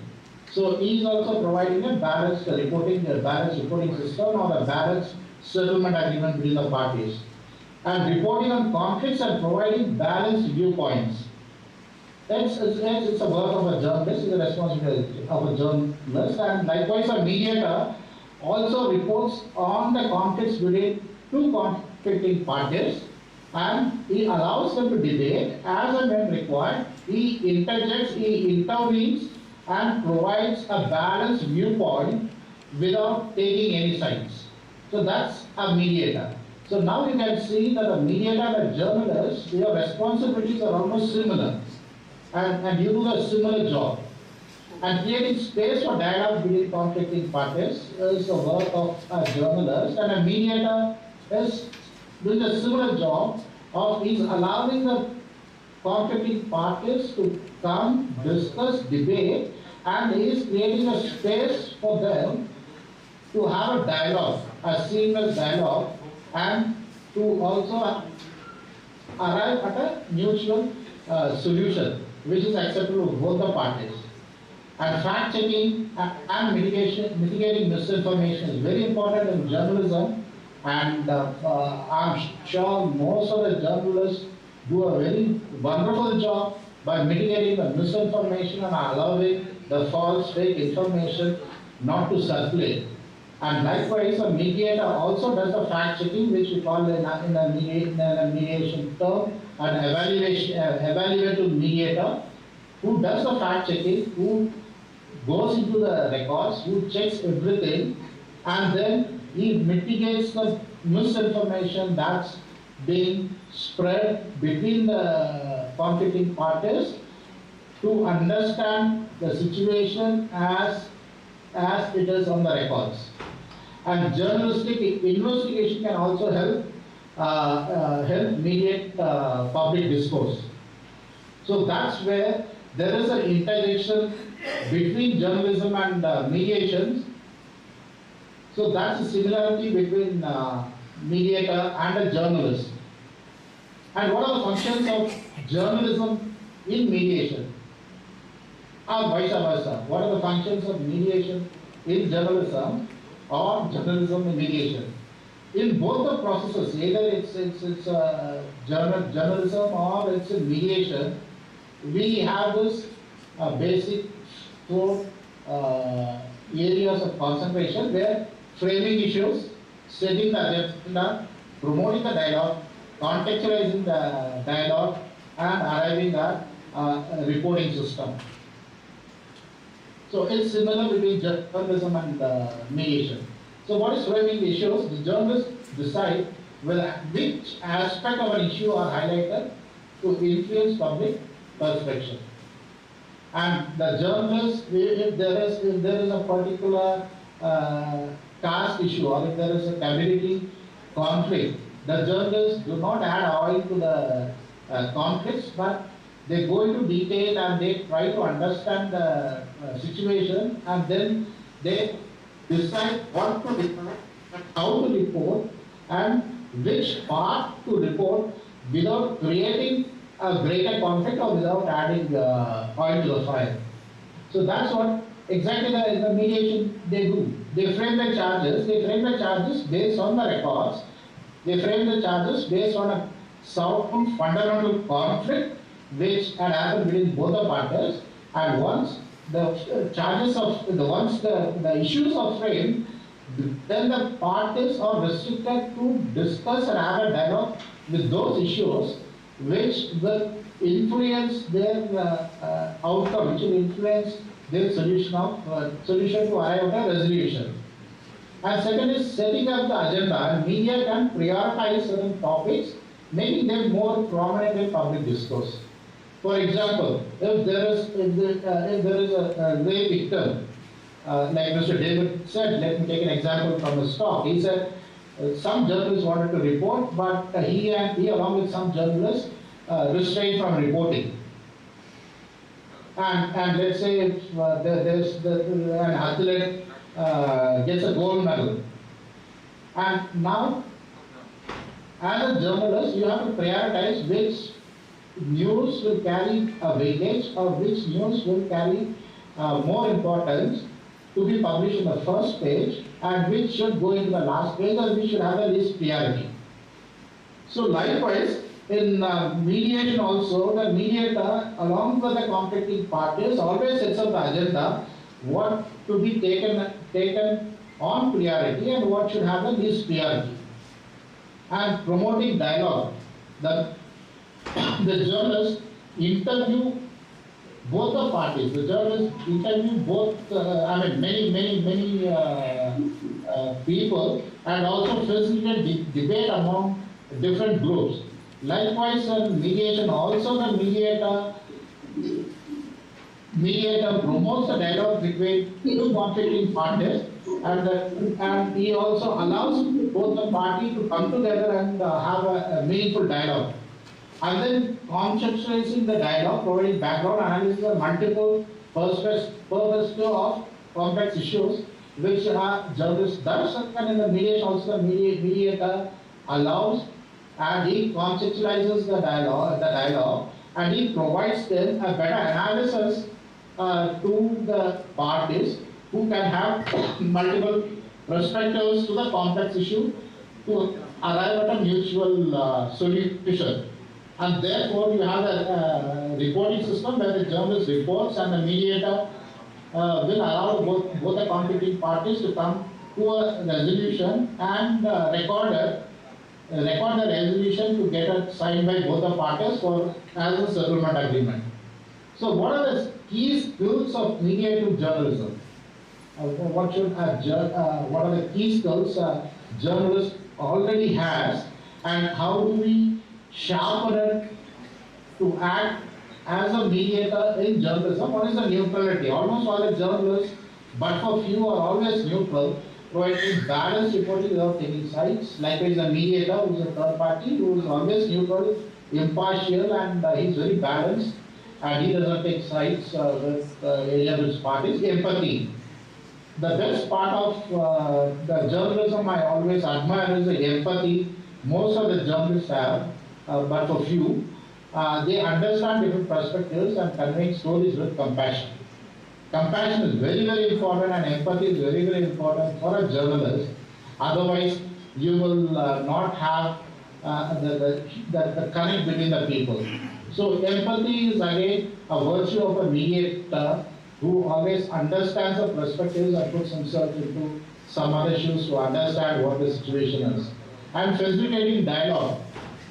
This is one of the very, very important virtue of a journalist who doesn't take one-side stories and conclude the story as a report, but he always facilitates dialogue, encourage open communication between the conflicting parties, and give space to voice out their concerns, and then come to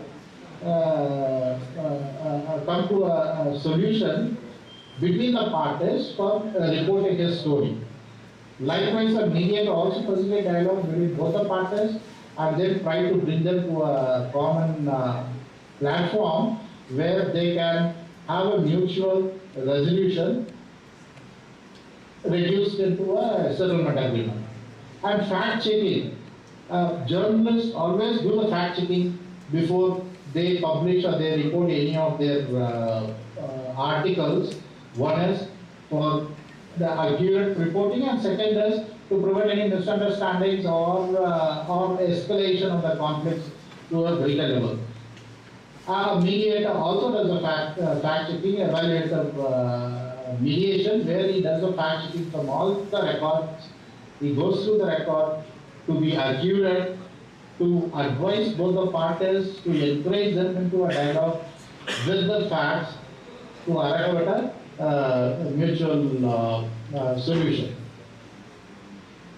And what are the challenges to journalism and mediation? As I started with stating, everyone and anyone who owns an Android or an iPhone and has unrestricted access to internet is called a journalist today, because if you have access to the social media, then you consider yourself as a journalist and write whatever you want without following the principles of journalism or without following the principles of reporting. So that's where a lot of misinformation, fake news, biased news are being circulated. So journalistic bias can distort mediation efforts. So if this is more applicable for a diplomatic dialogue, or this is more applicable for conflicting nations, or this is more applicable for conflicting communities within the nation or between the caste and between two regions and two religions. So a journalist cannot be biased, or he cannot have the basis of his reporting on a distorted news which can distort the mediation efforts. Instead of mediating, he will be escalating the issues. So that's also an important aspect of a mediator. And journalists are always under constant pressure from external forces. So sometimes they tend to be biased in their reporting, or they tend to get away or drift away from the objective reporting. So the external forces could be government, external forces could be corporate houses, the external forces could be powerhouses, external forces could be people in power, the external forces could be military regime, or the external forces could be anything which has a dominating power on the journalists and as well as the mediators. So a very important aspect for both the journalists and the mediators are they cannot buckle down by the pressure from external forces, and they have to maintain their neutrality, they have to maintain their impartiality, and they have to maintain their truthfulness in what they are reporting and their settlement agreement or in their reporting of their articles. And digital or social media, this we have discussed enough, the rapid spread of information, all the information on WhatsApp groups or social media complicates the journalism's roles in mediation. I can give few examples. One example I can give from my state, Tamil Nadu, India, is a class 11 girl committed suicide. And one of the political party has painted it with a political color, and then they sought for the CBI intervention. The CBI intervened. They did the entire investigation, and after a year and a half, they came out with a different picture. They said it's not because of the political picture that a particular political party has painted on a religion, but it is because of ill health. They have come with backing of medical reports or medical records and other things, including their parents' witness and their parents' confessions. And only one newspaper in Tamil Nadu had printed the exact news what the CBI had come out a year and a half before. But many of the newspapers bowed down to the pressure of external forces, and they drifted from their objective reporting and they reported something else. But then after the CBI report had come out, when it was tabled in the Honorable High Court of Madras, the Honorable Judges accepted the CBI investigation report, and they found it to be true, unbiased, and only the truth. So therefore now all the other newspapers, all the other journalists who wrote an article have to retract and say we were misled by distorted information and distorted basis, and it was biased.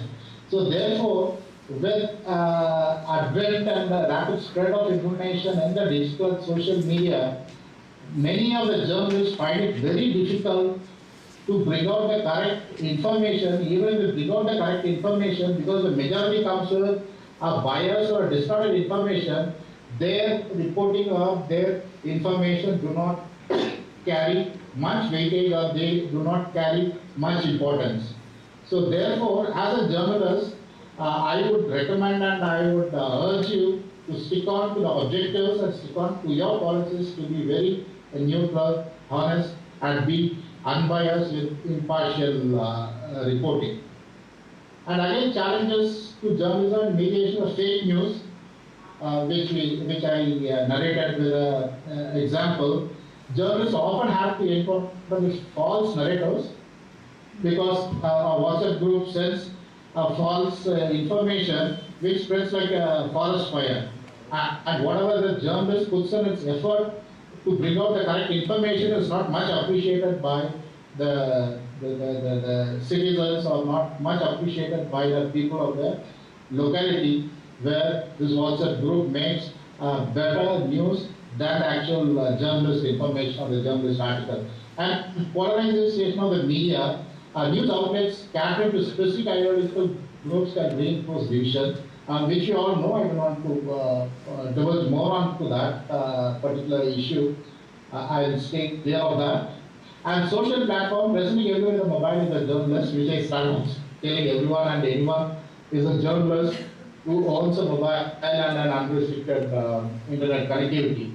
And economic pressures, the commercialization of news, the TRPs in the news channels, or the circulation of the print media can also influence the coverage choices and can also influence the way you cover your articles. So this is one of the aspects where I would request the journalists to have restraint. Whatever the commercial pressures are, do not distort the information or do not bring in narratives which are contrary and false. And TRPs may come and TRPs might fall and TRPs might raise. The circulation of the print can increase and decrease. But what is more important is the news that reaches the people as it is. The news that is true and the news that's what exactly is on the ground. The ethical consideration of journalism and mediation, it's both common for a mediator and a journalist.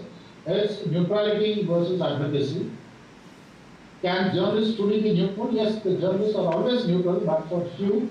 And how does advocacy journalism fit in? Because they are neutral, because they are true, because they mediate. They are a good mediator who allows a dialogue, who encourages dialogue, and that's how they fit into an advocacy journalism.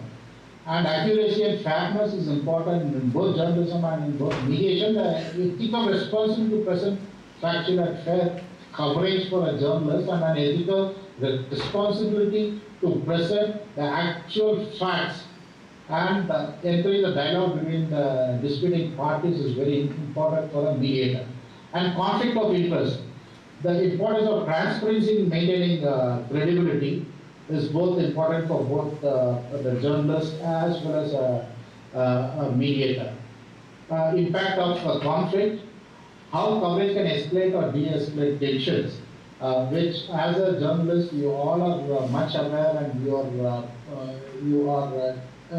have more professional experience how to de-escalate tensions. And I should salute all the journalists from Bangladesh for restraining yourself from de-escalating the issues what happened a few weeks ago, to bring peace and to bring normalcy at the shortest possible time. If you look at the other parts of the world, for months and years together, there are tension, there is conflicts, there are internal wars, and there are internal instability and geostability. Whereas as a journalist, you all play a very, very important role in not escalating the tensions, but you all play a very proactive role to de-escalate the tension, to bring back normalcy and peace to your country. And I should congratulate you for that. And mediation and crisis journalism, which is more important, because as a journalist, as a mediator, we always end up with some sort of crisis situation, and we should do a fighting for it. Role of a journalist is covering natural disasters, war, and other crises. When you do that, when you are in a war-torn zone, or when you are in a disaster zone, or if there are other political crises or other crises in the nation or in the neighboring nation, the crisis reporting has to be factual. The crisis reporting cannot be on assumed or on presumed presumptions. It has to be actual. You have to have a dialogue with both the parties, with as many diplomatic channels as possible, and then try to pick out the correct information. If you fail in doing that, then probably you will be de-escalating the crisis than escalating. You will be escalating the crisis than de-escalating it.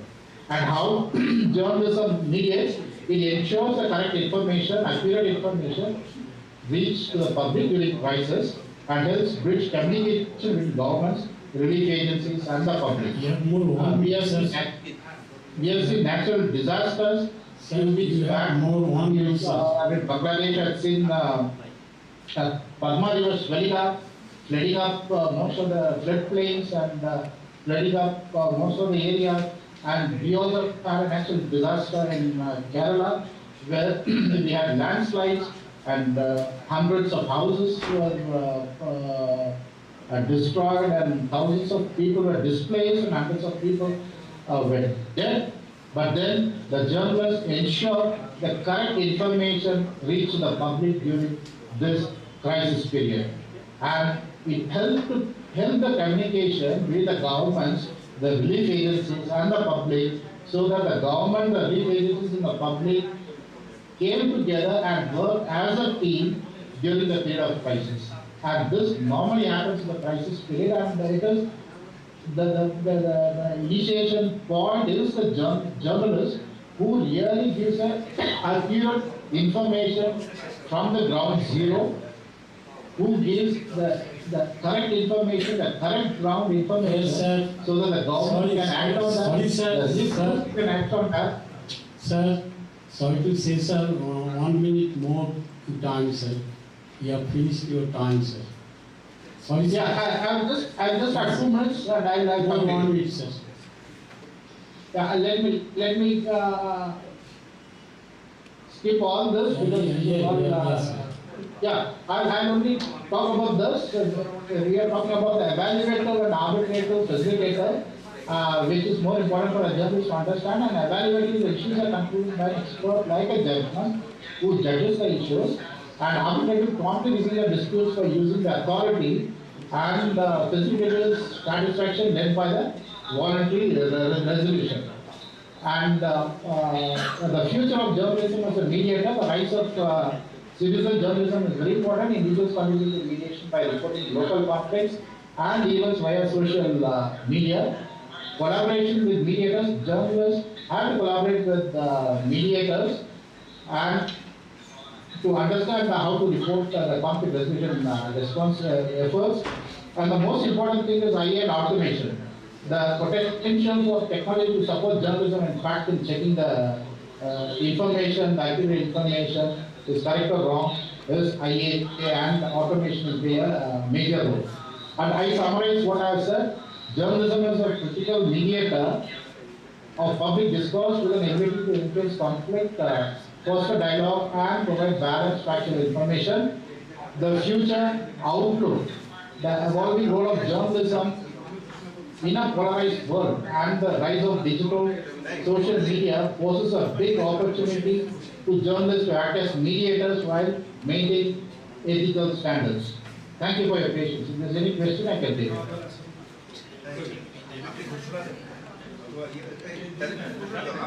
Thanks, sir.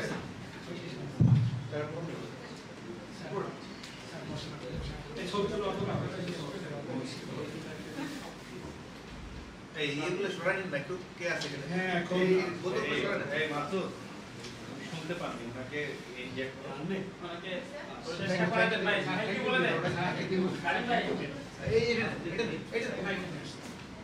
Thank you, sir. Thank you, sir. Mr. Moderator, learned Goswami sir, Yes, sir.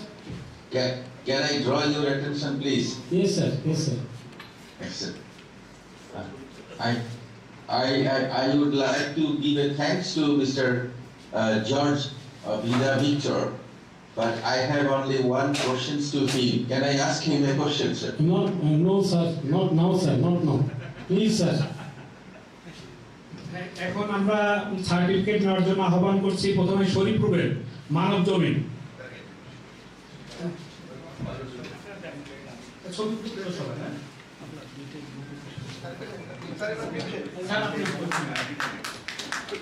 শরীফপুরের তারপর আমাদের supreme court reporter কে কে এই 2 মিনিটের মধ্যে শেষ হয়ে যাবে এখন মাসুদুর রহমান নিজেই নেবেন স্যারের কাছ থেকে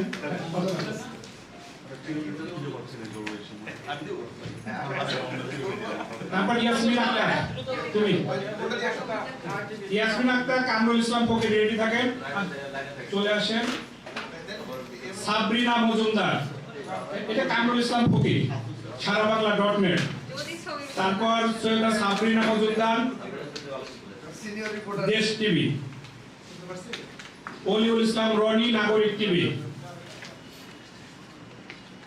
আজকে হীরা ভাইয়েরটা থাকলে ভাই তারপর আফজাল হোসেন সময় টিভি আমাদের সাংগঠনিক সম্পাদক supreme court reporters forum Mazharullah Manna ভাই চ্যানেল আইয়ের বিশেষ প্রতিনিধি আমাদের শ্রদ্ধেয় সিনিয়র বড় ভাই মাজারুল্লাহ মান্না ভাই আমাদের প্রথম প্রোগ্রাম এটা তারপর দিদার আলম ভাই আমাদের বড় ভাই আমাদের সুপ্রিম কোর্ট রিপোর্টার্স ফ্রমের কার্যনির্বাহী সদস্য আমিনুল ইসলাম মল্লিক ভাই Bangla Dhaka mail supreme court reporters ফ্রমের সহসভাপতি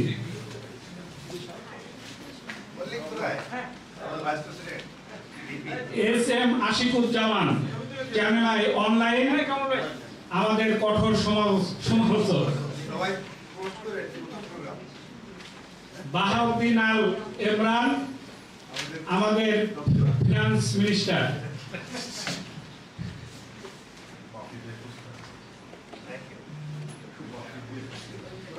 গোলাম রব্বানি ভাই আপনি আমাদের সেক্রেটারি জেনারেল সেক্রেটারি গোলাম রব্বানি ভাই নিজে নেবেন এটা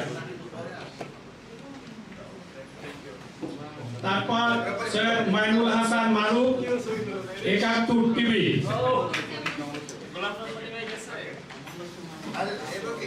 হ্যাঁ মাইনুল হাসান মারুফ এটা তাবারুল হক ভাই আমাদের সময়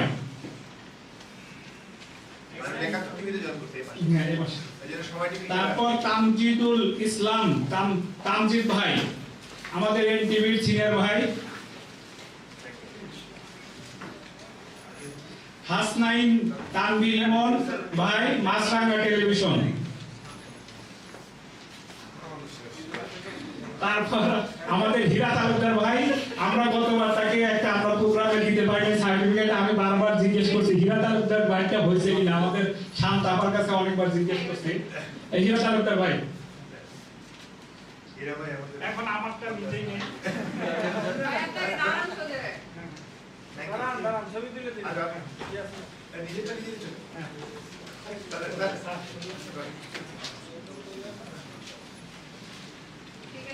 এখন আমরা একটা গ্রুপ ছবি তুলবো 2 মিনিটের মধ্যে ভাই সবাই আমরা একসাথে করি গ্রুপ ছবি তুলবো করি আমরা পার্টিসিপেন্ট কে বানিয়ে এক ছবি তোলা হবে ইভেন ভাই এখানে ওয়েট করেন আমাদের তোমরা দাও গ্রুপ ছবি তুলবো কে বাস করছে কিভাবে তোলা আমরা নিচে দাঁড়াই সবাই একটা সাইডে বসি পাই তো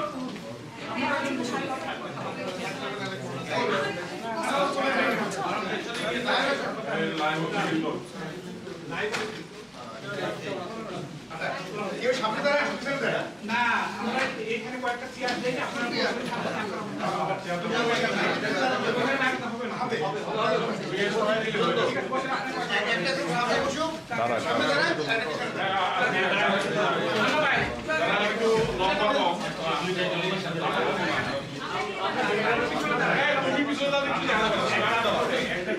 সাইডে না ওই সাইডে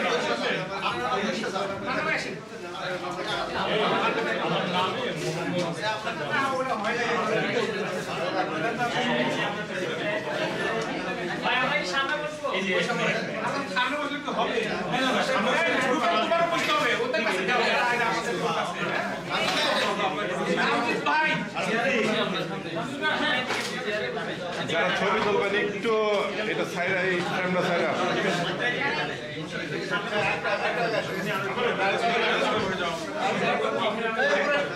অথরা তোমার রোল এসো অথরা সময় দিতে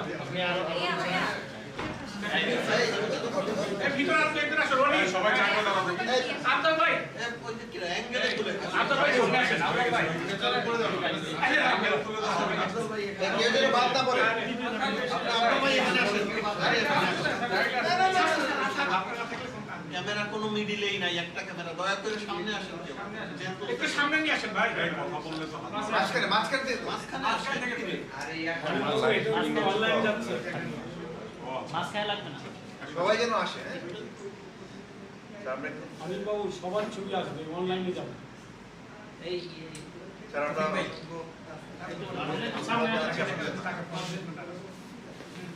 আচ্ছা যারা ছবি তুলতেছে উনি কি আমাদের ক্যামেরা আছে হ্যাঁ অথরাটা আছে না এই যে এটা ওই যদি মাঝে আসে অথরা কই এই যে আমাকে দিছো আপু ভালো করে বলেন আমরা আবার পরে আপনি মাঝখানে এসে একটু মাঝখানে দিয়ে দেবেন অসুবিধা নেই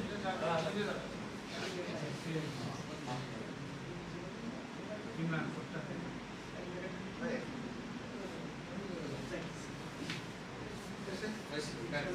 Okay, thank you. Thank you, sir. Thank you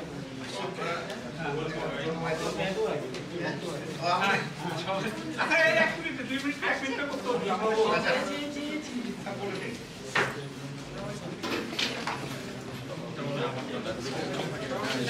ধন্যবাদ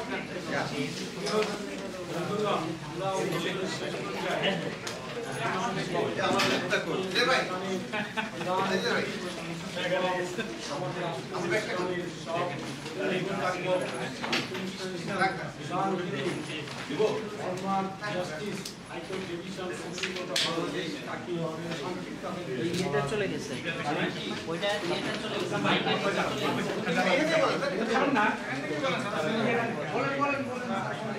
এখন বলেন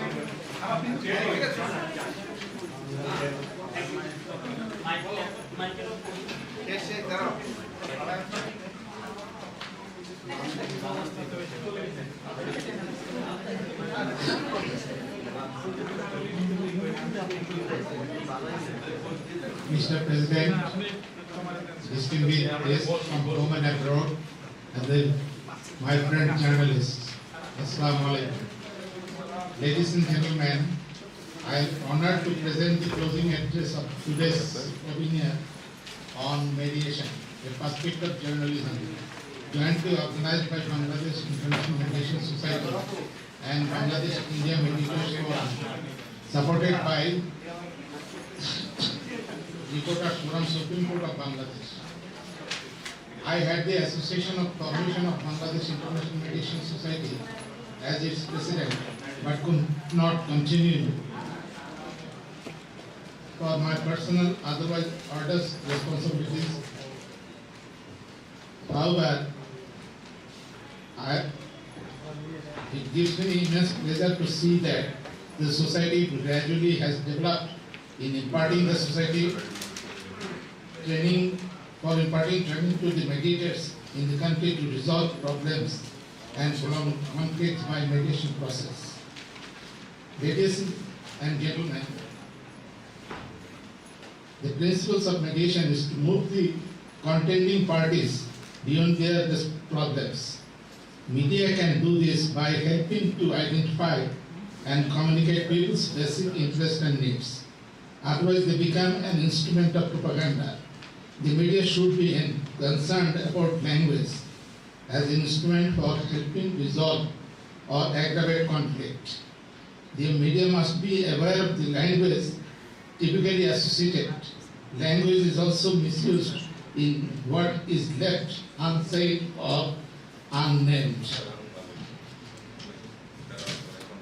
The media can only be effective mediators if they give equal time to listening to each side, present each position accurately and without bias, and focus on the aspects of each party's positions that hold room for peaceful compromise.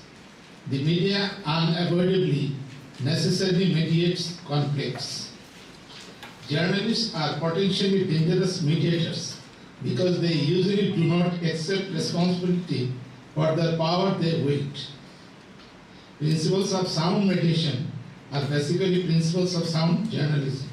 One principle is to be concerned about the process of handling or covering conflict. If violence is an outcome, the media should learn more about the process or continuum of conflict that leads to such violence. So much of reporting is made out of context with a myopic focus on outcome. Media representatives define shape and often exacerbable conflict by the stories they choose to cover, by those they omit, by the sources they use, by the facts they include, by the way used language, by their own biases or news frame. The mediation can encourage polarization and extremism by marginalizing certain parties and by only quoting their most extreme members and positions. This mediating effect can be dangerous when journalists are unaware of their power. To educate journalists about the role of the media as mediators, it is necessary to initiate the mediation and conflict training. The training encourages the journalists to examine their own bias and habits. It encourages to ask the parties fresh, innovative questions to widen the frame of the conflict and to promote dialogue between the parties. The training also encourages the journalists to be less outcome-oriented and to pay more attention to the process. Journalists report the systems of conflict and generally pay short shrift of its causes. The media focuses in dramatic events, often presented out of context, leave the public ill-informed about the underlying peace or negotiation processes. However, the process is the real story.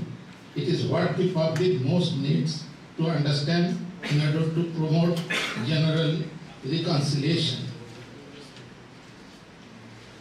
Ladies and gentlemen, mediation stresses separating parties and positions and focusing on the parties' interests, investigating and reporting on the parties' underlying interests. If some journalists do not explore, help, identify, and communicate people's basic interests and needs, they merely regurgitate propaganda. Journalists must pay closer attention to their use of language and choice of terms. Journalists also become more aware of the impact what is left or unsaid. Mediation also stresses good listening, the art of paraphrasing, and the importance of giving each side equal time. Journalists endorse these skills in the theory. In practice, many media sources became aligned with a particular side of perspective and content themselves with having credibility only. So it is suggested that by drawing on the experience of mediators, journalists could better learn how to win trust, build credibility, and challenge secrecy and authority at the same time. Ladies and gentlemen, before we part with, I thank you all distinguished guests from home and abroad and the journalists attending the webinar today.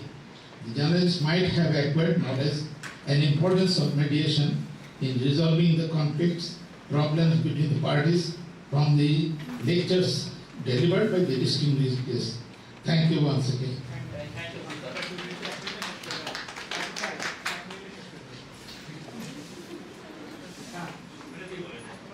আজকে আজকে ওয়ার্কশপের শেষ পর্যায়ে আমরা আজকে ওয়ার্কশপে আমাদের প্রিয় সাংবাদিক 24 টেলিভিশন এর সম্মানিত সাংবাদিক আজকে ওয়ার্কশপের সভাপতি মিস্টার মাসুদুর রহমান সাহেব কিছু বলেন অনুরোধ করছি এবং আজকে ওয়ার্কশপ এখানে সমাপ্তি ঘোষণা করার জন্য অনুরোধ রাখছি।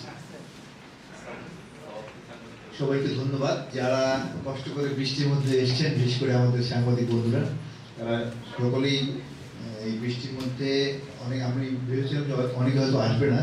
আমি ধন্যবাদ জানাতে চাই বাংলাদেশ ইন্ডিয়া মিডিয়েটার্স ফোরামকে, বাংলাদেশ ইন্টারন্যাশনাল মিডিয়েশন সোসাইটিকে এবং যে সমস্ত গেস্টরা আমাদের সাথে যুক্ত হয়েছিলেন, ভারত, নেপাল, জাপান এবং আমাদের একজন পুলিশের বন্ধু এসেছিলেন তৌফিক মাহমুদ, সকলকে ধন্যবাদ জানাচ্ছি।